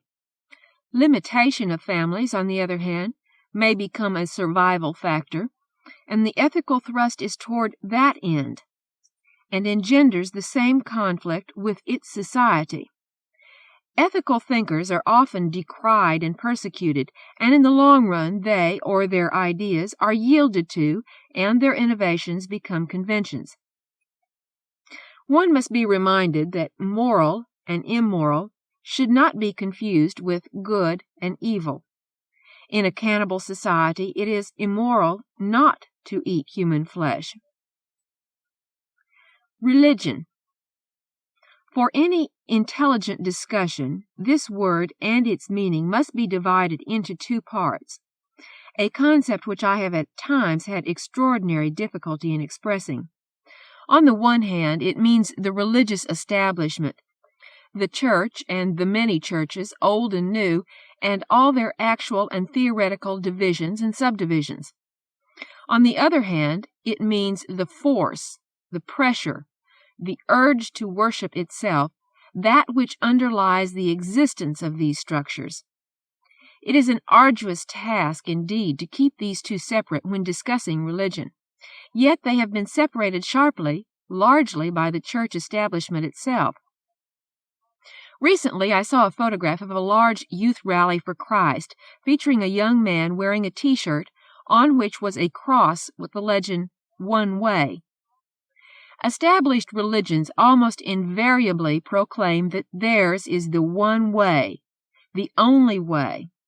It is this which caused the conflict between the Romans and the early Christians. Many Romans were quite intrigued, if not delighted, with Jesus and his works, and were only too willing to include him in their pantheon, with all respect. This the Christians totally, intolerantly refused, an attitude which then cost them savage persecution, which they returned with interest at a later date, directing it even on their own. The Catharists, for example, the Waldenses, and many others, none of which has anything at all to do with the urge to worship, religion in that sense, and has everything to do with the multiplicity of one ways. Church establishments, as a matter of record, tend to disdain and even to exterminate any emergence of direct theolepsy, the seizure of an individual personally by a higher power, and may be said, in that light, to exist to prevent worship. Both forms of religion, the hierarchical, ritualistic structure, and the infinitely more personal theolepsy, have been a part of science fiction from the beginning. Like religion throughout history, it has had its tides. Lucian of Samosata, who was born around A.D. 125, told in his Icaromenippus of voyages not only to the moon, but to heaven, from which he could look down upon all the wickednesses of men and make some biting moral judgments. One of Cyrano's travels took him via rocket to the Garden of Eden, where he met the prophet Elias, who threw him out. St. Thomas More, in his 1516 Utopia, takes great pains to describe toleration for divergence in religions, though taking a rock-firm stand against any who might suggest that the soul dies with the body. The trouble with all utopias, as Sweden's Sam J. Lundwall remarks in his excellent book, Science Fiction, What It's All About, is that they demand of their citizens, think whatever you like, but think right. All through man's literary history, his moral tales, his fantasies, satires, parables, and allegories have reflected religious influence and are stitched through and through with that metaphorical, fabulous, in the true sense of the word, quality, which has now flowered into science fiction. The novels of C.S. Lewis, most especially his fine trilogy, Perelandra, Out of the Silent Planet, and That Hideous Strength, strongly reflect the religious devotion of their author. Other true giants of science fiction, H.G. Wells and Olaf Stapledon, for example, seem to have largely ignored religion, and it's almost absent as subject and motivator in the crude beginnings of science fiction's formative years in the magazines. Not until its sudden explosion of quality, when in the late 30s and early 40s, John W. Campbell, Jr., editor of Astounding Stories, gathered about him his astonishing coterie. Asimov, Heinlein, Del Rey, de Camp, Simak, Russell, Pratt, and so many others, did the field give itself the elbow room to get into things like religious ideas. Amongst the ever-widening search for variant ideas, it was inevitable that the religious area be touched upon and finally invaded. One phenomenon of the field was L. Ron Hubbard, who was a slam-bang story machine for Astounding, which published the first article on Dianetics. Campbell was an ardent follower of Dianetics for a year or so and then dropped it. Dianetics evolved into Scientology and registered itself as a church, and thrives to this day. I could not give you an inclusive list of religiously oriented science fiction from Campbell's golden age to the present without far overrunning my allotted space here. One cannot discuss religion and science fiction without immediate mention of James Blish's beautifully constructed, provocative novel, A Case of Conscience, in which a Jesuit unearths the underlying evil in an apparently perfect planetary culture. Its Ophidian natives have no souls. Equally provocative is Arthur C. Clarke's celebrated short story, The Star, which describes a truly beautiful, powerful, highly cultured alien civilization which is destroyed by its sons going nova, that nova being the Star of Bethlehem.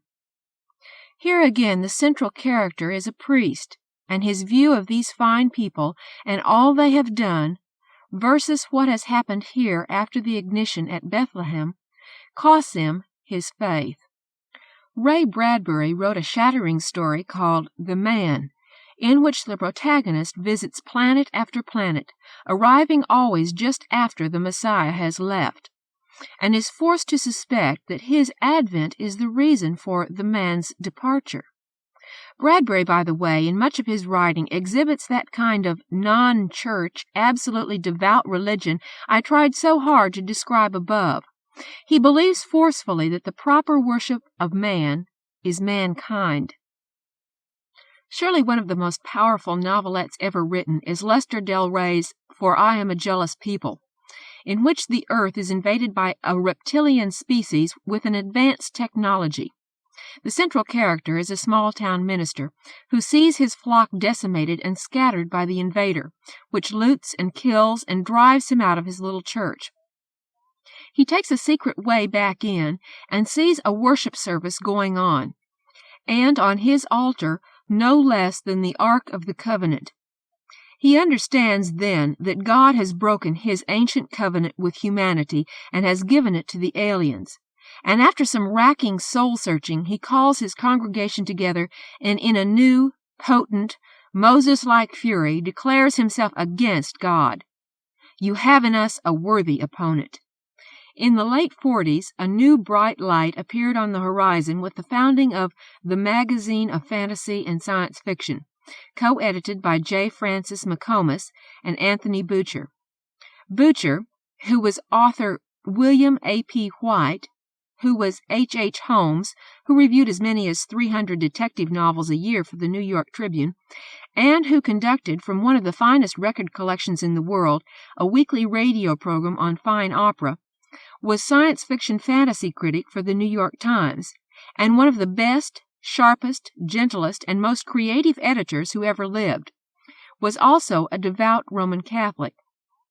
He was also one of the most relaxed human beings one could meet, and his death in 1968 is a terrible loss. His was a devotion of wide tolerance and ecumenicism. He would have had a joyful time with Pope John, and if there is high art in heaven, he will at this moment be conducting a delightful battle royal with the late Colonel, mistakes of Moses, Robert Ingersoll.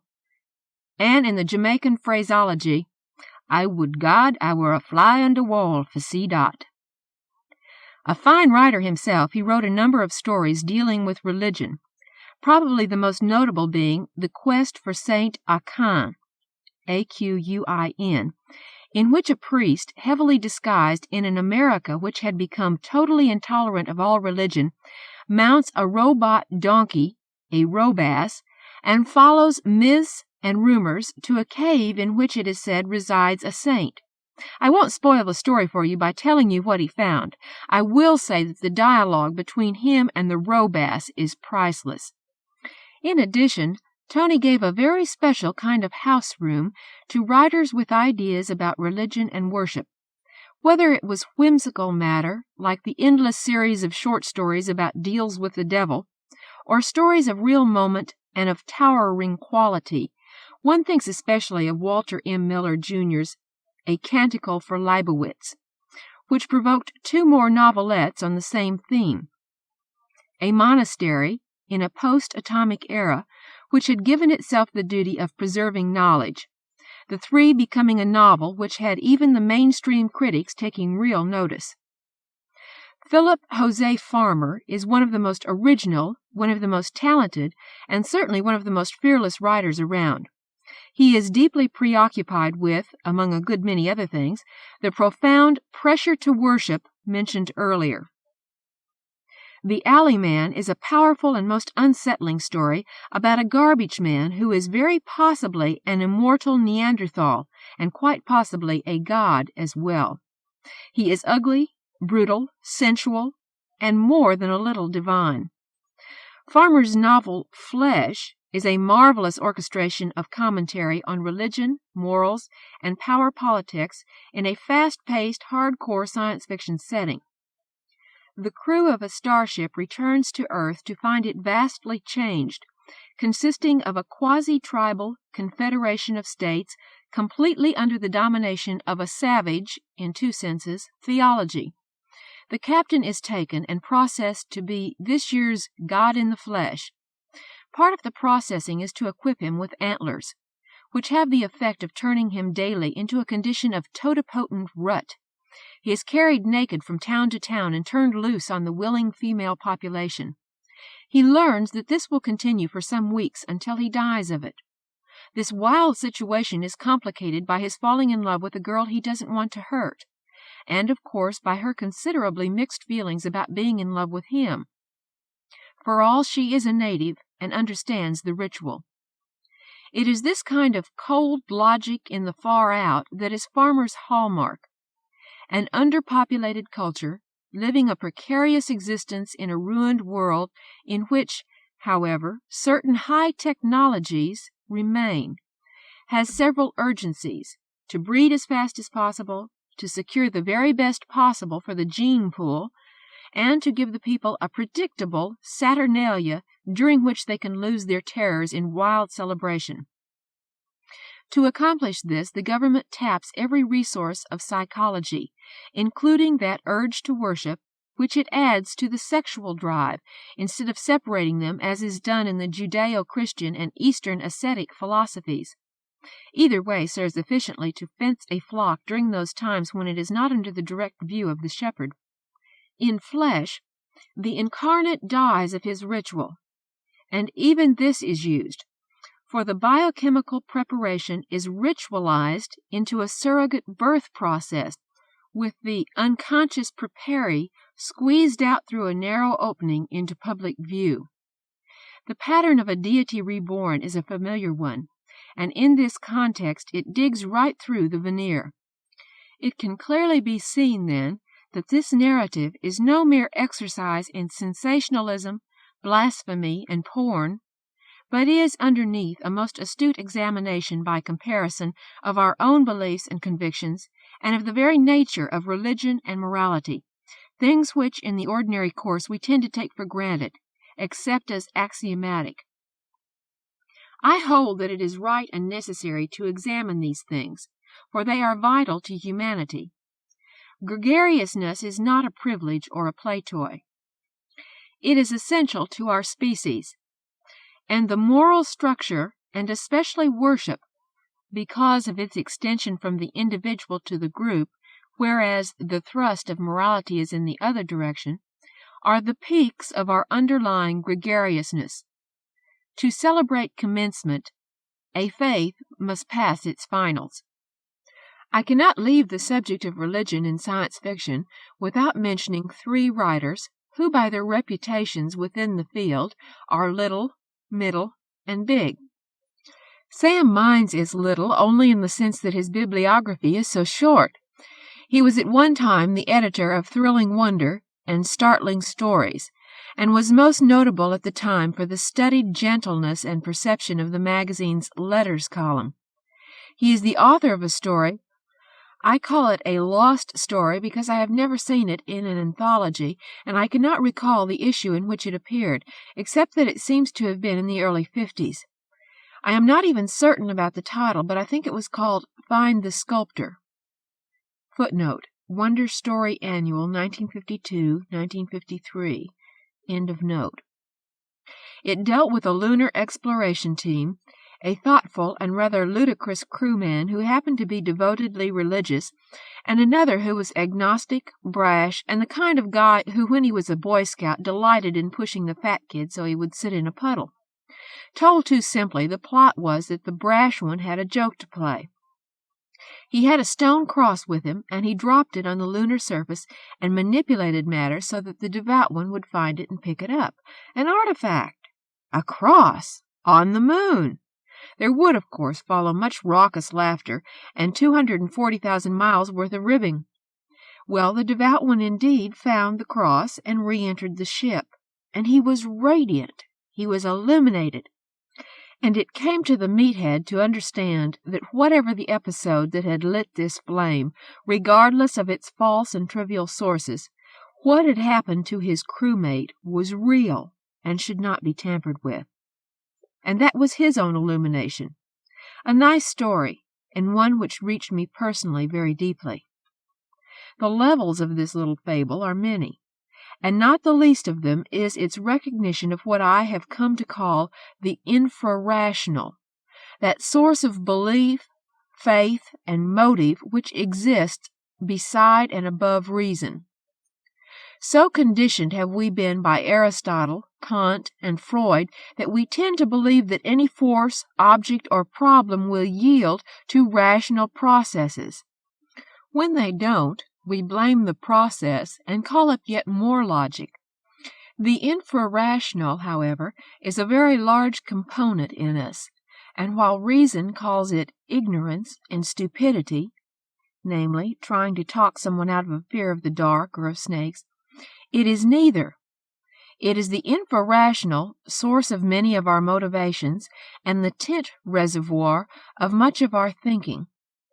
We will never succeed in reaching our optimum as a species until we learn the nature of the infrarational. We may fail as a species unless we do. The urge to worship, as ubiquitous and commanding as sex, has its origins there. A middle writer is Marion Zimmer Bradley, competent, entertaining, insightful, always worth a reader's time and money. In her new novel, Dark Over Landfall, about a starship carrying colonists which strays far off course and crashes on an unknown planet, there is a frightening sequence in which the pollen of a certain flower acts in strange ways on warm-blooded life, indigenous and alien both. Among the people most taken by its madness is a priest of the Order of St. Christopher of Centaurus, who, under the influence of the pollen, commits sins which he thought were impossible to him, then murders to eliminate the witnesses, and then begins to suicide, and only at that point recognizes immolation as yet another mortal sin and stops in time. The details of his sins are in the book. I'm not about to spoil so careful and powerful a piece of writing. Because human life is so precious in this situation, and because the defense of temporary insanity is so obvious, for everyone was affected during the pollen drift, Father Valentine is not executed, but is put to burying the dead and setting up a cemetery, working and living alone except for the momentary contact of someone's bringing food. A woman with a problem asks to take him food one day, and this interesting exchange takes place. "Father, I need your help. I don't suppose you'd hear my confession?" He shook his head slowly. "I'm not a priest any more. How in the name of anything holy can I have the insolence to pass judgment in the name of God on someone else's sins? How can I honestly teach or preach the gospel of Christ on a world where He never set foot? If God wants to save this world, He'll have to send someone to save it, whatever that means." "Then you're just leaving us without pastoral help of any sort, Father?" "I don't think I ever did much in that line," Father Valentine said. "I wonder if any priest ever did. It goes without saying that anything I can do for anyone as a friend, I'll do. It's the least I can do. If I spent my life at it, it wouldn't begin to balance out what I did. But it's better than sitting around in sackcloth and ashes mouthing penitential prayers." The woman said, "I can understand that, I suppose. But do you really mean there's no room for faith or religion, Father?" He made a dismissing gesture. "I wish you wouldn't call me Father. Brother, if you want to. We've all got to be brothers and sisters in misfortune here." "No, I didn't say that. Every human being needs belief in the goodness of some power that created him, no matter what he calls it, and some religious or ethical structure. But I don't think we need sacraments or priesthoods from a world that's only a memory, and won't even be that to our children and our children's children. Ethics, yes. Art, yes. Music, crafts, knowledge, humanity, yes, but not rituals which will quickly dwindle down into superstitions, and certainly not a social code or a set of purely arbitrary behavioral attitudes which have nothing to do with the society we're in now." "Yet you would have worked in the church structure at the Coronis colony?" Their original destination. "I suppose so. I belong to the Order of St. Christopher of Centaurus, which was organized to carry the Reformed Catholic Church to the stars, and I simply accepted it as a worthy cause. I never really thought about it. Not serious, hard, deep thought, but out here on the rock pile. Judith, forgive me. You came to ask my help, you asked me to hear your confession, and you've ended up listening to mine." She said very gently, "If you're right, we'll all have to be priests to each other, at least as far as listening to each other and giving what help we can." Of the many aspects of that multifaceted monolith, Robert Heinlein, one of the most fascinating is the development in his work through the years of the religious element. One of the boldest thinkers around, he often seems harnessed to conventionality. But has his thinking in this area evolved, or has he been revealing more of what was always there? It's difficult to say. In one of his earliest stories, The Year of the Jackpot, which describes the result when all life-affecting cycles, lunar, solar, geological, psychological, meteorological, etc., happen to peak at the same time, everybody goes crazy. The hero, like so many Heinlein heroes, is a fast-thinking, strong, engineering type who rescues a girl out of the madness and brings her to a hiding place back in the hills where they wait it out. They fall very much in love, and what to do? They're not married. This is a difficult issue for them, but what seemed, even at the time, 1952, merely quaint, suddenly became poignant when he and she knelt while he devoutly called upon God as his witness that these two were well and truly married. In the same story, incidentally, is a most touching passage in which the girl asks this slide-rule, chrome-plated character if he believes in life after death.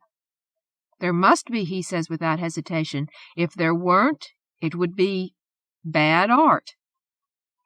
I cannot express to you how much I like that. In sixth column, the United States has been so thoroughly conquered that there are only 6 patriots left free to fight. They win back the country with a dazzling series of super, pseudo, and just plain scientific gadgetry, encasing the whole in a spectacular God-is-on-our-side false front which heartened the natives and demoralized the invader. And to this day I have not been able to decide whether this was cynical commentary on the force of religion or a kind of naivete. For a long period Heinlein, like a great many of his contemporaries, ignored this aspect, at least to the best of my recollection. There are certainly a great many other things to write about. Then along came the extraordinary Stranger in a Strange Land, a book which infuriates almost everyone who reads it, and with each reader for a different reason. Aside from the fury, however, most people who read it love it. Heinlein's fusion of the optimum human concept with religion becomes clear in this book, together with an opening up, not of love — there is always much more of love in Heinlein's works than the casual skimmer can find — but of ways of love. The parallel in Stranger between the careers of Michael Valentine Smith and Jesus of Nazareth is purposeful and clear, and it seems to me a lot more life-oriented in the former. The gaiety in that transubstantiation scene at the end is something that has infuriated some of the infuriated readers, yet it is much closer to the agape, the love feast, of apostolic Christianity than the rather more austere ceremony into which it evolved. To sum up, then, religion and science fiction are no strangers to one another, and the willingness of science fiction writers to delve into it, to invent and extrapolate and regroup ideas and concepts in this as in all other areas of human growth and change delights me and is the source of my true love for the mad breed. As to morality, there is little more I can say about this than I have said above. Morals are rules by which the individual survives within the group. More often than not, they are outdated ethical concepts. More often than not, they are tools for the established order to keep the order established. They have little contact with necessity. They tend to immobilize rather than to emancipate. They yield readily to straight, hard questions like, why must 3-year-old girls wear bikini tops? Why must little boys wear bathing suits at all? Are the garments worn to worship services by today's females more or less modest than those worn on the beaches in the memory of the oldest parishioners? Clothing, especially beach wear, is an easy target, a simple test for viability and usefulness in a moral idea. Some are more ponderous and worth pondering. If all children were slapped every time they used the 4-letter word frog, frogs would achieve more size and more voltage than any frog has ever dreamed of. Well, you take it from there. Live and grow, and in the name of a real God, don't let morals stop you. Theodore Sturgeon. Theodore Sturgeon was born on Staten Island, New York in 1918. He started writing during the 3 years he spent at sea after attending Penn State Nautical School.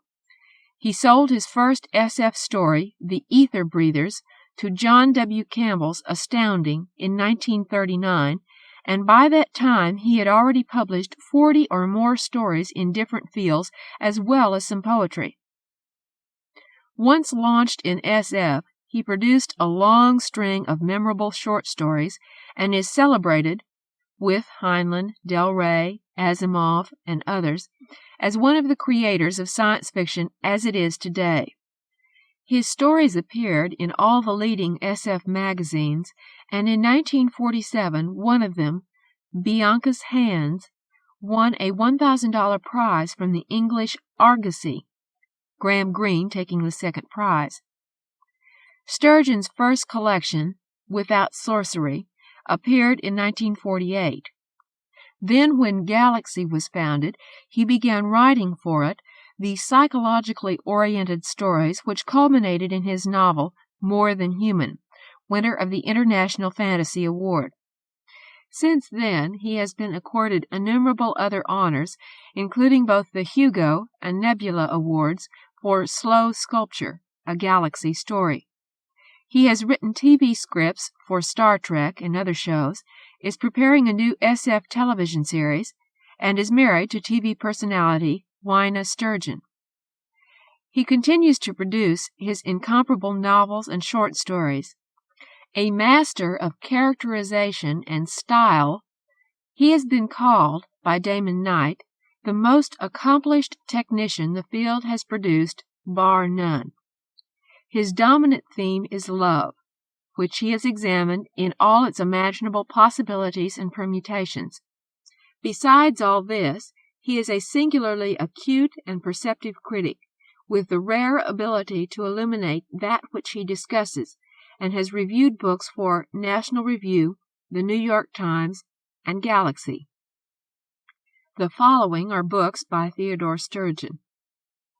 Without Sorcery, 1948, Prime Press, with introduction by Ray Bradbury. E Pluribus Unicorn, 1953, Abelard Press. More Than Human, 1953, Farrar, Straus, and Young. Away Home, 1955, selected and with introduction by Groff Conklin, Funk and Wagnalls. Caviar, 1955, Valentine. I Libertine, 1956, Valentine, under pseudonym Frederik R. Ewing. A Touch of Strange, 1958, Doubleday. The Cosmic Rape, 1958, Dell. Aliens 4, 1959, Avon. Beyond, 1960, Avon. Venus Plus X, 1960, Pyramid. Voyage to the Bottom of the Sea, 1961, Pyramid. Some of Your Blood, 1961, Ballantine. Sturgeon is Alive and Well, 1971, Putnam. The Whirls of Theodore Sturgeon, 1972, Ace. Sturgeon's West, 1973, Doubleday. Alan E. Nourse, Science Fiction and Man's Adaptation to Change. More than at any other time in history, we are living today in an age of furious and bewildering change. Awareness of this fact, with all its disorganizing implications, is thrust upon us daily from all sides. Change permeates every aspect of our lives. In less than a single century, we have moved from horse and buggy travel to supersonic transports and interplanetary vehicles. Simple bullets and limited battlefields have given way to hydrogen bombs and genocidal warfare. Our insular and agrarian society is rapidly vanishing, swept away by a burgeoning technology that spans oceans and continents. Our political institutions are in turmoil. Our social values are shifting radically, and our ethical standards are under continuing attack. The environment of our planet is changing so rapidly that our very existence is threatened. Serious men are seriously questioning our ability as a race to survive at all for very long. Others question whether we deserve to survive, or even want to, considering the fearsome nature of the future world we may have to endure. Still others, more optimistic, or more stubborn, search diligently for ways to surmount the problems of change which seem increasingly insurmountable with every passing year. We know that much of this relentlessly accelerating change is rooted in the vast scientific and technological revolution that began 3 centuries ago and is still expanding today in exponential progression. We also know that different peoples have suffered differing impacts. In the underdeveloped nations today, change is suddenly uprooting whole societies and hurling millions of people overnight into an alien world they cannot begin to comprehend, much less adapt to. In such areas, it has become the function of governments, for better or for worse, to force adaptation upon whole populations, and if the results have often been grisly, the need has been desperate. In our Western world, the impact has been less catastrophic. For decades and centuries, the winds of change have been accelerating slowly enough that orderly adaptation has been possible, up to a point. But now, even here, our capacity to adapt is being outpaced. We no longer have time for a slow evolutionary assimilation of change into our daily lives. Multitudes of people are scrambling ever more frantically to find some kind of foothold, some place to stand, as they try to deal with a changing world which they can neither control nor comprehend. The popular term future shock is singularly appropriate.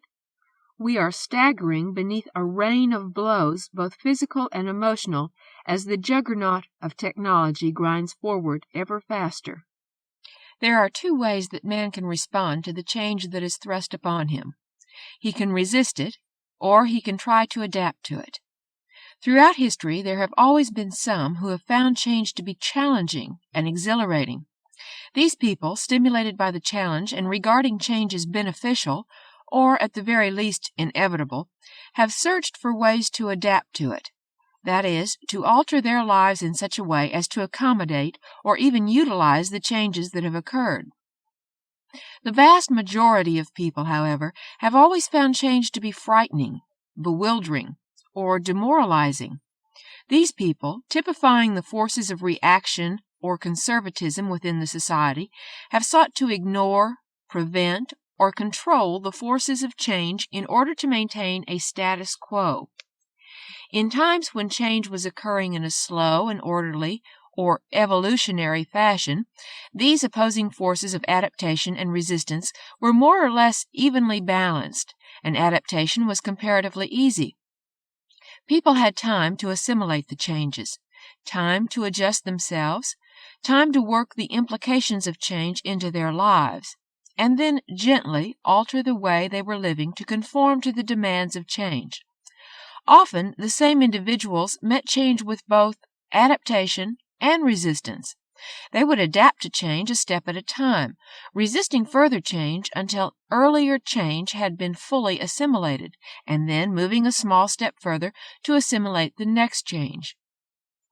We can see this type of successful adaptation to change exemplified in the manner in which the automobile, with its internal combustion engine, edged out the horse and carriage as a primary means of transportation from place to place, an evolutionary process that took place with comparatively little dislocation over a period of decades in the advanced industrial societies, and which is still proceeding today in less developed areas. But as the pace of change has accelerated with bewildering swiftness in recent decades, such orderly adaptation has become progressively more difficult. More and more people regard change as threatening and catastrophic.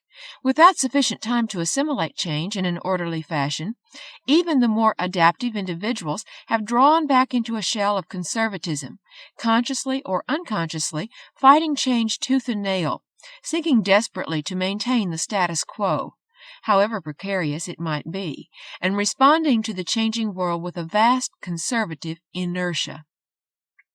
Today, we can see manifestations of this inertia on all sides of us. We see it, for example, in the continuing growth of huge and sprawling urban centers, spreading out unchecked into the suburban areas, while the city centers are increasingly beset with poverty, crime, and decay. We know, of course, that the cities have been vital to man's development throughout most of his history, but the city of today is unlike anything ever before witnessed. There is ample reason to suspect that the sprawling metropolis containing tens of millions of people is no longer a serviceable or even a viable social entity, but rather that such cities today are in fact anti-survival and largely unnecessary considering the current state of our technology. Yet, with enormous conservative inertia, our society not only struggles to maintain existing megalopoli, but allows them to enlarge further and seeks even to create new ones.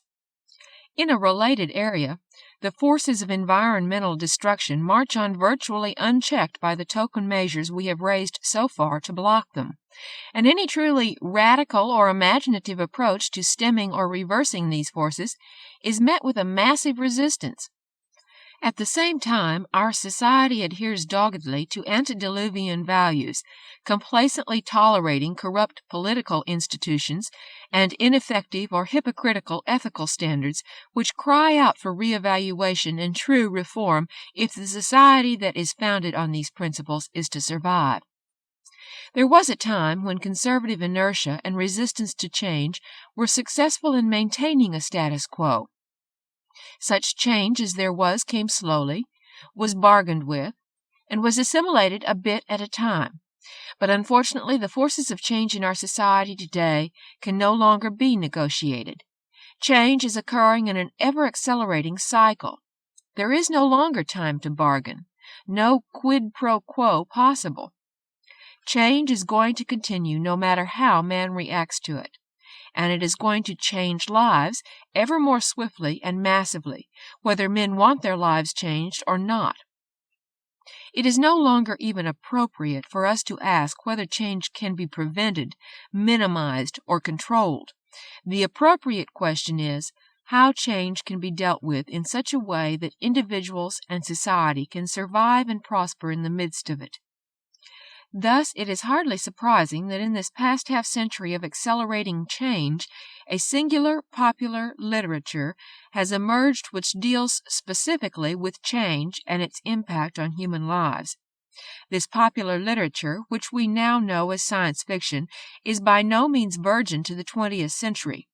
Scholars can demonstrate that a literature of romantic fantasy has occupied its own special niche over the centuries. With its curious and rather special outlook on man's relationship to nature and the world, it has always stirred the imagination and evoked a sense of wonder in the face of phenomena that were not clearly understood. But it was only in the first quarter of the 20th century that science fiction began to distinguish itself by its recognition of science and technology as key factors molding our society. It was at the same time that science fiction became acutely concerned with rational speculation about the impact of science and technology on mankind, as opposed to the supernatural or mystical dream worlds previously explored in romantic fantasy. And just as modern science fiction has evolved side by side with the 20th century's scientific and technological revolution, it has begun to serve as an increasingly important and singularly effective device for adaptation to changes brought about by that revolution. Science fiction today is an excellent means for pinpointing and identifying the potential hazards that may face us in the future because of accelerating change.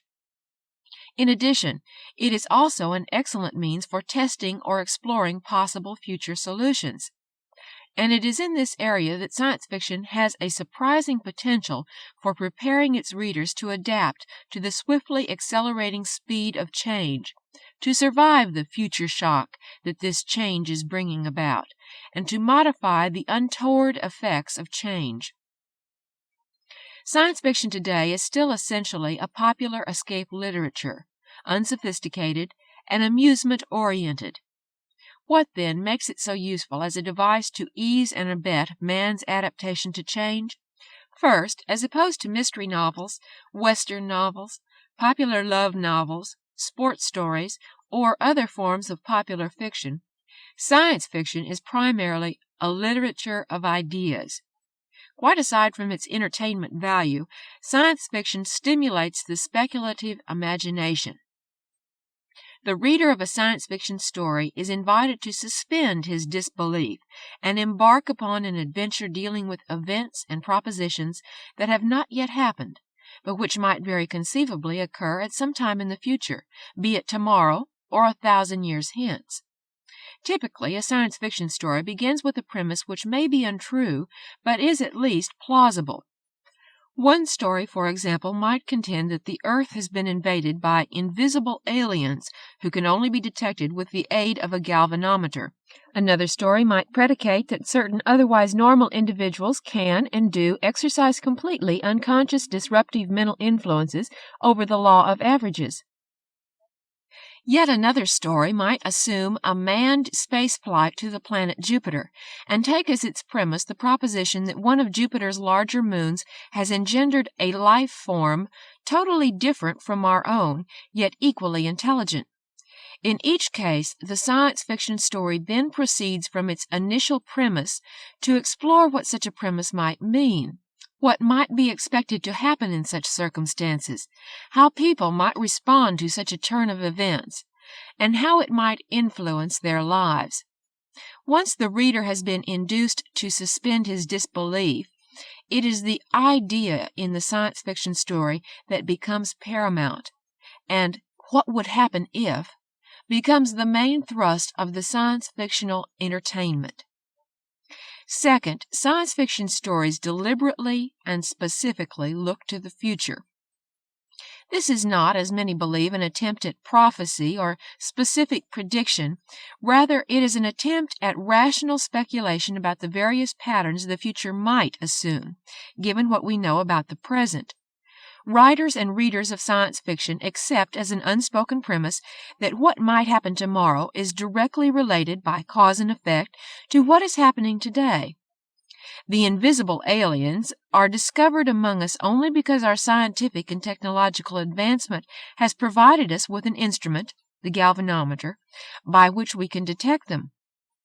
Perhaps these invisible aliens have been among us for centuries without our having any awareness of their presence before this momentous discovery is made.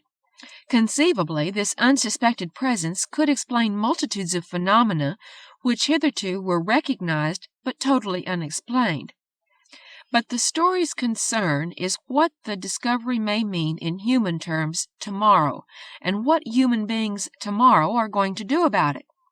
Similarly, in the story of the man whose mind unconsciously influences the law of averages, the story is concerned not so much with the phenomenon itself as with implications, speculating as to what influence such an individual might have on the world at large.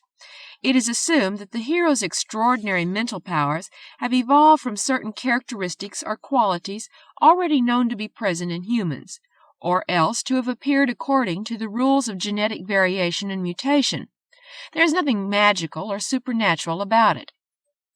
And granted this cause and effect premise, the story then concerns itself primarily with what this suddenly appearing mental power might mean to its possessor or to other human beings around him, what changes it would necessitate in society, and how man might adapt to the appearance of such a phenomenon if it were to occur. Thus, science fiction is predominantly a speculative literature, in which the reader is invited to ponder in some detail the effect that a given advance, change, discovery, or technological breakthrough might have upon society as we know it, and upon human beings as we know them. While engaging in such speculation, however, science fiction clearly recognizes the importance of future variables in the lives of men. In particular, it takes into account the appearance of unpredictable variables, such as might arise as a result of rapidly accelerating and unexpected change, and then seeks to predict where such unpredictable variables might reasonably lead. For example, it is not at all implausible that a virulent mutated virus might appear as an unpredicted variable in our own immediate future, and could lead to massive changes in the lives and health practices of whole societies. Science fiction can imagine such an unpredictable variable, and then, given the premise that such a mutated virus had appeared, can ask what our society would and should do about it, how we should deal with it, and how we might work to resist it or to adapt to it. Similarly, the unexpected discovery of physical principles that could make faster-than-light travel possible by one means or another might very plausibly appear as an unpredictable variable in the world we know today. Such a variable would have a profound effect upon man's ability to explore and possibly better understand the universe. Science fiction has long been speculatively concerned with precisely such exploration, even when its concepts of what such an exploration might mean and the conclusions it might arrive at may be extremely provincial and naive. But how can a popular literature, which is often regarded as crazy or fantastic by those least acquainted with it, actually equip its readers to adapt to social, cultural, or technological change? First and foremost, science fiction prepares the minds of its readers with certain concepts or attitudes toward change that are not always widely shared by others. For example, the science fiction reader is powerfully acclimatized to the underlying idea that change is going to come about, come what may. There is no nonsense in his head about resisting, thwarting, or evading change. The science fiction stories he reads dwell upon future societies that have changed from the present. In these stories, change is regarded as inevitable. Indeed, science fiction frequently predicates rapid, radical, or abrupt change as probable in the pattern of the future. From his experience with the simple process of extrapolation, taking current trends and patterns and tracing them to their possible logical future implications, the science fiction reader knows that the changes proceeding about him today, however sweeping they may be, are as nothing compared to the changes that may be expected in the near and distant future. Second, the science fiction reader is encouraged by his reading not to fear or dread change, but rather to accept it as a fresh and exciting challenge. After all, science fiction seems to say the winds of change, however violent they may seem, are of man's making in the first place, and it should be within man's power to temper them. This is not to say that the science fiction reader necessarily likes the idea of change, or welcomes it, or even approves of it. He may well react quite negatively. He may elect to move heaven and earth in an effort to modify its impact. But total rejection is unlikely to enter his head. Rather, his thinking will be directed to identifying what might be wrong with a specific direction of change, which kinds of change to resist and which to applaud, what deleterious influences might come about as a result of change, and how those undesirable effects might be prevented from happening. Indeed, there are a number of prominent science fiction writers and multitudes of their readers who quite actively detest the process of technological change and the direction in which technology seems to be drawing mankind.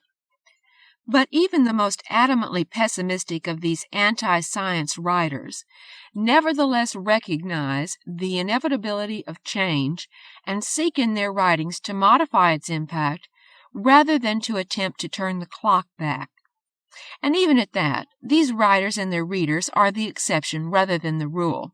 Most science fiction writers and readers approach the idea of change not with the negative mental set of what can we do to halt it or minimize it, but rather with the more optimistic mental set of how can we use it, adapt to it, make our lives with it, around it, or in spite of it. How can we deal with it most effectively? Third, science fiction readers in general are equipped by their reading to accept scientific and technological discovery and advancement as a major and potentially beneficial instrument forcing change. Rather than ask, why do we need this advancement? They are asking, why haven't we had this advancement sooner? Why aren't we applying it more widely? Why didn't we recognize its potential 20 years ago? And why aren't we using these changes to better advantage? There are very few back to nature and the simple life thinkers among science fiction readers, very few hand-wringers, very few indeed who are concentrating on past faults, failings, and frailties of mankind. Thus, for better or for worse, science fiction readers are probably more realistically oriented to the inevitable forces of change than most other people. At the same time, science fiction readers are prepared by their reading to cope with the natural ambivalence that scientific and technological change generates in people's minds. These readers clearly recognize that all scientific and technological progress is not necessarily good, and that for every benefit of science, there are likely to be hazards or disadvantages. Thus, they are able to direct their thinking toward neutralizing or counteracting these hazards or disadvantages, while at the same time nurturing and developing the benefits. And if worst comes to worst, science fiction readers are prepared to accept the worst and deal with it. They are long familiar with the ironic concept of Finagle's first law, as scientists and engineers apply it to any scientific experiment in the laboratory. If something can go wrong, it will.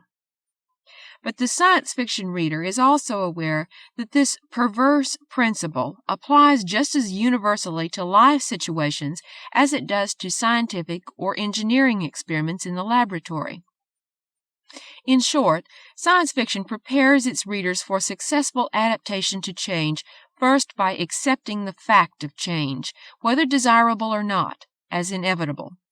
Second, by seeking to adjust to the change wherever possible. And third, by modifying the change when possible or necessary in order to reduce its negative impact on our lives. On the other hand, much adaptive failure arises, first, from refusing to accept change as an inescapable factor. Second, fighting against all change, the good as well as the bad, and seeking to resist or negate changes in attempting to return to or to restore past circumstances that are more familiar and comfortable. The non-adaptive individual is frightened by the unfamiliar and seeks unsuccessfully to resist it.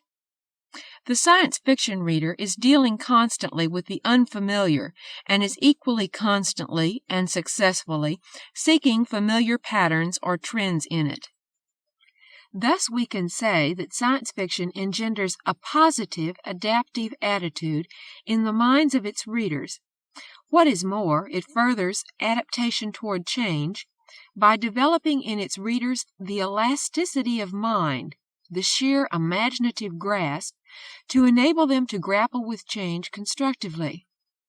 The typical science fiction reader is capable of conceiving many possible futures, each different from the other, and is comfortable dealing with change one step at a time in approaching these possible futures. Critical to constructive adaptive thinking is the sort of elasticity of mind typified by the concept of fairy chess, a modification of the classic game in which an already complex game operating within a rigid framework of rules is made even more mind-stretching by the simple expedient of arbitrarily modifying certain of the rules at the beginning of each game. Thus, in fairy chess, the players might agree that for the purposes of the game they are about to play, the knight will always have the option of moving either 2 spaces forward and 1 to the side, or 3 spaces forward and 1 to the side, thus significantly altering and extending the ordinary power of the chessboard knight. All other rules of the game remain unchanged from the classical pattern. In another game, the players might agree that the pawns can move only on the diagonal and capture only straight ahead, directly the opposite of the classical rule. Each such minor modification presents the players with an unfamiliar context that still bears familiar patterns or trends. It also forces the players to stretch their minds beyond the limits of the normal chess game and to cope effectively with the unfamiliar. On a somewhat similar level, the introduction of wild cards into a poker game is a clear extension of the fairy chess concept, and players in such a game are forced with each declaration of a wild card to adjust their thinking with regard to the odds and the values of cards and hands. The adaptive player grapples with such unfamiliarity, learns to calculate the shifting odds, and wins.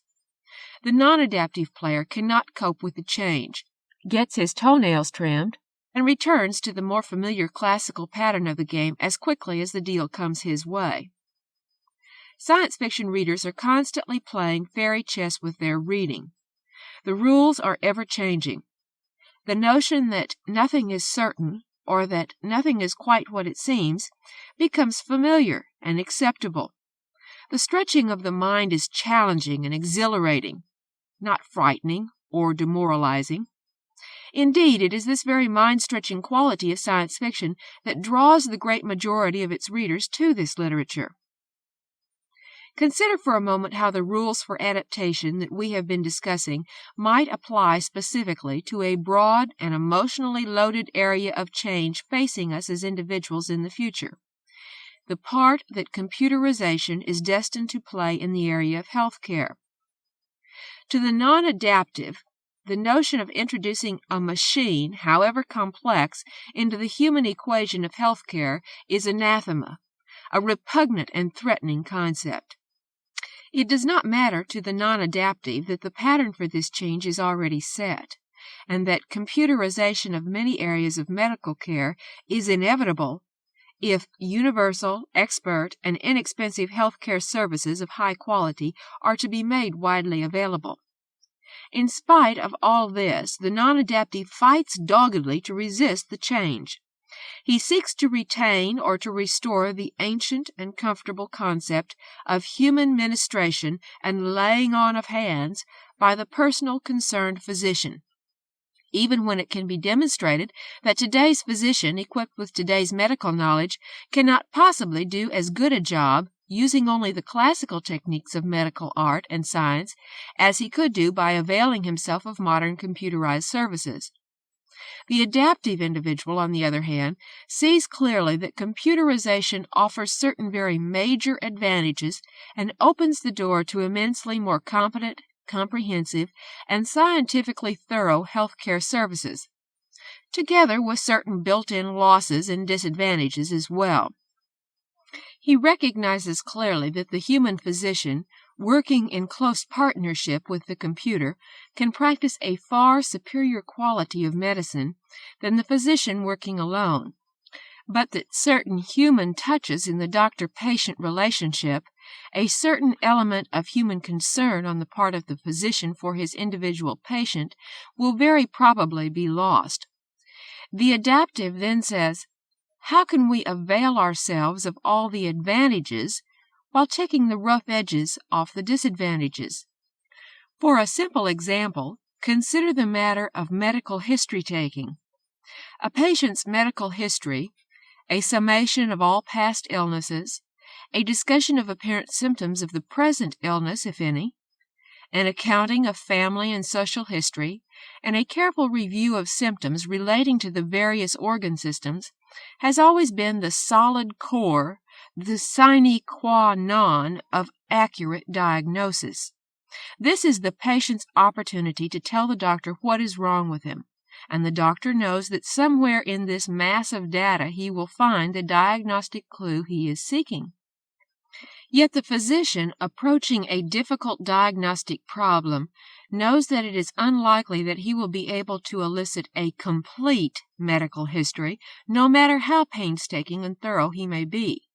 Such a medical history would require hours of penetrating interview with a patient, hours that no physician has available to spend and that no patient can afford to pay for. Thus, at best, the physician can take only an abbreviated medical history, and although he may be carefully trained and widely experienced in eliciting useful data quickly, vital bits of information may elude him. The computer, on the other hand, can be programmed to take an utterly exhaustive medical history and, through the utilization of time-sharing principles, can, in fact, take medical histories from dozens or hundreds of patients simultaneously, while each individual patient has the illusion that the computer is devoting its full and entire attention to him. What is more, the computer can easily be programmed to flag for the doctor's attention precisely those items of medical history data that are most likely to help him reach an accurate diagnosis. In truth, the doctor-computer team can achieve a level of competence and efficiency in diagnosis that no doctor can hope to achieve any other way. Obviously, then, it can be a very real advantage to the patient to have computerized history-taking facilities available. Despite these advantages, however, the non-adaptive individual objects to the coldness, the impersonality of the machine-taken history. He does not like the idea of a machine asking personal questions. He does not trust the utilization of the information given to the machine. Early attempts to computerize medical history-taking ran aground on precisely such objections as these. The results were anything but satisfactory, and the prospects seemed discouraging. Fortunately, a form of science-fictional thinking suggested a solution to the dilemma, a solution which is currently under intensive development and appears likely today to guarantee that computerized medical histories will soon completely replace the human physician's history-taking. The solution was simply to make the computer seem more human to the patient.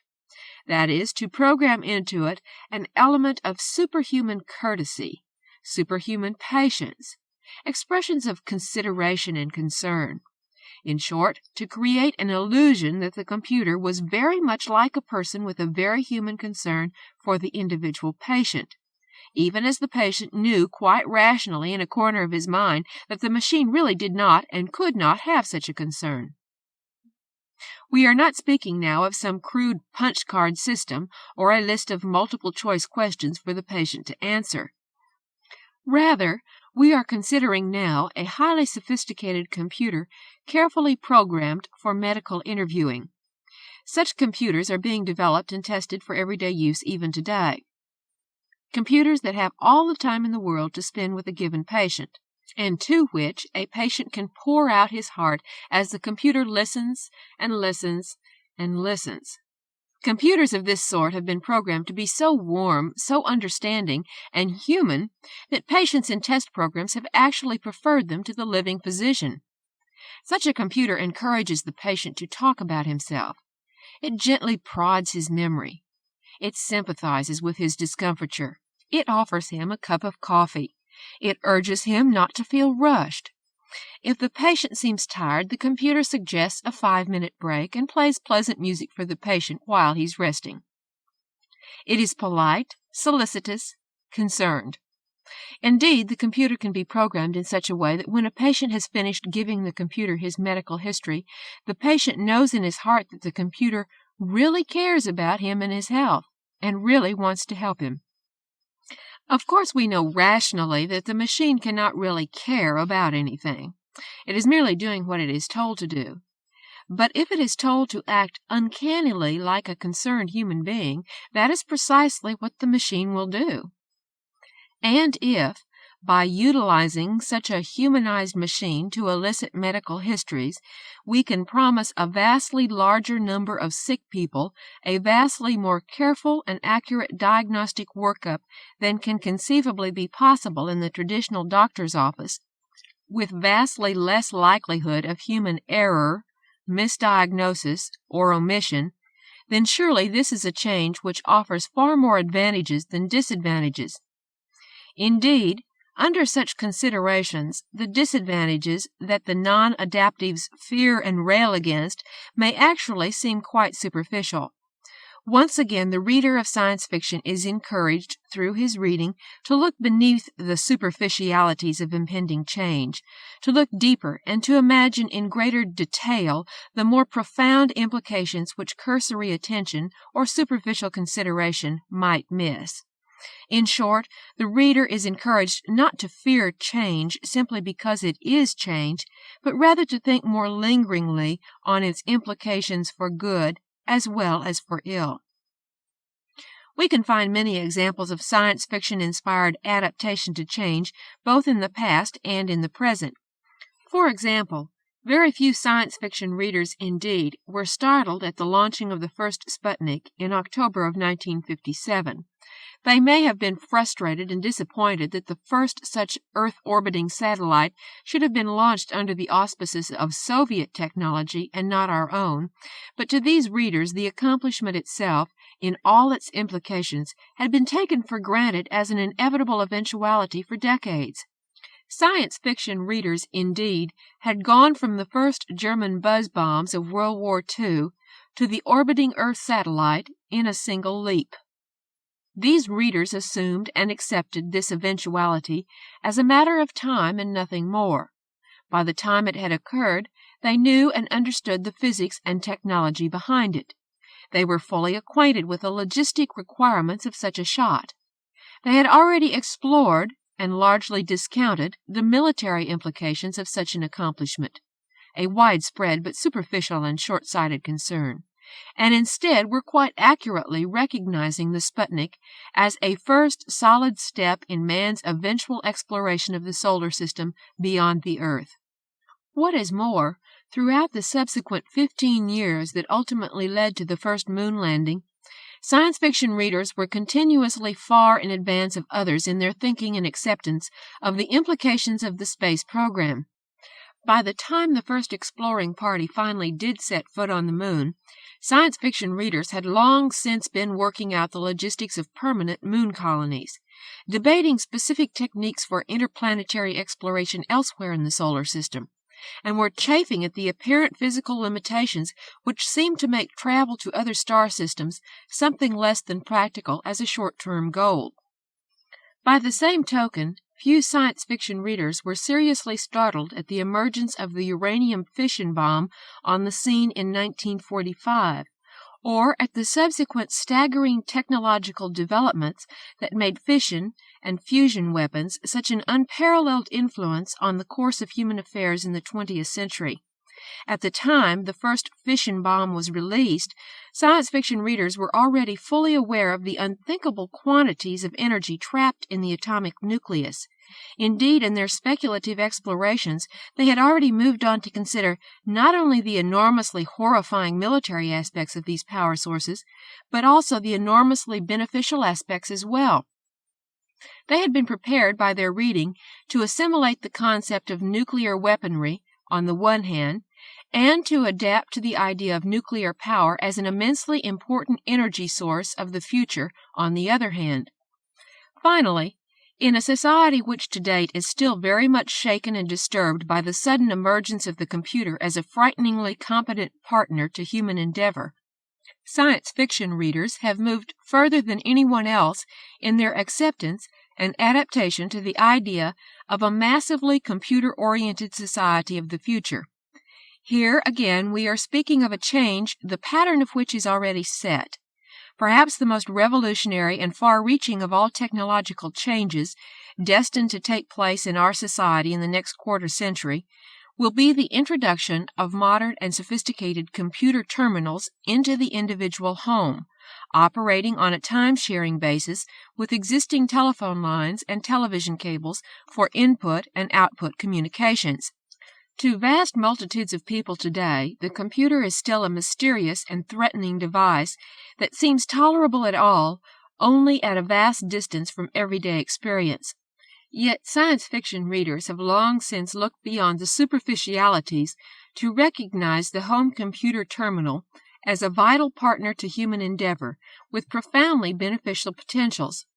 A device that is destined to become as important and as necessary to the average household as the telephone, the television set, or the electric refrigerator.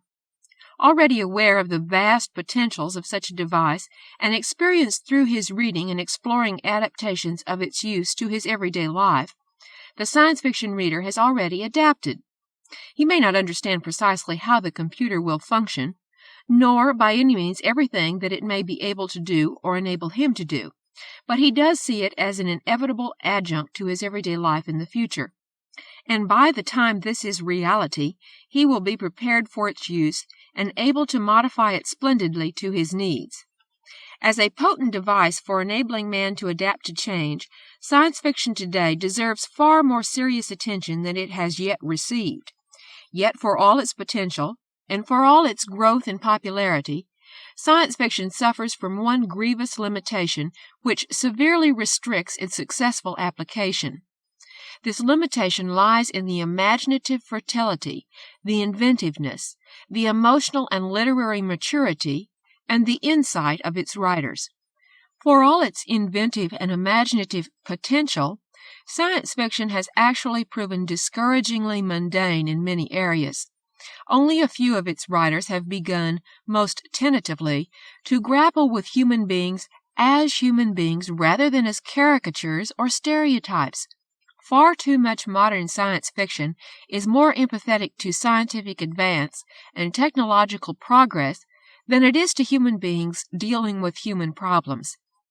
Too often, science fiction's insights into human psychology are embarrassingly naive, and its grasp of sociological implications are distressingly provincial. And although multitudes of imaginative problems may be explored in science fiction, the solutions all too often fail to stand up to mature scrutiny.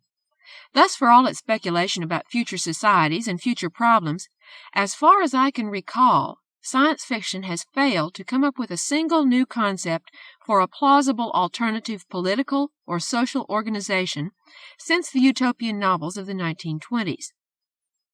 Fortunately, a few writers of science fiction are beginning to grasp this limitation and are seeking to do something about it. But far more writers must join in this effort if science fiction in the future is to have the beneficial impact which it ought to have. If science fiction is to realize its potential as a powerful force for adaptation to change, its writers must vastly expand their horizons and their imaginative and inventive capacities. At the same time, the readers of science fiction must immensely expand the demands that they place upon the science fiction medium. In its present state of evolution, modern science fiction is a sleeping giant, a medium of immense but largely unrealized potential.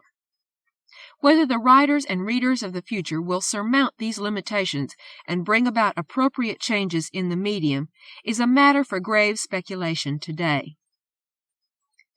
Alan E. Nourse, M.D. Alan E. Nourse was born in Des Moines, Iowa, in 1928, and spent his childhood in Iowa, New York, and New Jersey. After graduating from high school, he started his pre-medical studies at Rutgers in 1945, but these were interrupted by 2 years in the Navy's Hospital Corps. In 1948, he returned to Rutgers, where he received his B.S. in 1951, and was admitted to the University of Pennsylvania School of Medicine. After getting his M.D. in 1955, he interned in Seattle, and then devoted 2 years to freelance writing before entering general practice at North Bend, Washington in 1958. In 1963, he returned to full-time writing. His first national publication was a short story, High Threshold, published in Astounding in 1951, and this was followed by some 60 SF stories and novelettes which appeared in virtually all the magazines of the time. In addition, he published a short novel, A Man Obsessed, Ace Books, 1954, and wrote The Invaders Are Coming, also for Ace, in collaboration. His writing at the time helped to pay for his medical education and, of course, still reflects a strong medical orientation. Nourse has published fiction and nonfiction in a great many magazines: Saturday Evening Post, Playboy, Argosy, Ellery Queen's Mystery Magazine, Better Homes and Gardens, Boy's Life, and so forth. At present, his work in progress includes, in addition to fiction, 2 medical guides: the Ladies' Home Journal Family Medical Guide and the Outdoorsman's Medical Guide, both for Harper & Row, and The Backyard Astronomer, for Franklin Watts. He lives in North Bend with his wife and 4 children, and also maintains a writing retreat in eastern Washington, where much of his work is done. His hobbies include reading, fishing, hunting, and backpack hiking in the mountains. The following are books written by Alan E. Nourse. Nonfiction: 9 Planets, Astronomy for the Space Age, 1960 and 1970, Harper & Row, and 1962, Pyramid Books. The Management of a Medical Practice, 1962, Lippincott, with Jeffrey Marks. So You Want to Be a Doctor, 1964, Harper & Row, one of a series, all for the same publisher, including So You Want to Be a Lawyer, a Scientist, a Nurse, an Engineer, a Physicist, a Chemist, a Surgeon, an Architect, several of which were collaborations, various dates. Universe, Earth, and Atom, The Story of Physics, 1969, Harper & Row. Venus and Mercury, a First Book, 1972, Franklin Watts. Science Fiction and Juvenile Fiction. Trouble on Titan, 1954, Holt, Reinhardt, and Winston. 1964, Lancer Books. A Man Obsessed.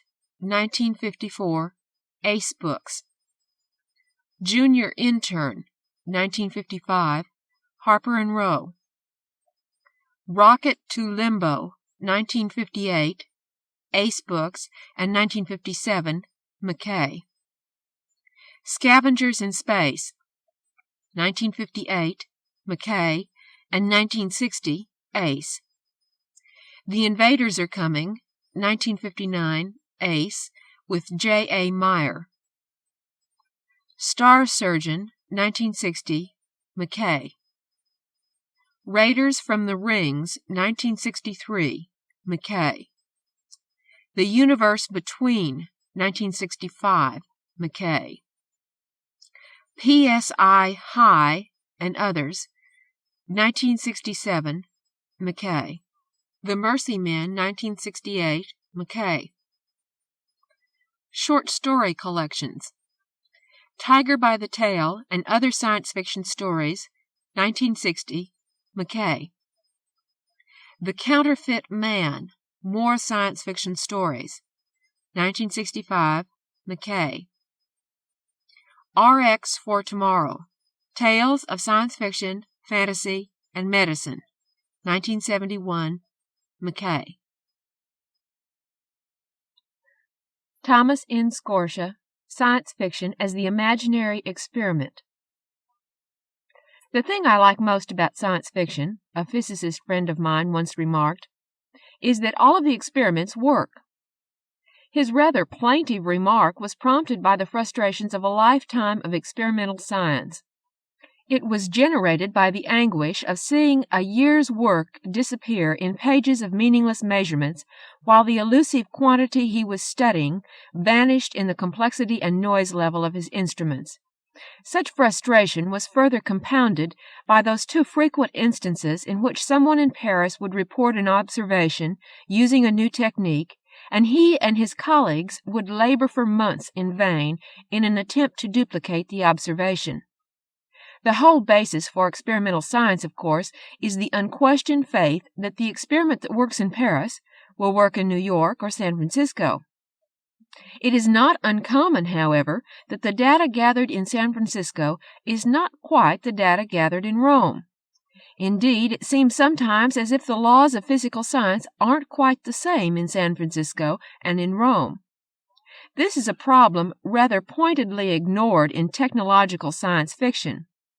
The purely human factor is ignored blithely, except in those instances where the author is postulating some psi influence on the experiment.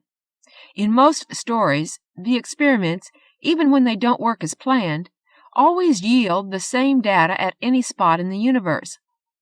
Behind all of this concern for the repeatable experiment are two tacit assumptions, almost articles of faith, that the number of factors influencing an experiment are finite and predictable, and that the laws of nature are the same throughout the universe. If this were not so, there would be little point in developing an experimental science. Why bother to codify laws of nature that vary depending on the location of the experiment or the nature of the experimenter? Yet there always remains the nagging suspicion that some quality of the experimenter may influence the nature of the data derived from the experiment. If this were so, a natural consequence of this phenomenon would be the realization that the laws of the universe are not truly ordered and subject to rational interpretation. This is the ultimate blasphemy in the hierarchy of faith we call modern experimental science. Yet modern physics is aware that there is a quality in nature called randomness, that on an atomic level, mechanistic determinism doesn't quite seem to work. The laws of nature that we formulate on the macro level are, in the final analysis, statistical laws. The assumption that mathematics can be used to describe the interaction of moieties in the real universe ignores the fact that mathematical formulations of natural laws are, at most, what mathematicians call curve-fitting. A simple formulation, such as the universal gas law, for instance, is an approximation that becomes less and less exact as the molecules of the gas become more compacted to the point where their separation is of the same order as the real dimensions of the molecule. Such a problem rarely arises in science fiction. Here the laws are all idealized, and the experiment, when it works, follows rather precise mathematical definitions. Such fictional experiments are always unambiguous, even when they yield results that the scientist hero did not expect. Implicit in such stories is the humanistic assumption that the laws of nature are amenable to the interpretation of human logic, and, more than this, amenable to logical extrapolation. It is this tacit assumption that nature will yield her secrets by the application of logic and extrapolation that underlies all of science fiction, even that science fiction which at first glance appears to be anything but hardcore technological fiction. There is a tradition in modern physics known as the Gedanken experiment, a term coined by Heisenberg. The term means literally thought experiment, and describes a mental experiment in which the physicist imagines a precise set of experimental conditions or sets up a well-defined series of assumptions and tries to infer logically the results of the experiment. That such an exercise in logic has become important to modern physics is understandable when one considers that modern physicists concern themselves with the very stuff of space, time, and energy on such minute or on such grand scales that meaningful experimentation is often beyond the capabilities of mere human experimenters. The science fiction writer is in the truest sense a professional fabricator of Gedankenexperimenten. Whether he is exploring the narrow consequences of a new scientific or technological development, or whether he is considering the broader consequences of a social trend. If he has done his groundwork well in setting up the story, he has presented the reader with the necessary premises on which the story is based. He consciously avoids the deus ex machina in the same way that the mystery writer avoids introducing the murderer in the last 5 pages of the whodunit. The rules of the game are as simple as that. The writer may assume that time travel works in such and such a fashion, or that anti-gravity with certain characteristics has been invented, or that a given social trend will continue. Once he has established those constraints, he must honorably be bound by the state of human knowledge as it now exists. There are, of course, rare writers who can throw such rules aside and still produce a viable and exciting story. Probably the most notable exception to the rule is A.E. van Vogt, who not uncommonly will suddenly introduce a little-known and fictitious physical law that conveniently allows him to rescue his hero from an untenable situation. He does this in The World of A by postulating a law of 3-point similarity so that his hero may simply disappear from the spot where he is about to be killed and reappear in another less perilous place. Most writers are reluctant to pull such rabbits out of the hat, however. While a technical deus ex machina may be used to solve a plot problem, the reader is either prepared for the appearance of the device by an early plant in the story, or the writer takes great pains in developing a sophistic structure that seems technically to justify the device. In my own Artery of Fire, Doubleday, 1972, a so-called black field effect is postulated to rid a plasmoid stream, traveling a quarter of the speed of light, of an inconvenient amount of kinetic energy, so that the metallic U-235 of the plasmoids may be plated out on the moon. Such a justification is not always considered necessary when the device has become, through frequent use, a convention of the genre. Thus, few writers feel it necessary to explain the workings of a time machine, as did H.G. Wells in his pioneering novel, The Time Machine, nor does a writer feel compelled to explain what he means by a space warp. It suffices that the story may not move without the assumption that faster-than-light travel is possible, and the convention space warp solves the problem without slowing the story for a long-winded explanation. The conventions of science fiction, however, often violate fundamental logic. Time paradox stories are a case in point. The ultimate exercises in such paradoxes are Robert Heinlein's story, All You Zombies, in which the hero is his own father and mother, and David Gerrold's Jerrold Random House novel, The Man Who Folded Himself.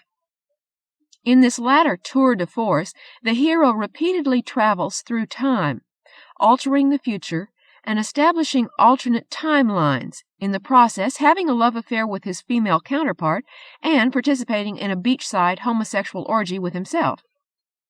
However, in the use of conventions, the writer will often wish to define more precisely the conditions of his device, especially when his basic storyline proceeds from some peculiar restriction which he places upon himself. As an example, the recent search for the tachyon, a hypothetical, faster-than-light particle not excluded by relativistic theories, has resulted in a spate of faster-than-light drives based on this particle as a reaction mass. It has served as a special explanation of time travel. Other writers have faced the contradictions inherent in the postulation of a space warp and have restricted their ships to less-than-light speeds, while relying on the relativistic time dilation effect to allow their astronauts to survive voyages of centuries. Many of the conventions of science fiction betray basic errors of science. While one may argue that the assumptions in such conventions as faster-than-light travel and time travel are in an area not clearly explored by modern science, other science fiction conventions are clearly violations of known physical laws. Such a violation is found in the often used convention of giant ants or other living creatures expanded beyond their usual size. Here the writer encounters the problem of the square-cube law. Doubling the linear dimensions of the beast will quadruple the cross-sectional area of legs and the absorptive area of lungs and gut, while multiplying the mass of the creature by 8 times. It becomes obvious that after several such expansions, the beast's legs will not support it, while the lungs will not be able to absorb enough oxygen or the gut enough food to sustain the mass of the creature. This relationship can be illustrated by comparing the simple lungs and digestive tracts of insects with the complex branching lungs and convoluted alimentary canals of humans.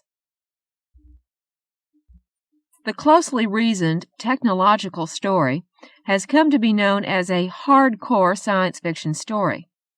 Robert Heinlein and Dr. Isaac Asimov have long been the leading adepts of this difficult subspecies.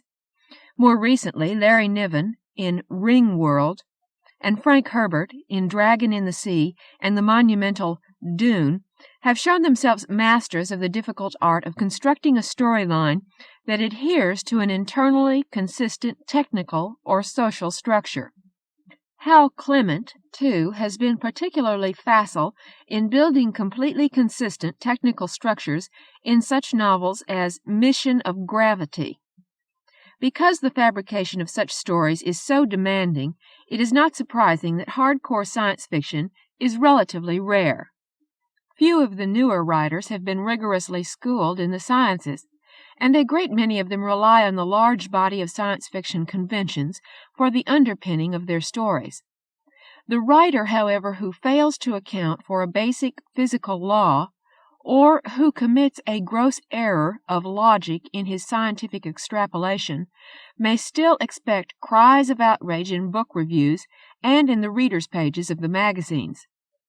Technical slips in logic and extrapolation do appear in the best of the hardcore science fiction stories. A surprising example of such a technical faux pas, considering the background of the author, is The Curve of the Snowflake by W. Gray Walter. Footnote: W. W. Norton and Company, 1956. End of footnote. The British physiologist.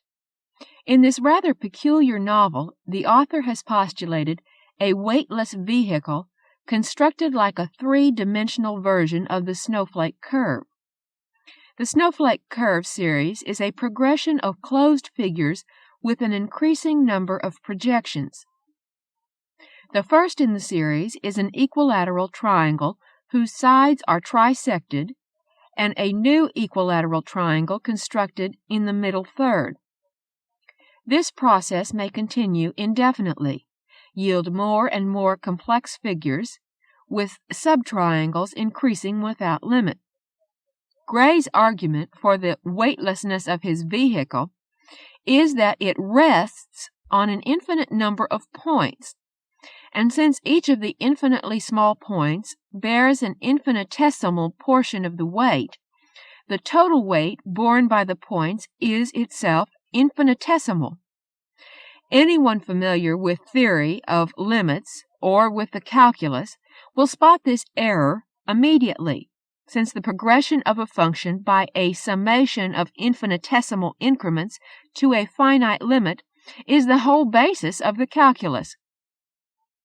Some years ago, physicist Dr. Sidney A. Coleman, in a talk before the Northwestern University Science Fiction Society, pointed out an amusing contradiction in the famous Gray-Lensman series by Dr. E. Smith.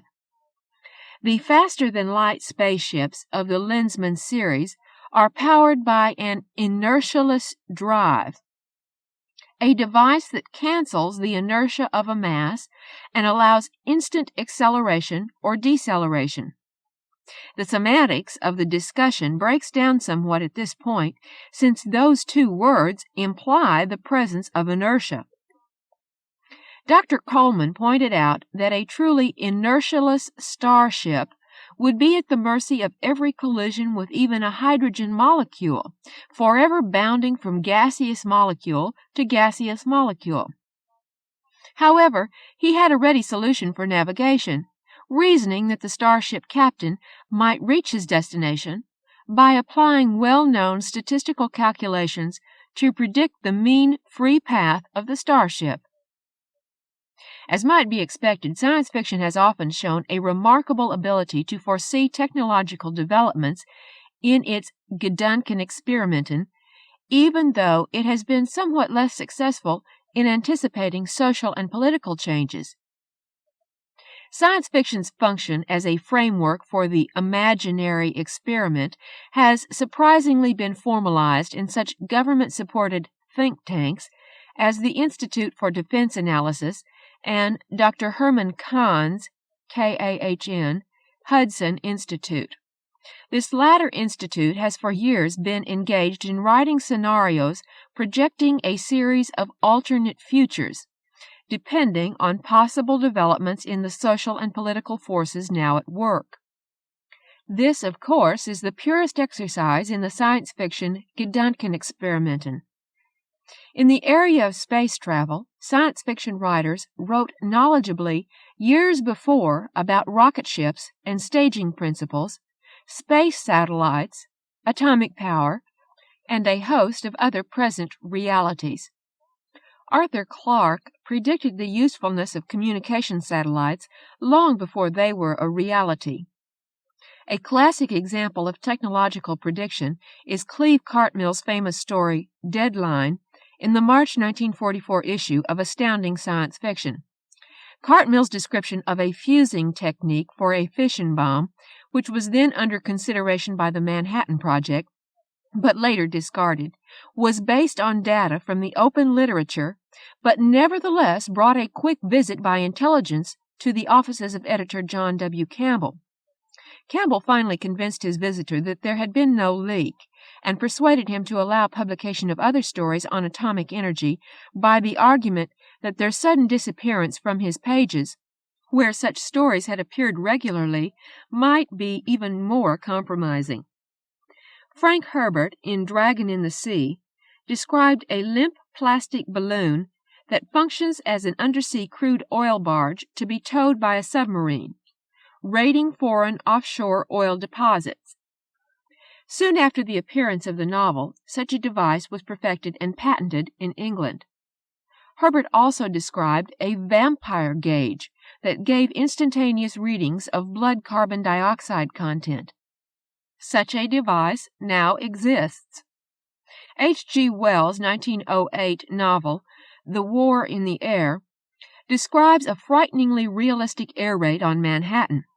The villains of the piece are the Germans and the Japanese. The Japanese pilots fly heavier than aircraft, in full uniform, with samurai swords at their belts. The most striking part of the novel is Wells' conclusion that the fundamental weakness of air power in war is that, while aircraft may interdict territory to the enemy, they cannot hold ground to become the decisive force in a war. Indeed, Wells' enemy forces retire to strongholds from which they make periodic sorties against the surrounding countryside without effectively curtailing the social vigor of their antagonists. This is a remarkable insight for one writing in 1908, an insight that has not yet been granted to our leading military minds in the Department of Defense. The list of successful technological predictions is impressive. The list of failures, on the other hand, is overwhelming. One might suggest that the explanation for the successful predictions is simply that if one makes enough wildly varying predictions, some of them must invariably come to pass. While this is a tenable hypothesis, particularly since the professional writer must continually generate a variety of extrapolations simply to keep food on the table, the writers with good technological educations score in an improbably high percentage of their stories. The success of these writers in anticipating technological trends is the success of the gifted experimenter contrasted with those with less insight and less thorough preparation. The science fiction writer, as we remarked before, is somewhat less successful in his extrapolations of social and political trends. Here he is dealing with alternate futures and must restrict the premises of his extrapolation to a relatively few factors or to even one. The historical process is compounded of many forces with no reliable technique other than intuition for identifying the dominant ones or the significant interactions. Moreover, completely unsuspected factors may develop in the future to alter the whole historical or social process. The science fiction writer then finds himself very much in the same position as the physicist setting up a Gedanken experiment, where he is concerned with the social sciences. He is first cousin to the think tank scientist at the Hudson Institute, extrapolating the historical process in a Gedanken experiment in a scenario. The physical scientist, the social scientist, the science fiction writer, all are concerned with answering the question, what if? Each, by his own techniques, defines an imaginary experiment, and through logical extrapolation or interpolation attempts to find one of the possible answers to the question. It is well to note that none of these workers truly believes that he can arrive at a unique and unqualified solution to the question. The science fiction writer, as are his colleagues, is engaged in a kind of knowledgeable speculation, whether it be in describing the results of a simple imaginary experiment, or at a higher level of extrapolation, describing the consequences of his basic story assumption. It is worth noting that his speculation may be an extrapolation toward an unknown future, or an extrapolation directed to the unknown past, or may be, in the truest sense, an interpolation. In the latter instance, the writer is concerned with alternate explanations for the world as we see it now. This continued emphasis on the word speculation in discussions of science fiction has prompted Robert A. Heinlein to suggest speculative fiction as a more meaningful term than science fiction. Unfortunately, such a term would, by definition, have to include a great deal that is only marginal science fiction, such as fail-safe or marooned, and much that is clearly not acceptable under present definitions of science fiction. The single criterion that seems to satisfy the intuitive definition that everyone has of science fiction is the use of the literary Gedanken experiment. Extrapolation of any form, particularly linear extrapolation, is a process with well-known pitfalls. The classic examples are amusing to remember. The 1890 projection of U.S. buggy whip manufacture to fantastic levels in 1930. Simon Newcomb's calculations that show quite clearly that no energy source is sufficiently compact to carry a manned vessel to the moon. The list is endless. The buggy whip extrapolation failed because no one predicted the advent of the automobile. Simon Newcomb, who used nitroglycerin in his calculations — nitroglycerin is coincidentally a major component of the Poseidon missile propellant — failed completely to consider the mass ratio advantages of staging. Since it is impossible to anticipate all of the factors that will influence an extrapolation, science fiction stories are not intended as exercises in prediction, even though, as we have noted, successful predictions have occurred. In many instances, they follow the pattern that engineers know as exploring the boundary conditions of the function. Very often, in such an exercise, the writer's purpose is intended as social warning or as satire, and he clearly shows in his speculation that he does not believe that the situation he describes will necessarily come to pass. Many of the present-day ecological stories are of this nature. The chief intent of the writer is to develop a logical extrapolation of what will happen if a present trend remains unchecked. It is, to borrow a Heinlein title, an exercise in "if this goes on."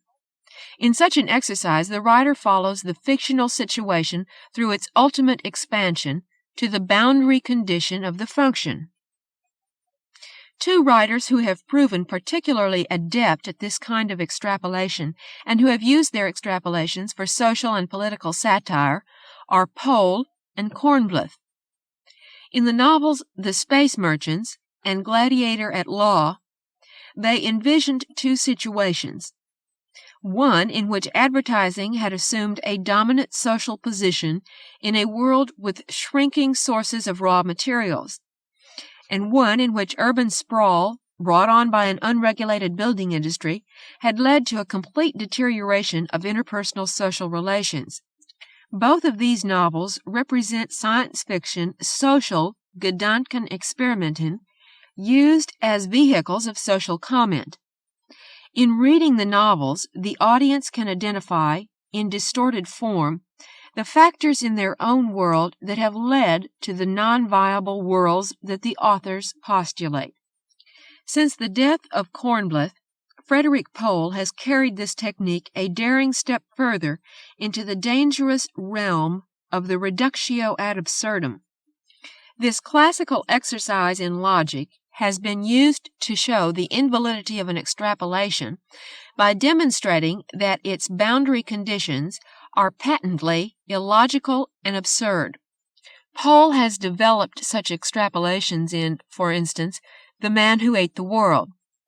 In seeking to comment on the insanity of the American way of conspicuous consumption, he has envisioned a world in which a citizen is penalized for not consuming, and the penalty is a demand for even greater consumption.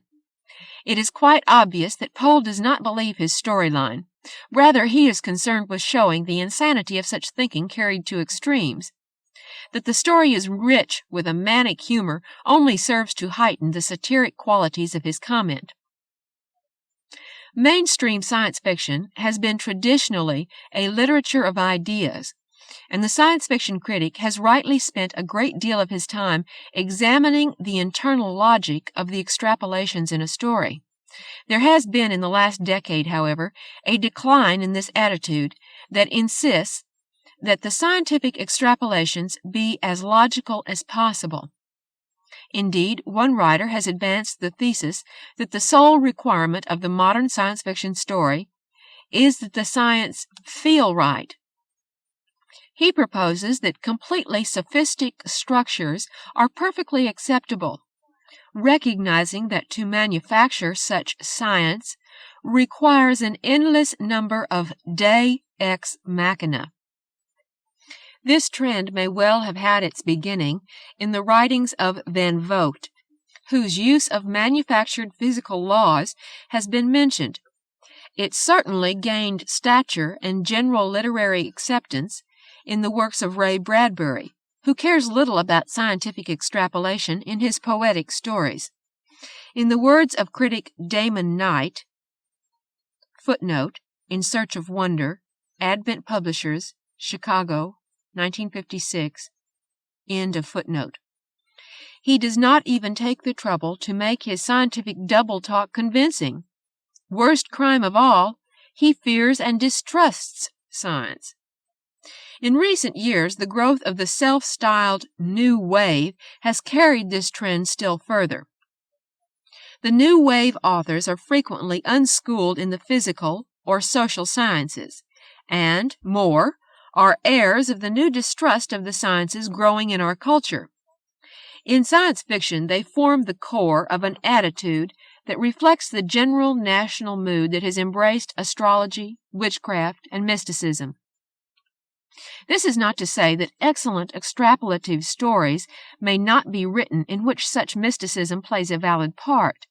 Heinlein demonstrated this repeatedly in the 40s, particularly in his novella Waldo, in which a Pennsylvania hex doctor quite logically solves the breakdown of a universal transportation system.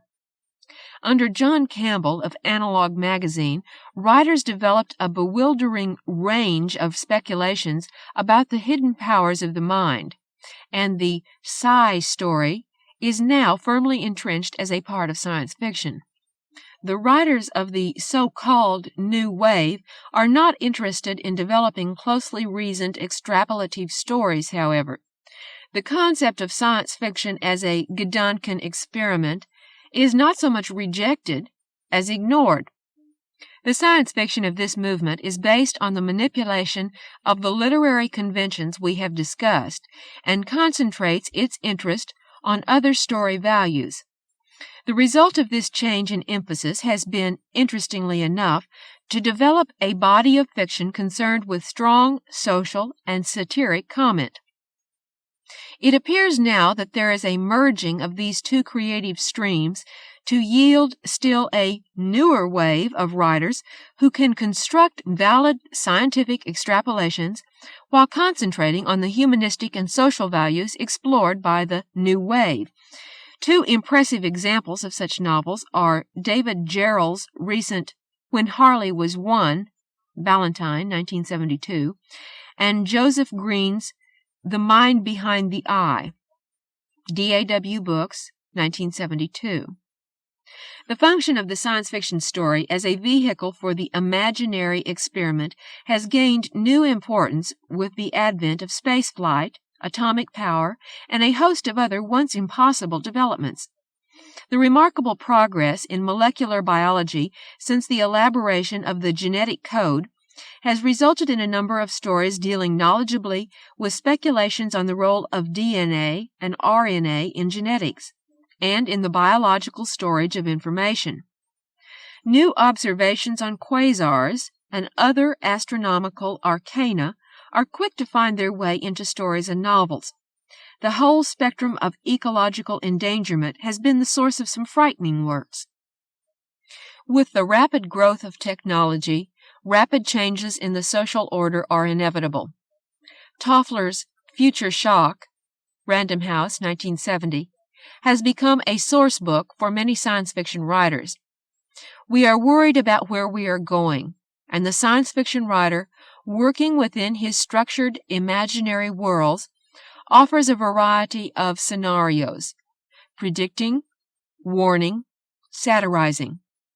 Much of the hardcore science fiction presently written is strongly pessimistic, an indication of the dread with which we face the future.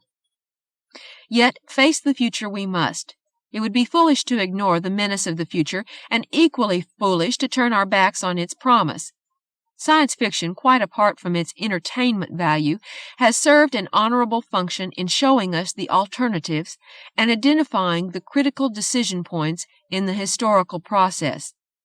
Where science fiction has served as a literary Gedanken experiment, it has fulfilled that function well. It has, at the least, served as a potent catalyst in teaching us the complex techniques for thinking about what will come, and has offered us, with all of its doomsday warnings, a chance to consider alternate courses for our inexorable voyage into the future. Thomas N. Scortia. Thomas N. Scortia was born in Alton, Illinois, on August 29, 1926, of German and Romanian parents. He entered the Army at 17, served in the infantry in the Pacific Theater in World War II, and went on to a year's occupation duty in Japan. He took his A.B. in chemistry at Washington University in St. Louis and did graduate work in biochemistry at the same school. Returning for a second period of 2 years' service with the Army Chemical Corps from 1951 to 1953, he commanded the last operational heavy chemical mortar company and later was the assistant commandant of the 3rd Army CBR School, as well as being for a short time chief chemical officer of the 18th Airborne Corps. After discharge, he sold pharmaceuticals for a while before returning to a research position in industry. He was assistant manager of the Special Products Division of Union Starch and Refining before leaving to join the newly formed Propellex Chemical Corporation as Director of Research and Development. He left Propellex and he and his wife Irene moved to Asheville, North Carolina, where he joined Celanese's AmCell. A year later, he accepted a position with United Technology Center, Division of United Aircraft, in Sunnyvale, California, where for 9 years he headed the Advanced Propellants branch. His first story, The Prodigy, appeared in Fantastic Adventures in February 1954, and he wrote sporadically for some years, publishing a short novel, The Shores of Night, in the Blyer-Dickey Best Science Fiction Stories of 1956, and a mainstream novel, What Mad Oracle, for Regency in 1960.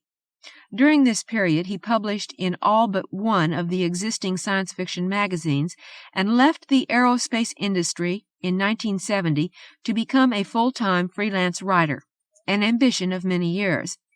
Since then, he has sold extensively to both genre and men's magazines, as well as to a large number of anthologists. A novel, Artery of Fire, was published by Doubleday in 1972, and an anthology which he edited, Strange Bedfellows, came out in 1973.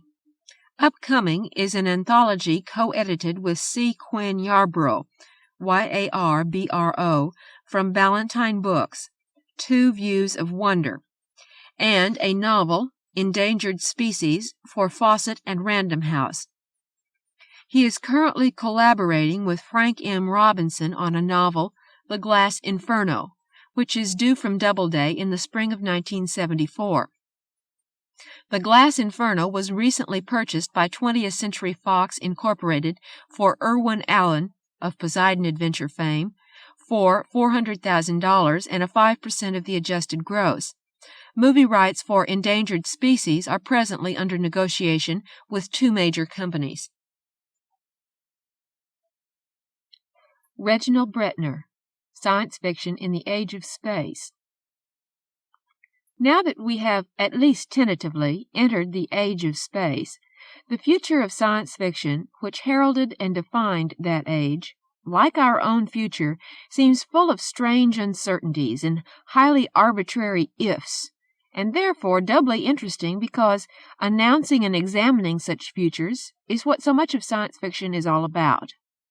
However, before attempting to discuss it, I had better define just what I mean when I say science fiction, for the meaning of the term has been confused by a plethora of definitions and by the tendency, in recent years especially, to derationalize the field, and give it a non-scientific and even anti-scientific orientation. The definition I prefer, and to which I will adhere in this chapter, is a simple one which satisfies me. Science fiction. Fiction based on rational speculation regarding the human experience of science and its resultant technologies.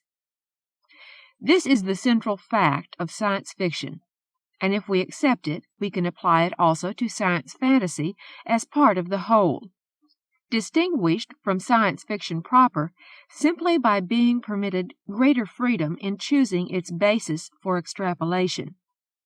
Therefore, SF is an especially useful term, for it can embrace both without explanation. Except for this central fact, then, SF is governed by precisely the same literary and dramatic requirements as any other form of literature. Nor is there any need to quibble about what the word rational means. The dictionary definition is quite adequate for our present purposes. While characters in science fiction can think and speak and act as irrationally as story necessities demand, the writer himself cannot afford to lapse into irrationality, for once he indulges in its easy luxuries, he probably will no longer be writing science fiction. The main point I am making here is that science fiction cannot and must not be divorced from science, from an awareness of what the scientific method is and means. One of the stock arguments of those people whom C.P. Snow calls the literary intellectuals, and who may perhaps better be described as non-scientific intellectuals, has always been that cold, inhuman science is somehow at war with everything warm and good and beautiful in man's nature, and that consequently science fiction, preoccupied with cold things and colder forces, cannot touch the human emotions, which must therefore remain the province of the non-scientifically or anti-scientifically oriented serious writer.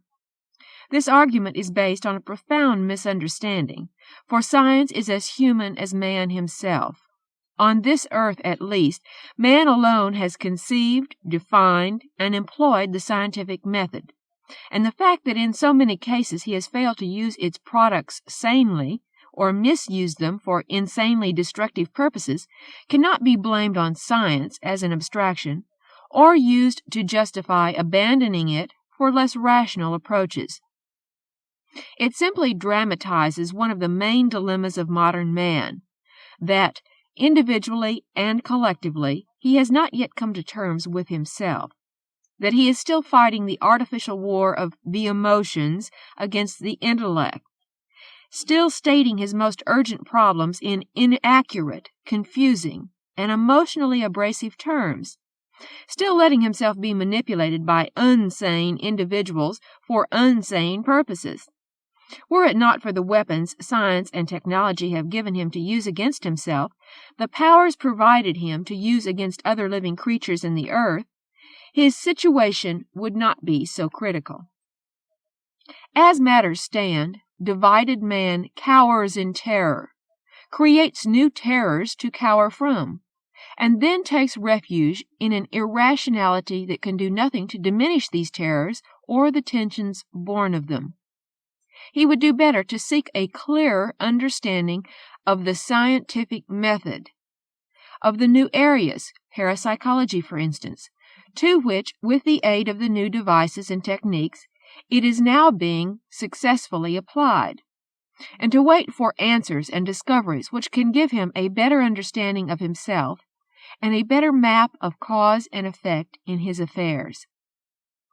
Here lie the main challenges and perils for science fiction in the immediate future, and here too lie our greatest opportunities. How we meet them, and what we make of them, will depend partly on ourselves, but also very largely on the intellectual environment within which we will have to work. Therefore, let us examine that environment as it is now. The age of alienation. The alienation of man is the dominant characteristic of society today, and particularly of Western society, with which here I naturally am most concerned. The alienation of men from other individual men, of citizens from government, of trades, professions, and special interest groups from the community, of cultural and linguistic segments, of races, real or imaginary, and most terribly of the young, not just from one another, but from their ambient reality. Of this last I shall have much more to say. Why has it occurred? I would like very briefly to propose a theory that the process started with the application of the scientific method to the problems of the material world, and the resulting and dramatically profitable development of those technologies which brought about the first industrial revolution, then the wholesale destruction of established aristocracies, and finally, in our own century, the virtual dissolution of any self-determined intellectual middle class. In other words, the elimination of any effective counterbalance to political and commercial short-range pragmatism. It did not take long for physical scientists and technologists to acquire great prestige and to begin threatening the previously unchallenged security of non-scientific intellectuals. The reaction was in part subconscious. Rousseau's idea of the noble savage, for example, followed by the Romantic movement early in the 19th century, then by the pseudo-medieval pre-Raphaelites, and finally by that curious intellectual renunciation of the intellect which has, during the past 60 or so years, given us such aberrations as poetry, prose, drama, and painting devoid of definable form or content, and intelligible only to an elite of self-sanctified illuminati. On a conscious level, the reaction took a rather different form. The non-scientific intellectual hurried neither to become a scientist, nor to acquire a more or less scientific general orientation, but to ape the outward forms of the scientific process, and, of course, all of its prestige symbols. Where the physical scientist, of necessity, invented new languages to describe newly discovered and demonstrated processes accurately, the non-scientific intellectual could, and did, and indeed still does, concoct his private languages almost at random, and then proclaim his discovery of new sciences as prestigious and momentous as anything out of the laboratory. In its essence, the process closely resembles the attempts of a child or a savage to copy a sophisticated mechanism, an alarm clock, for example. The hands are there, the numerals may even be in the correct order. The sign reads Master Clockmaker. The only trouble is that it won't work. And here we have the essential flaw in those semi-sciences and pseudosciences which we now support so generously, not only in our universities, but in so many other areas of our lives. They lack the two essential elements of any applicable science: reproducible performance and predictability.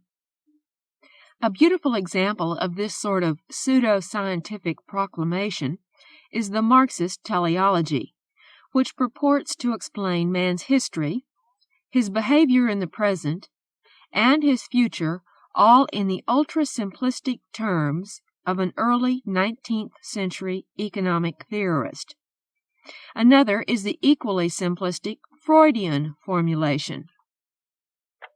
Here, indeed, we have the origins of the conflict between Snow's two cultures. And if we consider one other factor in connection with it, we can begin to understand the reasons for our alienation. The social impulse behind scientific discovery has always been an unbalanced one, the desire for profit, monetary or political, on the part of those who, in whatever socio-economic system, have controlled the necessary resources. Hence, scientific research and its technological exploitation have usually been directed into money-profitable or power-profitable, and to a lesser extent into prestige-profitable, channels. The best example, and probably the most important, is that of the mass media, which, without science and technology, could never have come into being. Scientific discovery and technological development progress exponentially. A dramatically simple example is the frightening curve showing the history of artillery, a slow, almost imperceptible climb over several centuries, then a sharply steepening one for several decades. Then, in the space of a single generation, the leap from guns with a maximum range of, say, 30 or 40 miles to projectiles capable of not just spanning continents, but of bridging the gap between the worlds. Similarly, social waves stirred up through the increasing application of science-generated techniques and devices must also proceed exponentially. First perhaps as ripples, then as heavier seas, and suddenly, sometimes before we know it, as tsunami. It took a long time for non-scientific intellectuals, in their eagerness to make their own astonishing discoveries, to demolish the old ideal of a good general classical education, and to substitute for it a narrow and often premature specialization, which, they argued, was more practical and more relevant.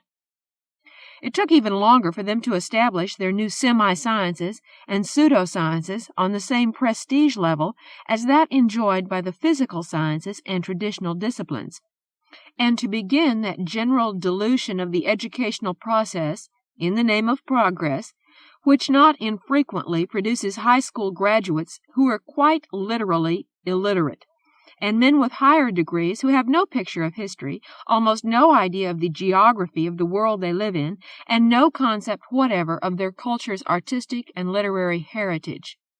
Not content with this, they managed to undermine parental authority and prestige without offering any effective substitute. In this process, that once self-determined intellectual middle class to which I have referred, which included innumerable skilled craftsmen, farmers, and the like, in addition to business and professional men, began to find its self-assurance undermined. These were people who, by and large, had always known how to conduct their lives, how to rear their children, how to choose the books they read and the things they needed. They knew that they were part of the community, and were reasonably sure of their status in it. Though they were, like all men, influenced by fashion and by the propaganda of the times, their response to pressures of this sort was not yet Pavlovian. In short, a very high percentage of them were capable of making up their own minds. Perhaps the best evidence of this is the fact that for about 50 years in the United States, until the late 1920s, they, as a class, if not invariably as individuals, managed to support more than 20 major general magazines which dealt with all those subjects which are of interest to educated, cultured men. Scribner's, the old American Mercury, the Bookman, Current History, the Dial, and at one time or another many more. These were magazines designed for the reader, not for the advertiser or consumer. They published speculative and discursive articles and essays, purchased largely on the open market, and therefore representing a wide and spontaneous cross-section of American thought. What is left of these magazines today? Harper's and The Atlantic. And even these have the smell of Madison Avenue manufacture about them. Nothing has emerged to take their place. The academic quarterlies, with minuscule circulations, are read by almost no one but academics. The disappearance of the serious general magazines, and subsequently of the better general slicks, the Saturday Evening Post, Collier's, and the American, for instance, is of course only one symptom of the massive de-intellectualization and vulgarization of the intellectual middle class by diluted education and by the mass news entertainment media. The process became readily noticeable in the 1930s and 40s, but its culmination did not come until TV became universal in the early 50s, for television was able to accomplish something no other communications media could ever do: provide a world of total unreality, a world which demanded nothing of the viewer, not even an effort of imagination, and which, regardless of its quality or content, inevitably alienated its addicts from the actual world. This statement may appear extreme, but consider the statistics of TV viewing today. The average for every child in the country is more than 3 hours a day. The average set is on for 5.5 hours. These are hours when there can be no meaningful communion between children and their parents, between men and women. In the alienation process, this has been, and still is, the true tsunami. Without it, the rupture could never have been so complete, and the counterculture could never have been born. This is of critical importance if we are to assay the part science fiction is going to play in the immediate future, for the counterculture has proven to be eminently saleable, and the temptation to go along with its sometimes suicidal irrationalities will be, and indeed already is, extremely strong. Science fiction and the counterculture.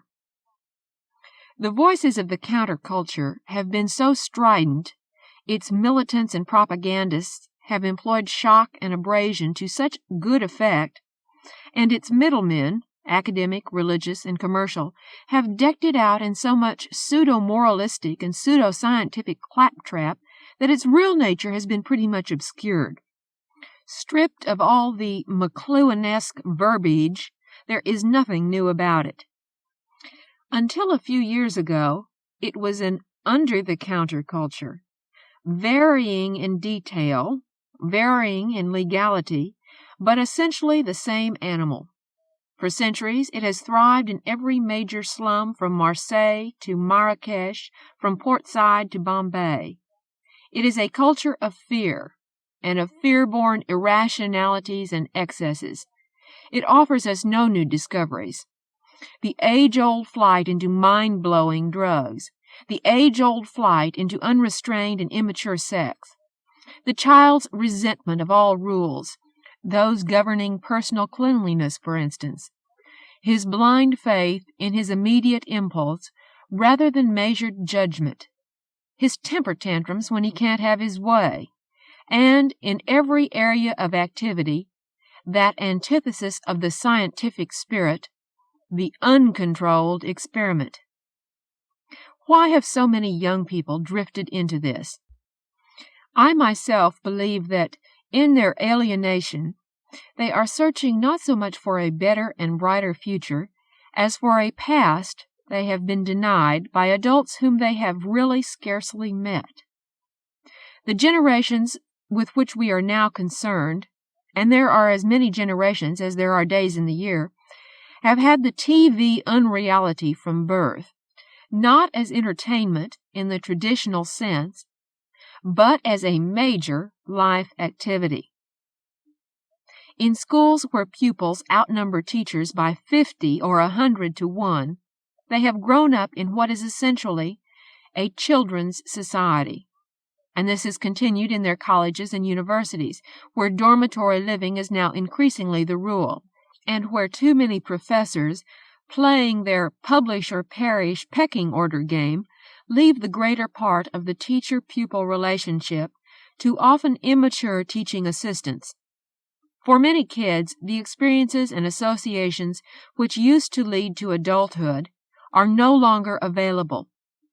Practical lessons in civilized survival, civilized competition, civilized restraints, adult resiliency and adaptability, children seldom can learn these from other children, and young adults cannot mature fully unless they do learn them, unless the survival skills and the necessary graces of their culture are communicated to them in their earliest years by adults. And they know it. The counterculture is retrogressive. It copies not just the pre-adult behavior of the child and the savage, but even the superficial trappings of past generations and pre-literate cultures. It has created no new styles, not even in its clothing. Some it has taken from 19th century Europe, others from Edwardian England, others still from the scrap heap of the 1920s. This is true also of its poses and transient beliefs. In Berkeley, at the main entrance to the University of California, all a boy needs is a beaded headband and a peyote button to be an instant medicine man. Give him a grubby loincloth, and he's an instant guru. By wearing clodhopper boots and a dog patch hat, he can become a hardy mountaineer. And a Boer war tunic, a string of trade beads, or an ankh, a ponytail, and a pair of Viking braids can transmute him into something adequately archaic, but never previously assembled in pop art. Even his music is unoriginal.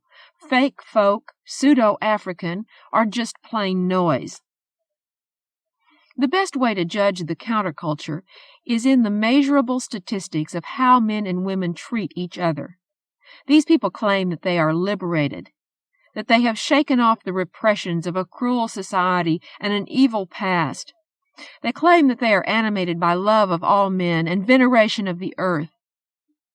If that is so, why is it that among them unwanted pregnancies, cases of VD, hepatitis, and the dirt-borne diseases, drug freakouts and psychoses, suicides, and crimes of violence are far more common than ever before and are still increasing? Why are they not rising instead among the repressed Mormons or the unliberated Amish? Because behavior is a better standard by which to judge people than any number of pronouncements, I frankly cannot see how the counterculture can help science fiction, for it is nothing more than the unscientific alienation of human beings carried to an unsane extreme. It can provide us with no ideas we could not get elsewhere. It has not even managed to come up with any coherent scenarios for the new world it is proposing. It can almost certainly produce no science fiction writers of any stature, not if the field is to retain any of the rationality of the scientific method or any of the discipline of literature and the arts. Its one service to us can be to provide material for extrapolation and for satire, for stories like Fred Pohl's If All the World Were Like Berkeley, and Clancy O'Brien's Generation Gaps, Analog, September 1972. And there is always the question of what it may turn into. Quote, "It's a new cult, the abandonment of civilization, poverty and nature, peace and beauty, beggars for the love of God." End of quote. A reference to the hippie segment of the counterculture? No, a description of the Wandervogel, those alienated youngsters who, after World War I, roamed the German countryside, destined to form a nucleus of Hitler's stormtroops. Philip Gibbs, who wrote it in the early 1920s in a story prescient with anxiety, put those words into the mouth of a Berlin waiter. Footnote number 1, Philip Gibbs, Little Novels of Nowadays, New York, 1924. End of footnote. The counterculture appears to be moving in a similar direction, for the search of alienated youth is not only for a past denied to them, but for a lost or never-known authority. The counterculture's uglier involvements, with slum underworlds, with demoniac cults, with sadistic and rapacious street and motorcycle gangs, with far-out terrorists and deftly organized and managed urban guerrillas, all point in this direction. So do the increasing adulation of the thoughts of Mao Zedong and the continuing influence of Mr. Marcuse. These are matters with which science fiction writers should be deeply and rationally, never hysterically concerned, for science fiction cannot thrive in any atmosphere of fear or repression, whether it be imposed by revolutionists or by an established society trying to prevent revolution. I have, of course, been dealing in great generalizations. What are the parameters of the counterculture? Where does it begin and end? In treating it as a coherent whole, are we not perhaps being unjust to innumerable individuals half in, half out of it? I think not. The Egyptian army in 1967 probably included many men as brave as lions, eager to give their lives for Nasser and whatever else they thought they were fighting for. If so, they failed to stem the panic-stricken flight of the majority. And it is with majorities that we most frequently must deal, not with the odd exceptions to the rule.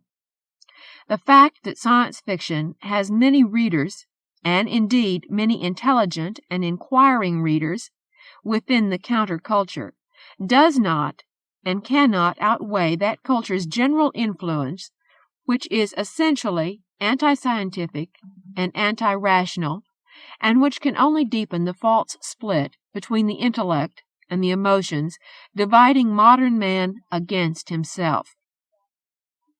Even without the counterculture and its irrationalities, the world is going to be a complicated enough place for science fiction writers during the next decade, for we are going to have to cope with, among other things, the new and curious fact of academic recognition.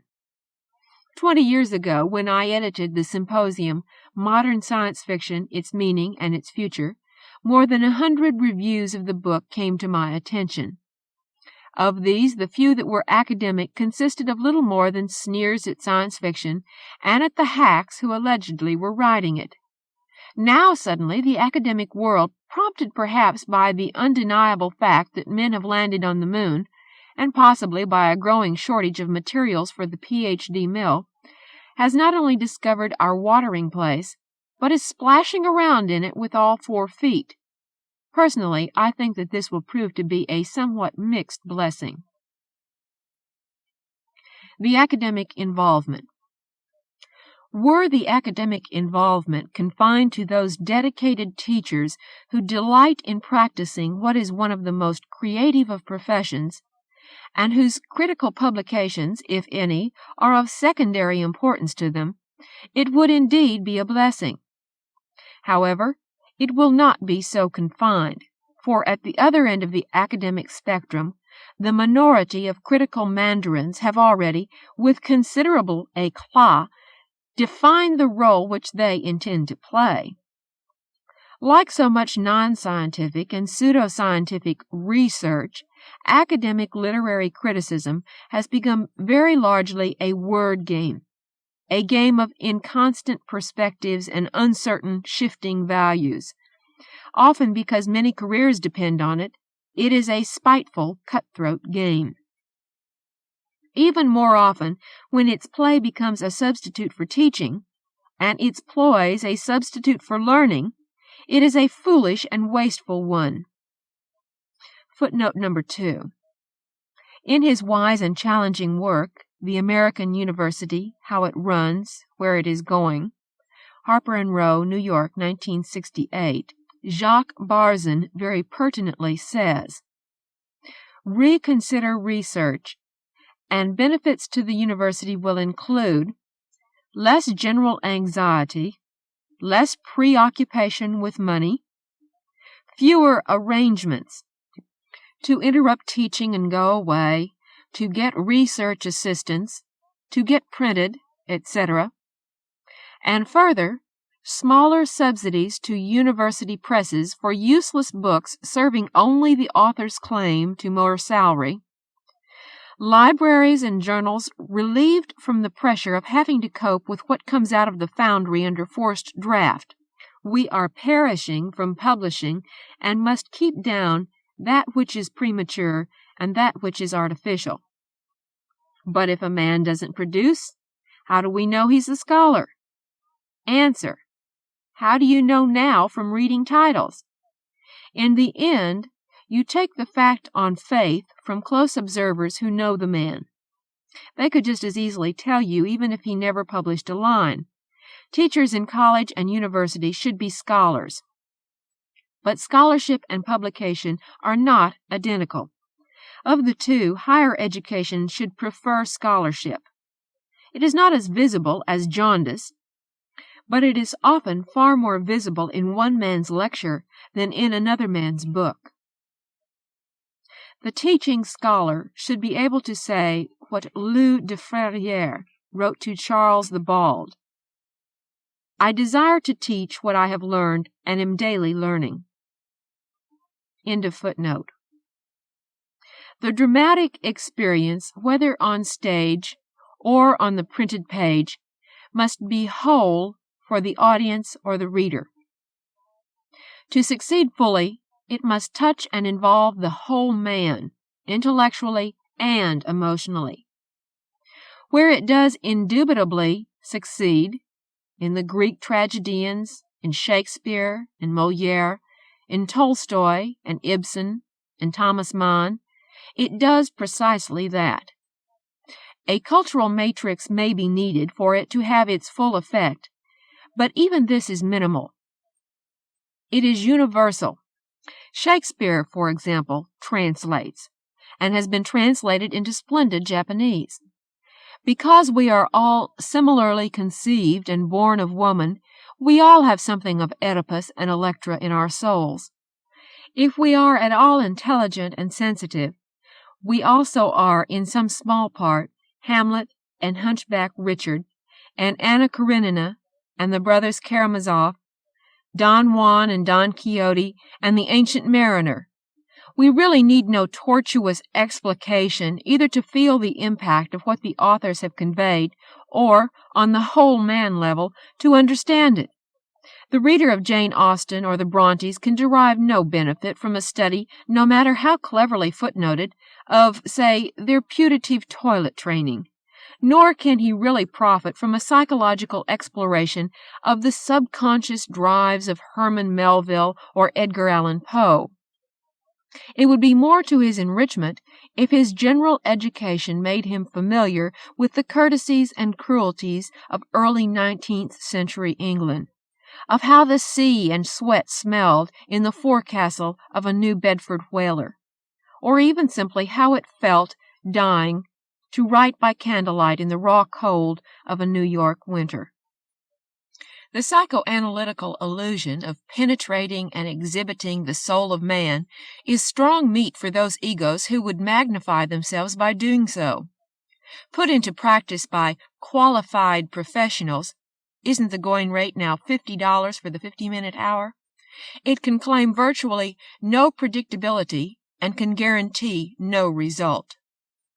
Footnote number 3. In a curious and interesting book, The Mind Game, Witch Doctors and Psychiatrists, New York, 1972, E. Fuller Torrey, Torrey, of the National Institute of Mental Health, on pages 108 to 9, has this to say of therapists in our culture who are thought to employ techniques based on modern science. The truth is not even close. It is a quantum jump away. The techniques used by Western psychiatrists are, with few exceptions, on exactly the same scientific plane as the techniques used by witch doctors. If one is magic, then so is the other. If one is pre-scientific, then so is the other. The only exceptions to this are some of the physical therapies, in particular some drugs and shock therapy, which have been shown in controlled studies to be effective in producing psychiatric change. None of the psychosocial therapies has been so shown. In fact, efforts to show this, so-called outcome studies, have been notoriously negative. Psychiatry is just as scientific or pre-scientific in rural Nigeria or the mountains of Mexico as it is in New York or San Francisco. To do Dr. Torrey justice, he is not saying this in criticism of his profession, but as part of his argument that indigenous therapists, shamans, witch doctors, curanderos, and the like should be accredited and admitted to psychiatric practice, at least within their own cultures and subcultures. End of footnote. In other words, in great measure, it is a put-on, a very prestigious and profitable put-on, but a put-on nonetheless. What are we to think, then, of its employment by people who are, at best, sketchily trained in its disciplines, and whose understanding has been further muddled by the fashions and rivalries of contemporary formal criticism? Not so many years ago, when the so-called New Wave was first emerging, science fiction was given its initial taste of this sort of thing. Suddenly, with all the awed excitement of a small boy's discovery of his genitals, critics in the field itself solemnly proclaimed its symbolisms. Now every rocket was a penis, the firing of each booster stage an orgasm, and every monster-haunted cave on an alien planet Mommy's womb.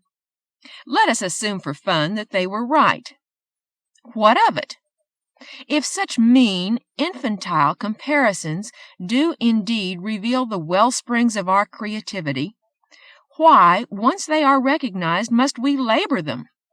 What is so impressively profound in dredging up and capering over our own pre-adult drives? Why not accept them, integrate them into a more mature synthesis of our survival struggle in the world and in the universe, our goals and purposes, our relations with our fellow men, and then, as working artists, let them recede into the background. Any artist, unless we abandon all traditional definitions of what this means, must be like the accomplished fencer, the finished horseman. The fencer must practice and absorb all those exercises of cut, thrust, lunge, and parry, which over several centuries have proven their effectiveness. The horseman similarly must understand his aids, reins, legs, weight, and voice. The sculptor and the painter must first master the chisel and the brush, must learn the texture of hard stone and the way colors combine on the palette. But once any of them have attained these masteries, then their preoccupation must be with what they have in hand. The bout with saber or épée, the steeplechase or polo game, the statue or the portrait. Any underlying reasonings, any underlying drives, must be subordinated into the act of skill, the act of art, the act of love. In all this, the role of the doer's intellect must be an editorial one, monitoring the act the whole man is performing, while itself remaining not uninvolved, but, as far as possible, unswayed and undisturbed. Nothing is so destructive of the arts as self-consciousness in the artist, which cripples both intuition and spontaneity. And there is no better way to render him self-conscious than to overemphasize the importance and value of hidden drives and occult meanings, real or imaginary. In science fiction, the miserable result, now unhappily too common, is the sort of story that makes the sophisticated reader close the book with the comment, "Sorry, chum, your Psych 1A is showing." Yet these meanings and motivations are the critic's stock in trade. He is compelled to seek them out and find them, and indeed often to invent them. They, and his supposed ability to sniff them out, put him above the commonality, and when the commonality accepts his own appraisal of himself, as it does now, he acquires power and status, and becomes another middleman, or perhaps on the academic level we might say middle mandarin. The rise of middlemen to positions of power over the arts began with the Industrial Revolution, when a culturally insecure, newly rich started to displace a more self-assured aristocracy and upper middle class as art buyers. These people needed guarantees of quality and worth, which dealers and authorities were only too ready to provide. This started the alienation of the working artist from the community, and gave rise to the now common fancy that artists are incapable of accurate self-evaluation and need appropriately anointed experts to judge them, and even to manage their affairs. Footnote number 4. An anecdote from my own experience illustrates this very nicely. In the early 50s, I sold a story to the Quarterly of a large and very rich Texan university. It wasn't too bad a story. At least it made Martha Foley's distinguished list. I was paid the princely sum of $20, half a cent a word.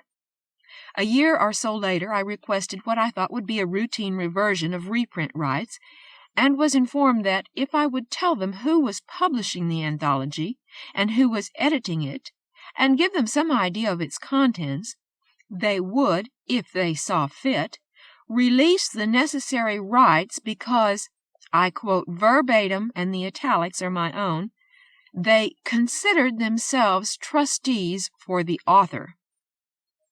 End of footnote.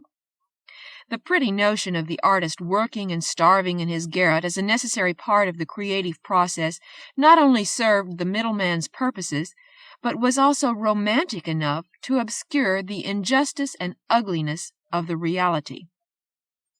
The middle mandarin may protest that, unlike the more commercial middleman, he doesn't get a direct rake-off from the artist's earnings.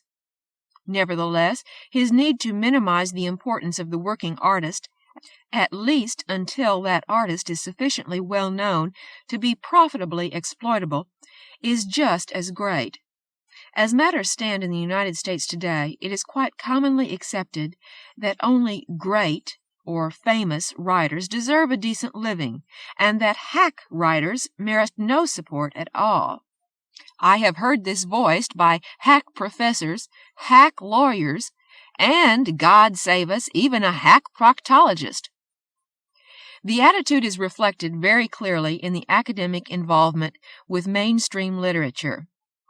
For years, the mandarins have cried their deep concern for poetry in the Philistine society, for the short story as an art form, for the serious writer, and especially the serious young writer. And there always seems to be money available for new university reviews, usually expensively produced, in which to publish cries and criticisms. But all these reviews together, and we have a regiment of them, in any year spend less than one professor's salary to purchase the work of poets and short story writers. Most of them either pay nothing whatsoever or pay in a few free copies.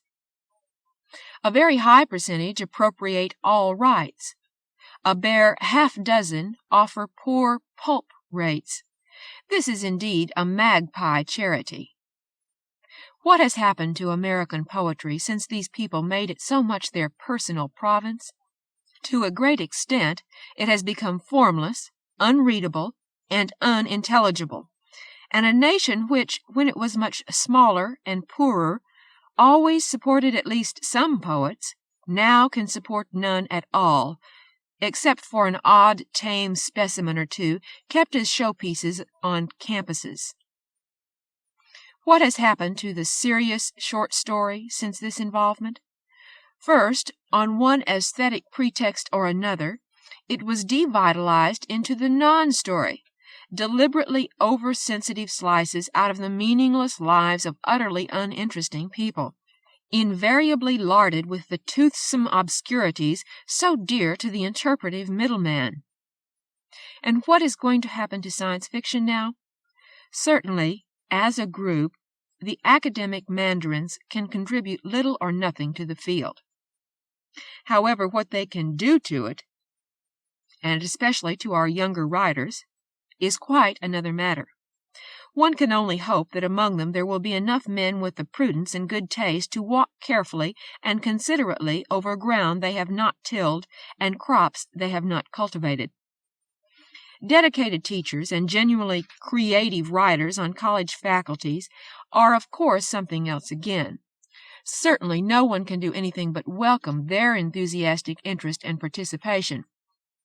For from now on, much of the responsibility for maintaining the artistic and intellectual integrity of science fiction in the age of space, the age of alienation, the age of crisis, will rest upon their shoulders. Science fiction and the working writer. Professional science fiction writers, and by this I mean those who either write full-time or sincerely wish they could, face a strange situation as we enter this new age. For years they have been prophets without honor, Now, in the dazzle of new recognition, they still run the risk of receiving honors without profit.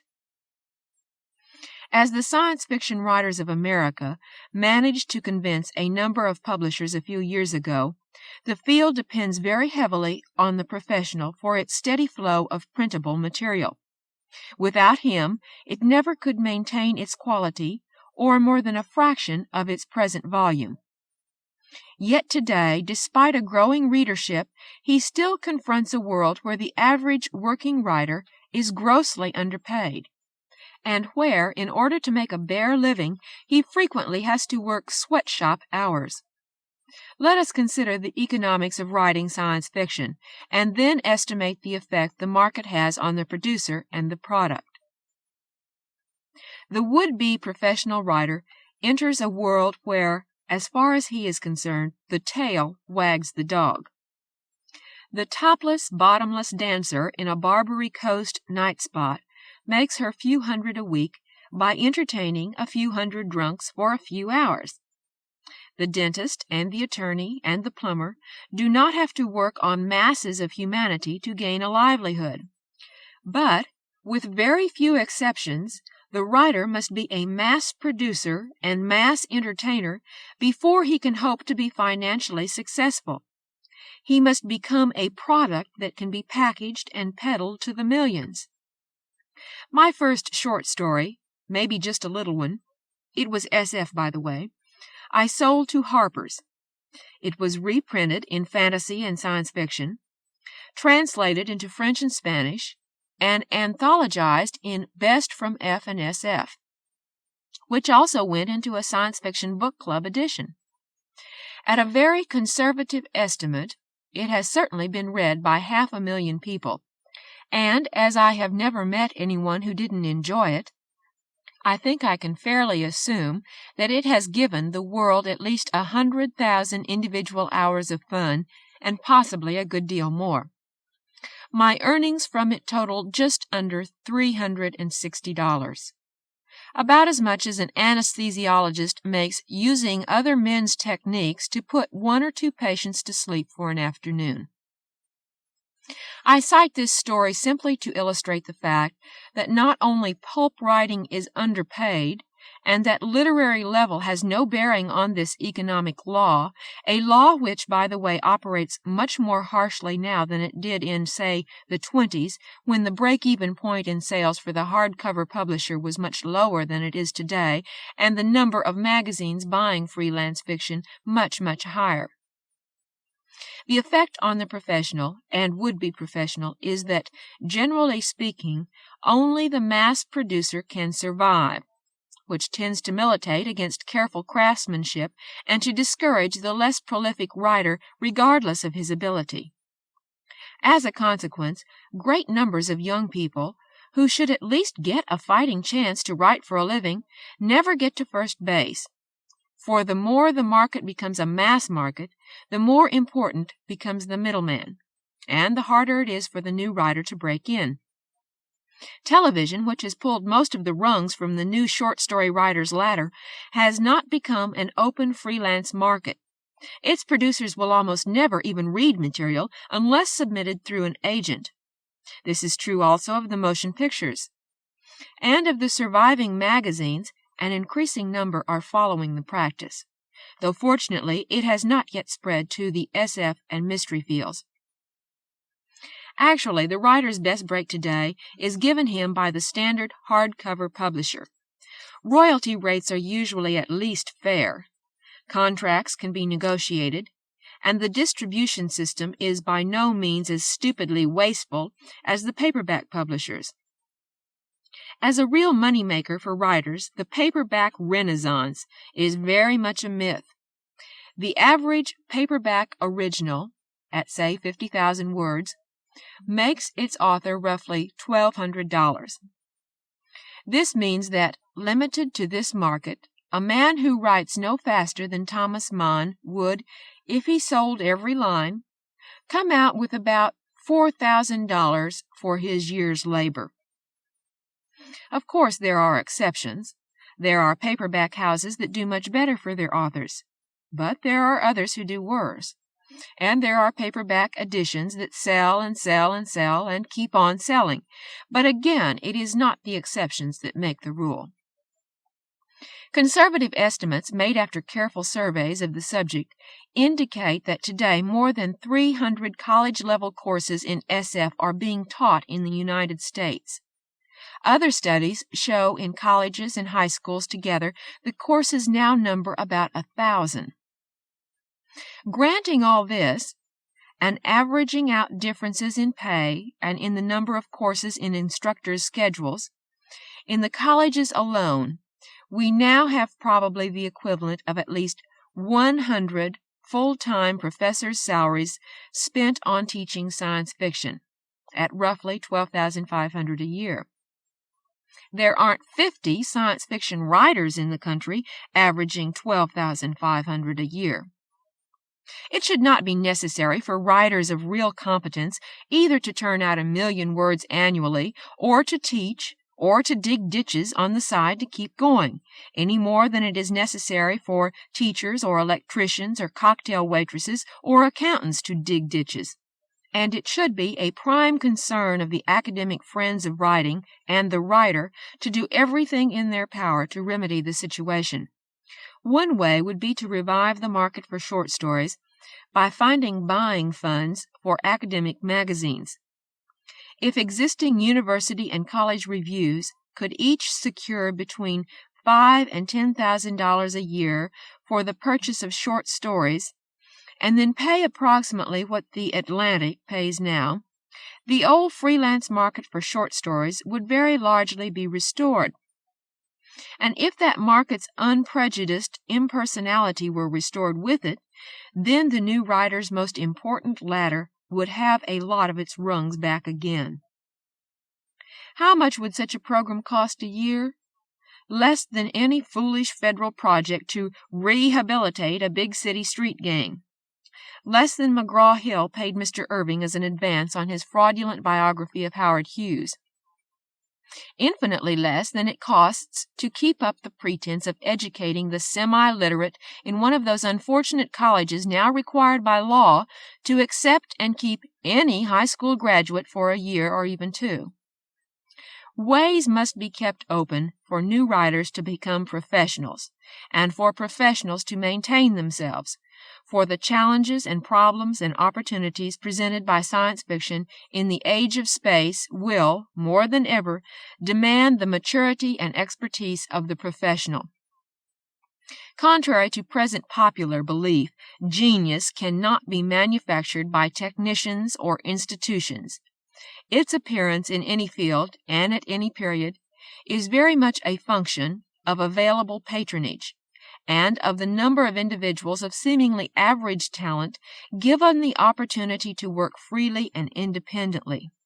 In science fiction especially, these men and women will require not just a market, but one paying enough so that, instead of having to become high-pressure word machines, they can have leisure to read and think and talk, to build their individual backgrounds for interpretation and synthesis.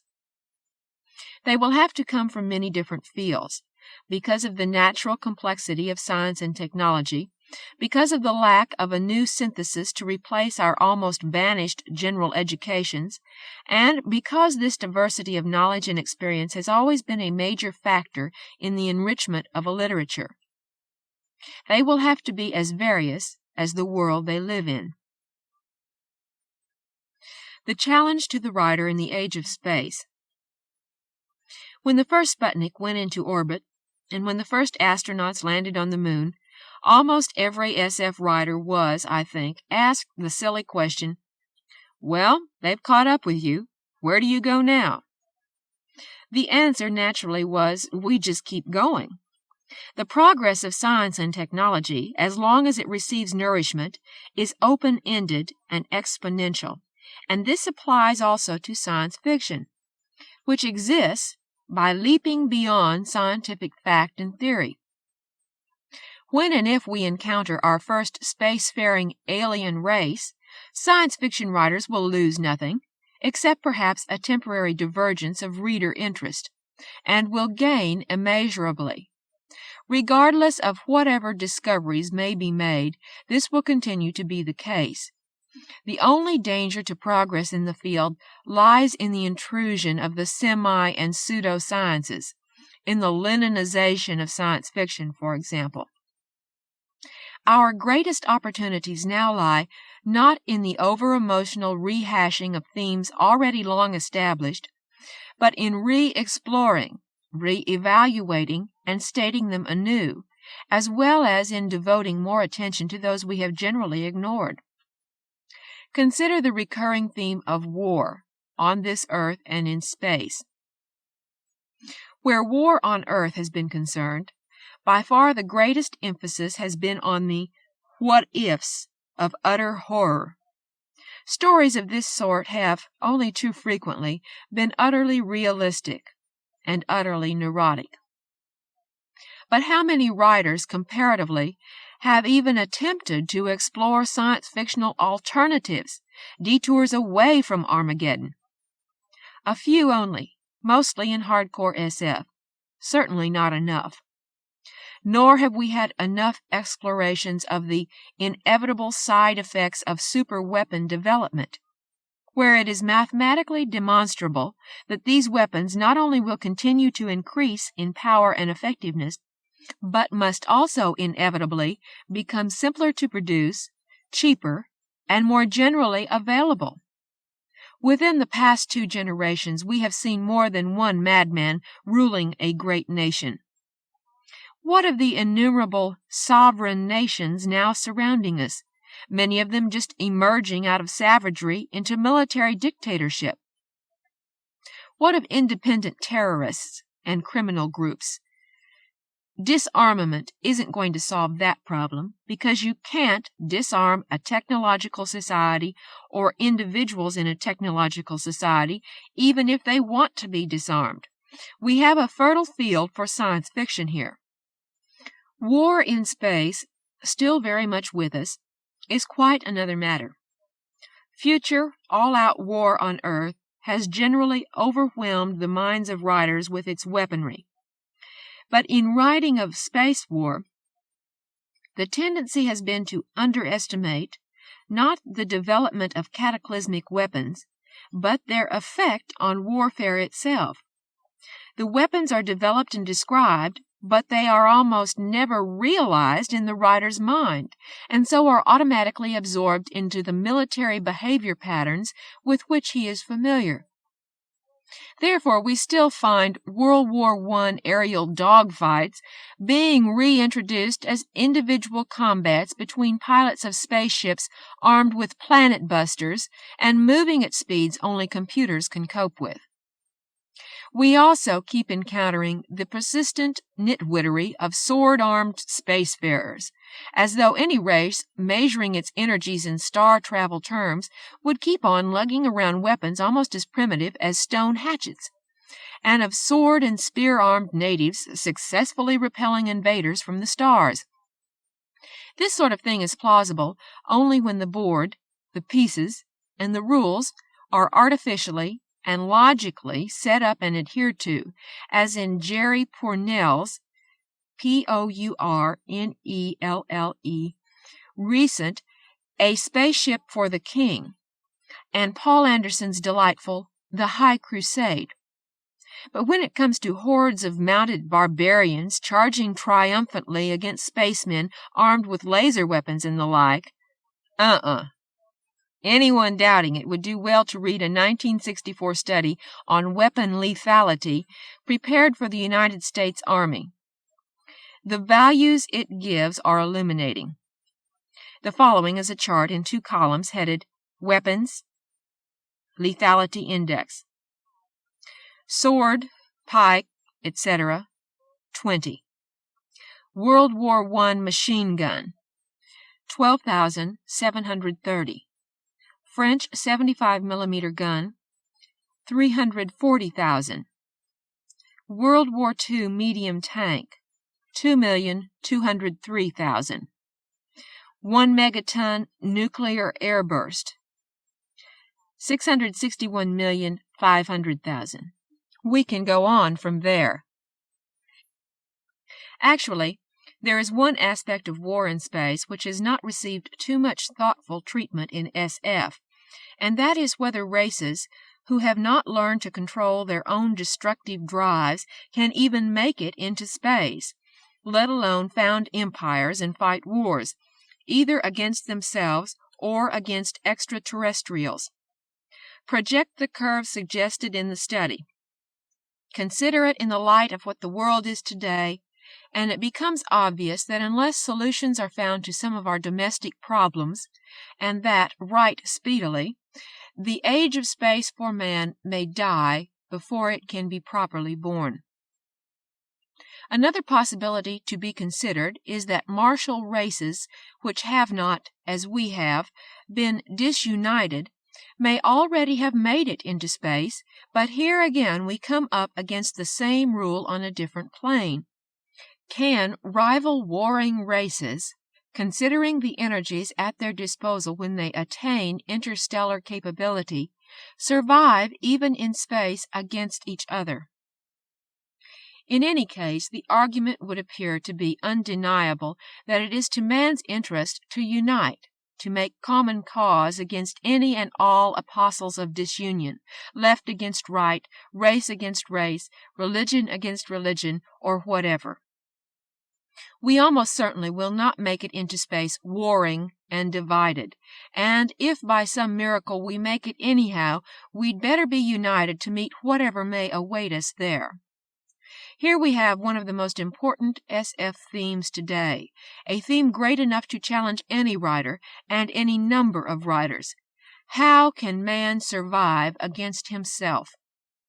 And this, in turn, because our problem is so much a problem of our own confusions, leads directly into another area we have inadequately treated, that of the communications failure, the understanding failure, the worldview failure, that of semantics, of what we mean when we make noises or put marks on paper. Science fiction and the problems of meaning.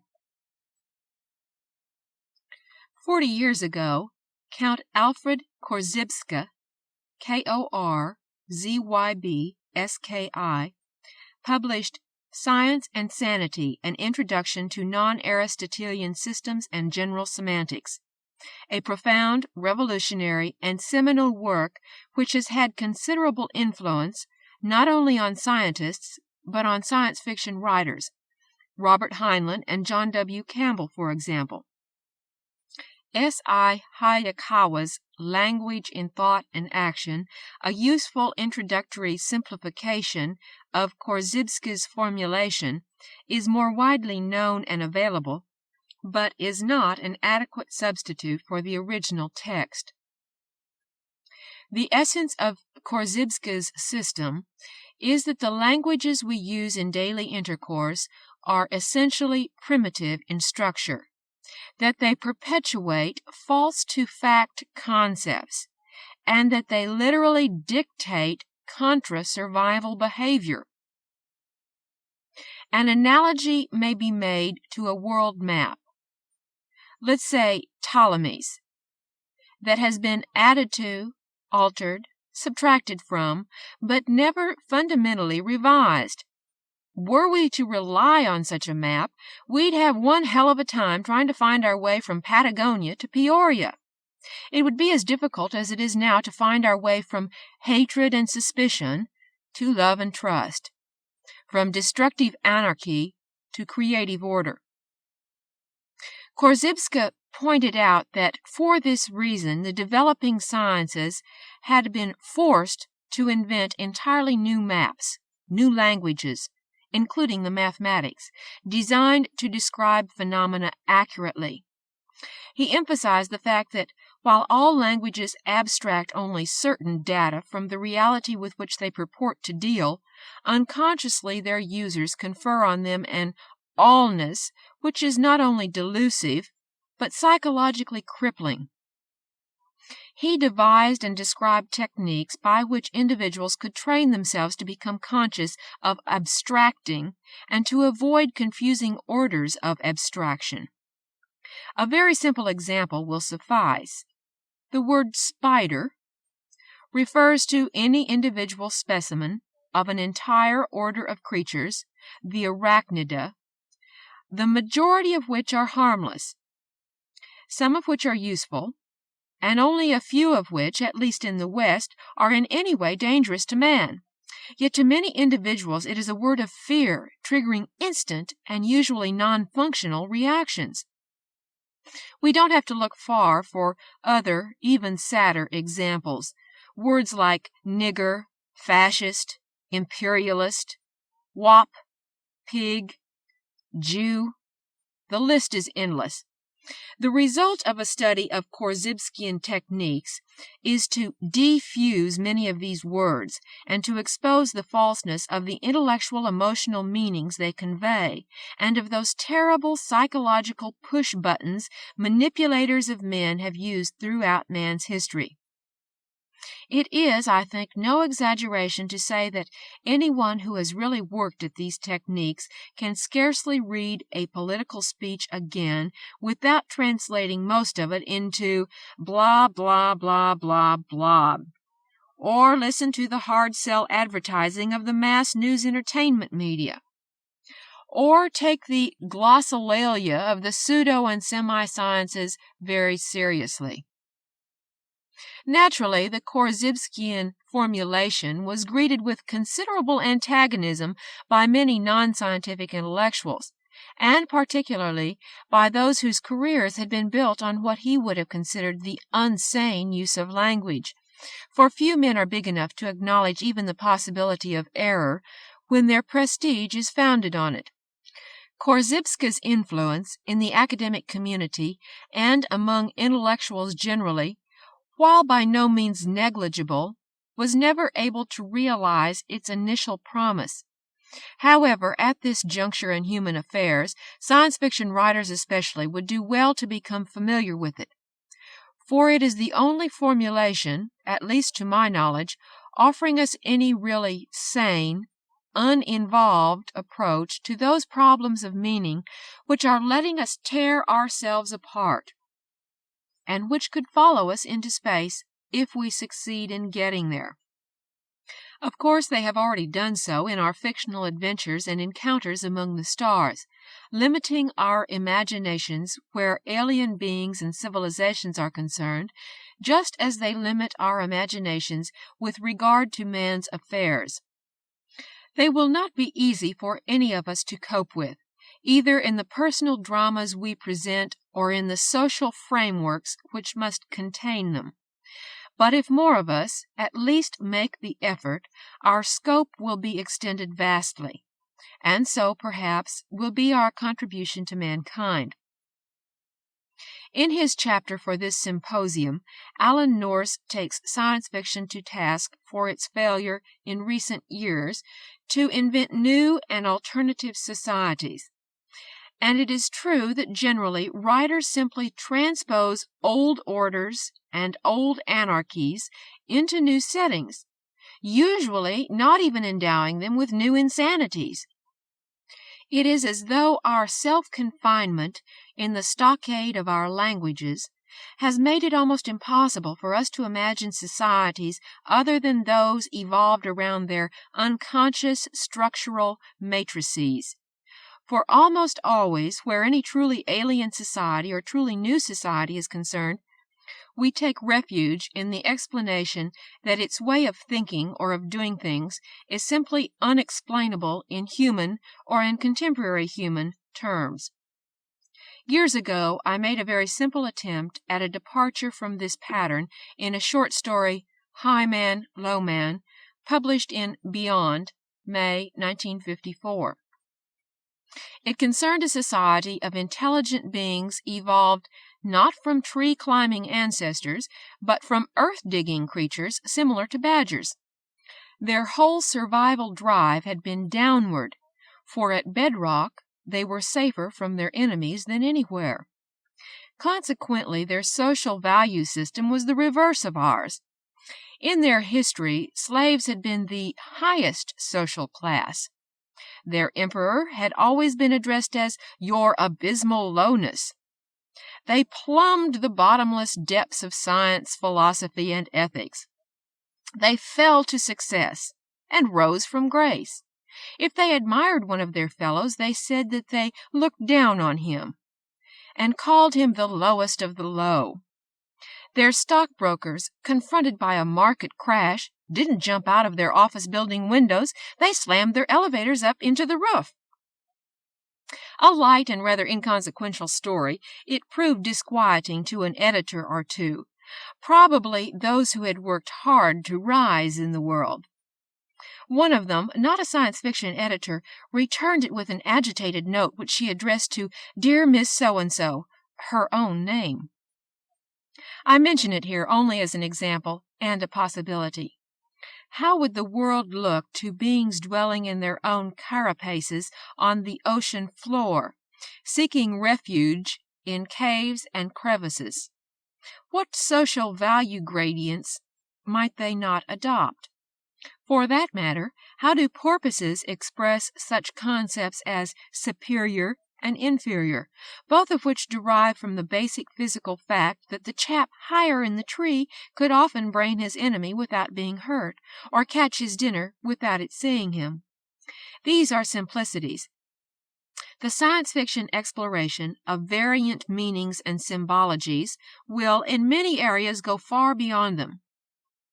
The first issue of Vertex contains an article by Larry Niven, a highly original and beautifully reasoned article, The Theory and Practice of Time Travel, in which the semantics of time travel are considered. Quote, "The English language can't handle time travel. We conclude that the ancestors who made our language didn't have minds equipped to handle time travel. Naturally, we don't either. For our thinking is too dependent on our language. As far as I know, no language has tenses equipped to handle time travel, no language on Earth, yet. But then, no language was ever equipped to handle lasers, television, or spaceflight until lasers, television, and spaceflight were developed. Then the words followed. If time travel were thrust upon us, would we develop a language to handle it?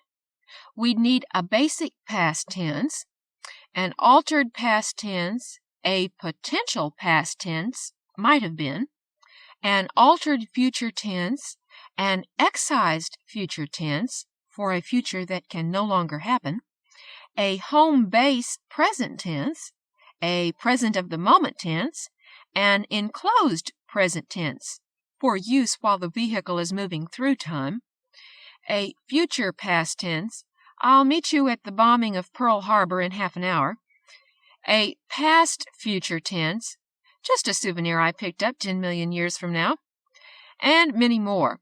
We'd need at least 2 directions of time flow, sequential personal time and universal time, with a complete set of tenses for each. We'd need pronouns to distinguish you of the past from you of the future and you of the present.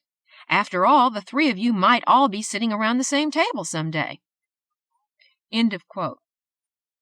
Those creative minds who can conceive of such perspectives can also face the challenge of the meaning gap in human affairs, and perhaps simply by dramatizing the precision and beauty of the scientific method, perhaps by contrasting it with the destructive misuse of technology by non-scientific men, perhaps even by exploring new ways of seeing, can at least help to prepare the way to a new understanding and a new synthesis.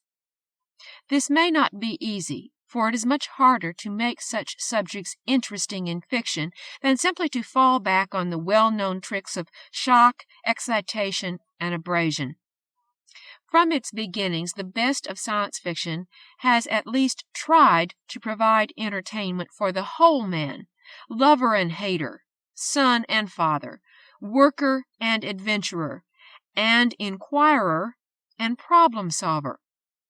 And perhaps today its most important function may be to help men realize their wholeness, that each man should indeed, to some degree at least, play all these roles, and thereby to repair some of the damage done by premature individual specialization, by the divisive forces in society, and by the sub-intellectual pressures of manipulators and the mass news entertainment media.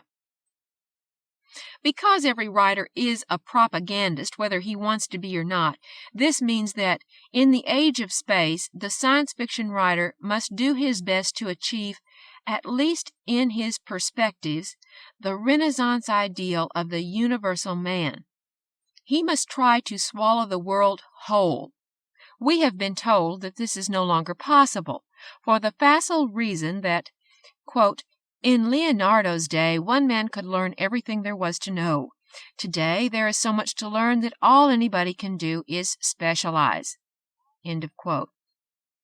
This is very much like saying that because no man can possibly know every town and hamlet, coastline and stream and mountain range in the wide world, a clear and accurate world map, which he can understand, cannot be drawn. It is not necessary to be a scientist to understand the uses and implications of the scientific method. It is not necessary to be an engineer to comprehend the workings of technology, or a mathematician to see that the mathematices are languages supplementary to the tongues we speak. These are areas in which our general educations are hideously deficient, and this deficiency today is much more critical even than the failure to transmit our cultural heritage, for it prevents us from coping successfully either with ourselves or with the world. Actually, in order to revive the ideal of a general education and of individual universality, the first step should be to introduce epistemology as a grade school subject, and to continue emphasizing it until the formal education is completed. For this, science fiction can be at least a partial substitute, but only if its writers, new and old, are given the essential freedom and the necessary resources to penetrate and develop themes that still lie on the frontiers of our knowledge. Writers must have the freedom to think, to discuss, to write and publish. I wonder how much good science fiction has not been written, even in our own relatively open society, simply because of security regulations? Writers also need freedom of time, which can be translated bluntly as enough money. To cite expert testimony in support of this contention, I shall again quote Dr. Torrey, though of course he is referring to shamans, witch doctors, medicine men, and other highly qualified personages. Perhaps we can apply his words to writers also. Quote, it is the dignity which brings the real payoff. If we accredit indigenous therapists, but relegate their pay and status to that of a janitor, then we must expect to get janitor-level performance. End of quote. The doctor has a real point there, for the responsibility of the serious science fiction writer in the age of space is, if not more important, certainly wider in its scope than the therapist's, indigenous or otherwise. It is to do his utmost, while entertaining his readers, to make sure that there will be an age of space, and that the old Nourse prophecy, wind time, wolf time, there will come a year when no man on earth his brother shall spare, shall not be fulfilled. Reginald Bretnor. Reginald Bretnor was born in 1911 in Vladivostok, Siberia, where his father was a banker. His family moved to Japan in 1915, and he lived there until brought to the U.S. in January 1920. He received a haphazard education in a number of private and public schools and in 1 or 2 colleges, and has no degrees. During the war, he wrote propaganda to Japan and the Far East for the Office of War Information, and afterward continued with the Department of State's OIICA until he resigned in February 1947. Since then, he has been freelancing and is now living with his wife Rosalie in Oregon. His fiction, much of it humor, has appeared in a wide variety of magazines: Harper's, Esquire, Today's Woman, a few academic quarterlies, the major SF magazines, Ellery Queen's Mystery Magazine, and so forth. Many of his stories have been anthologized. His articles on public affairs and military theory have been published in such periodicals as the Michigan Quarterly Review, Modern Age, and the Military Review. And he is the author of Decisive Warfare, A Study in Military Theory, 1969, Stackpole Books. As editor, he published Modern Science Fiction, Its Meaning and Its Future, 1953, Coward McCann, a now standard critical symposium for which he wrote the final chapter on The Future of Science Fiction. He is also the author of the article on SF in the last two editions of the Encyclopedia Britannica. His interests include Japanese swords and related areas of Japanese art, antique and modern weapons. He is the inventor of an automatic mortar on which a U.S. patent has been issued, military and naval history and theory, parapsychology, people and their stories, the world at large, and the great adventure of the age of space. He is a member of several organizations which reflect these interests.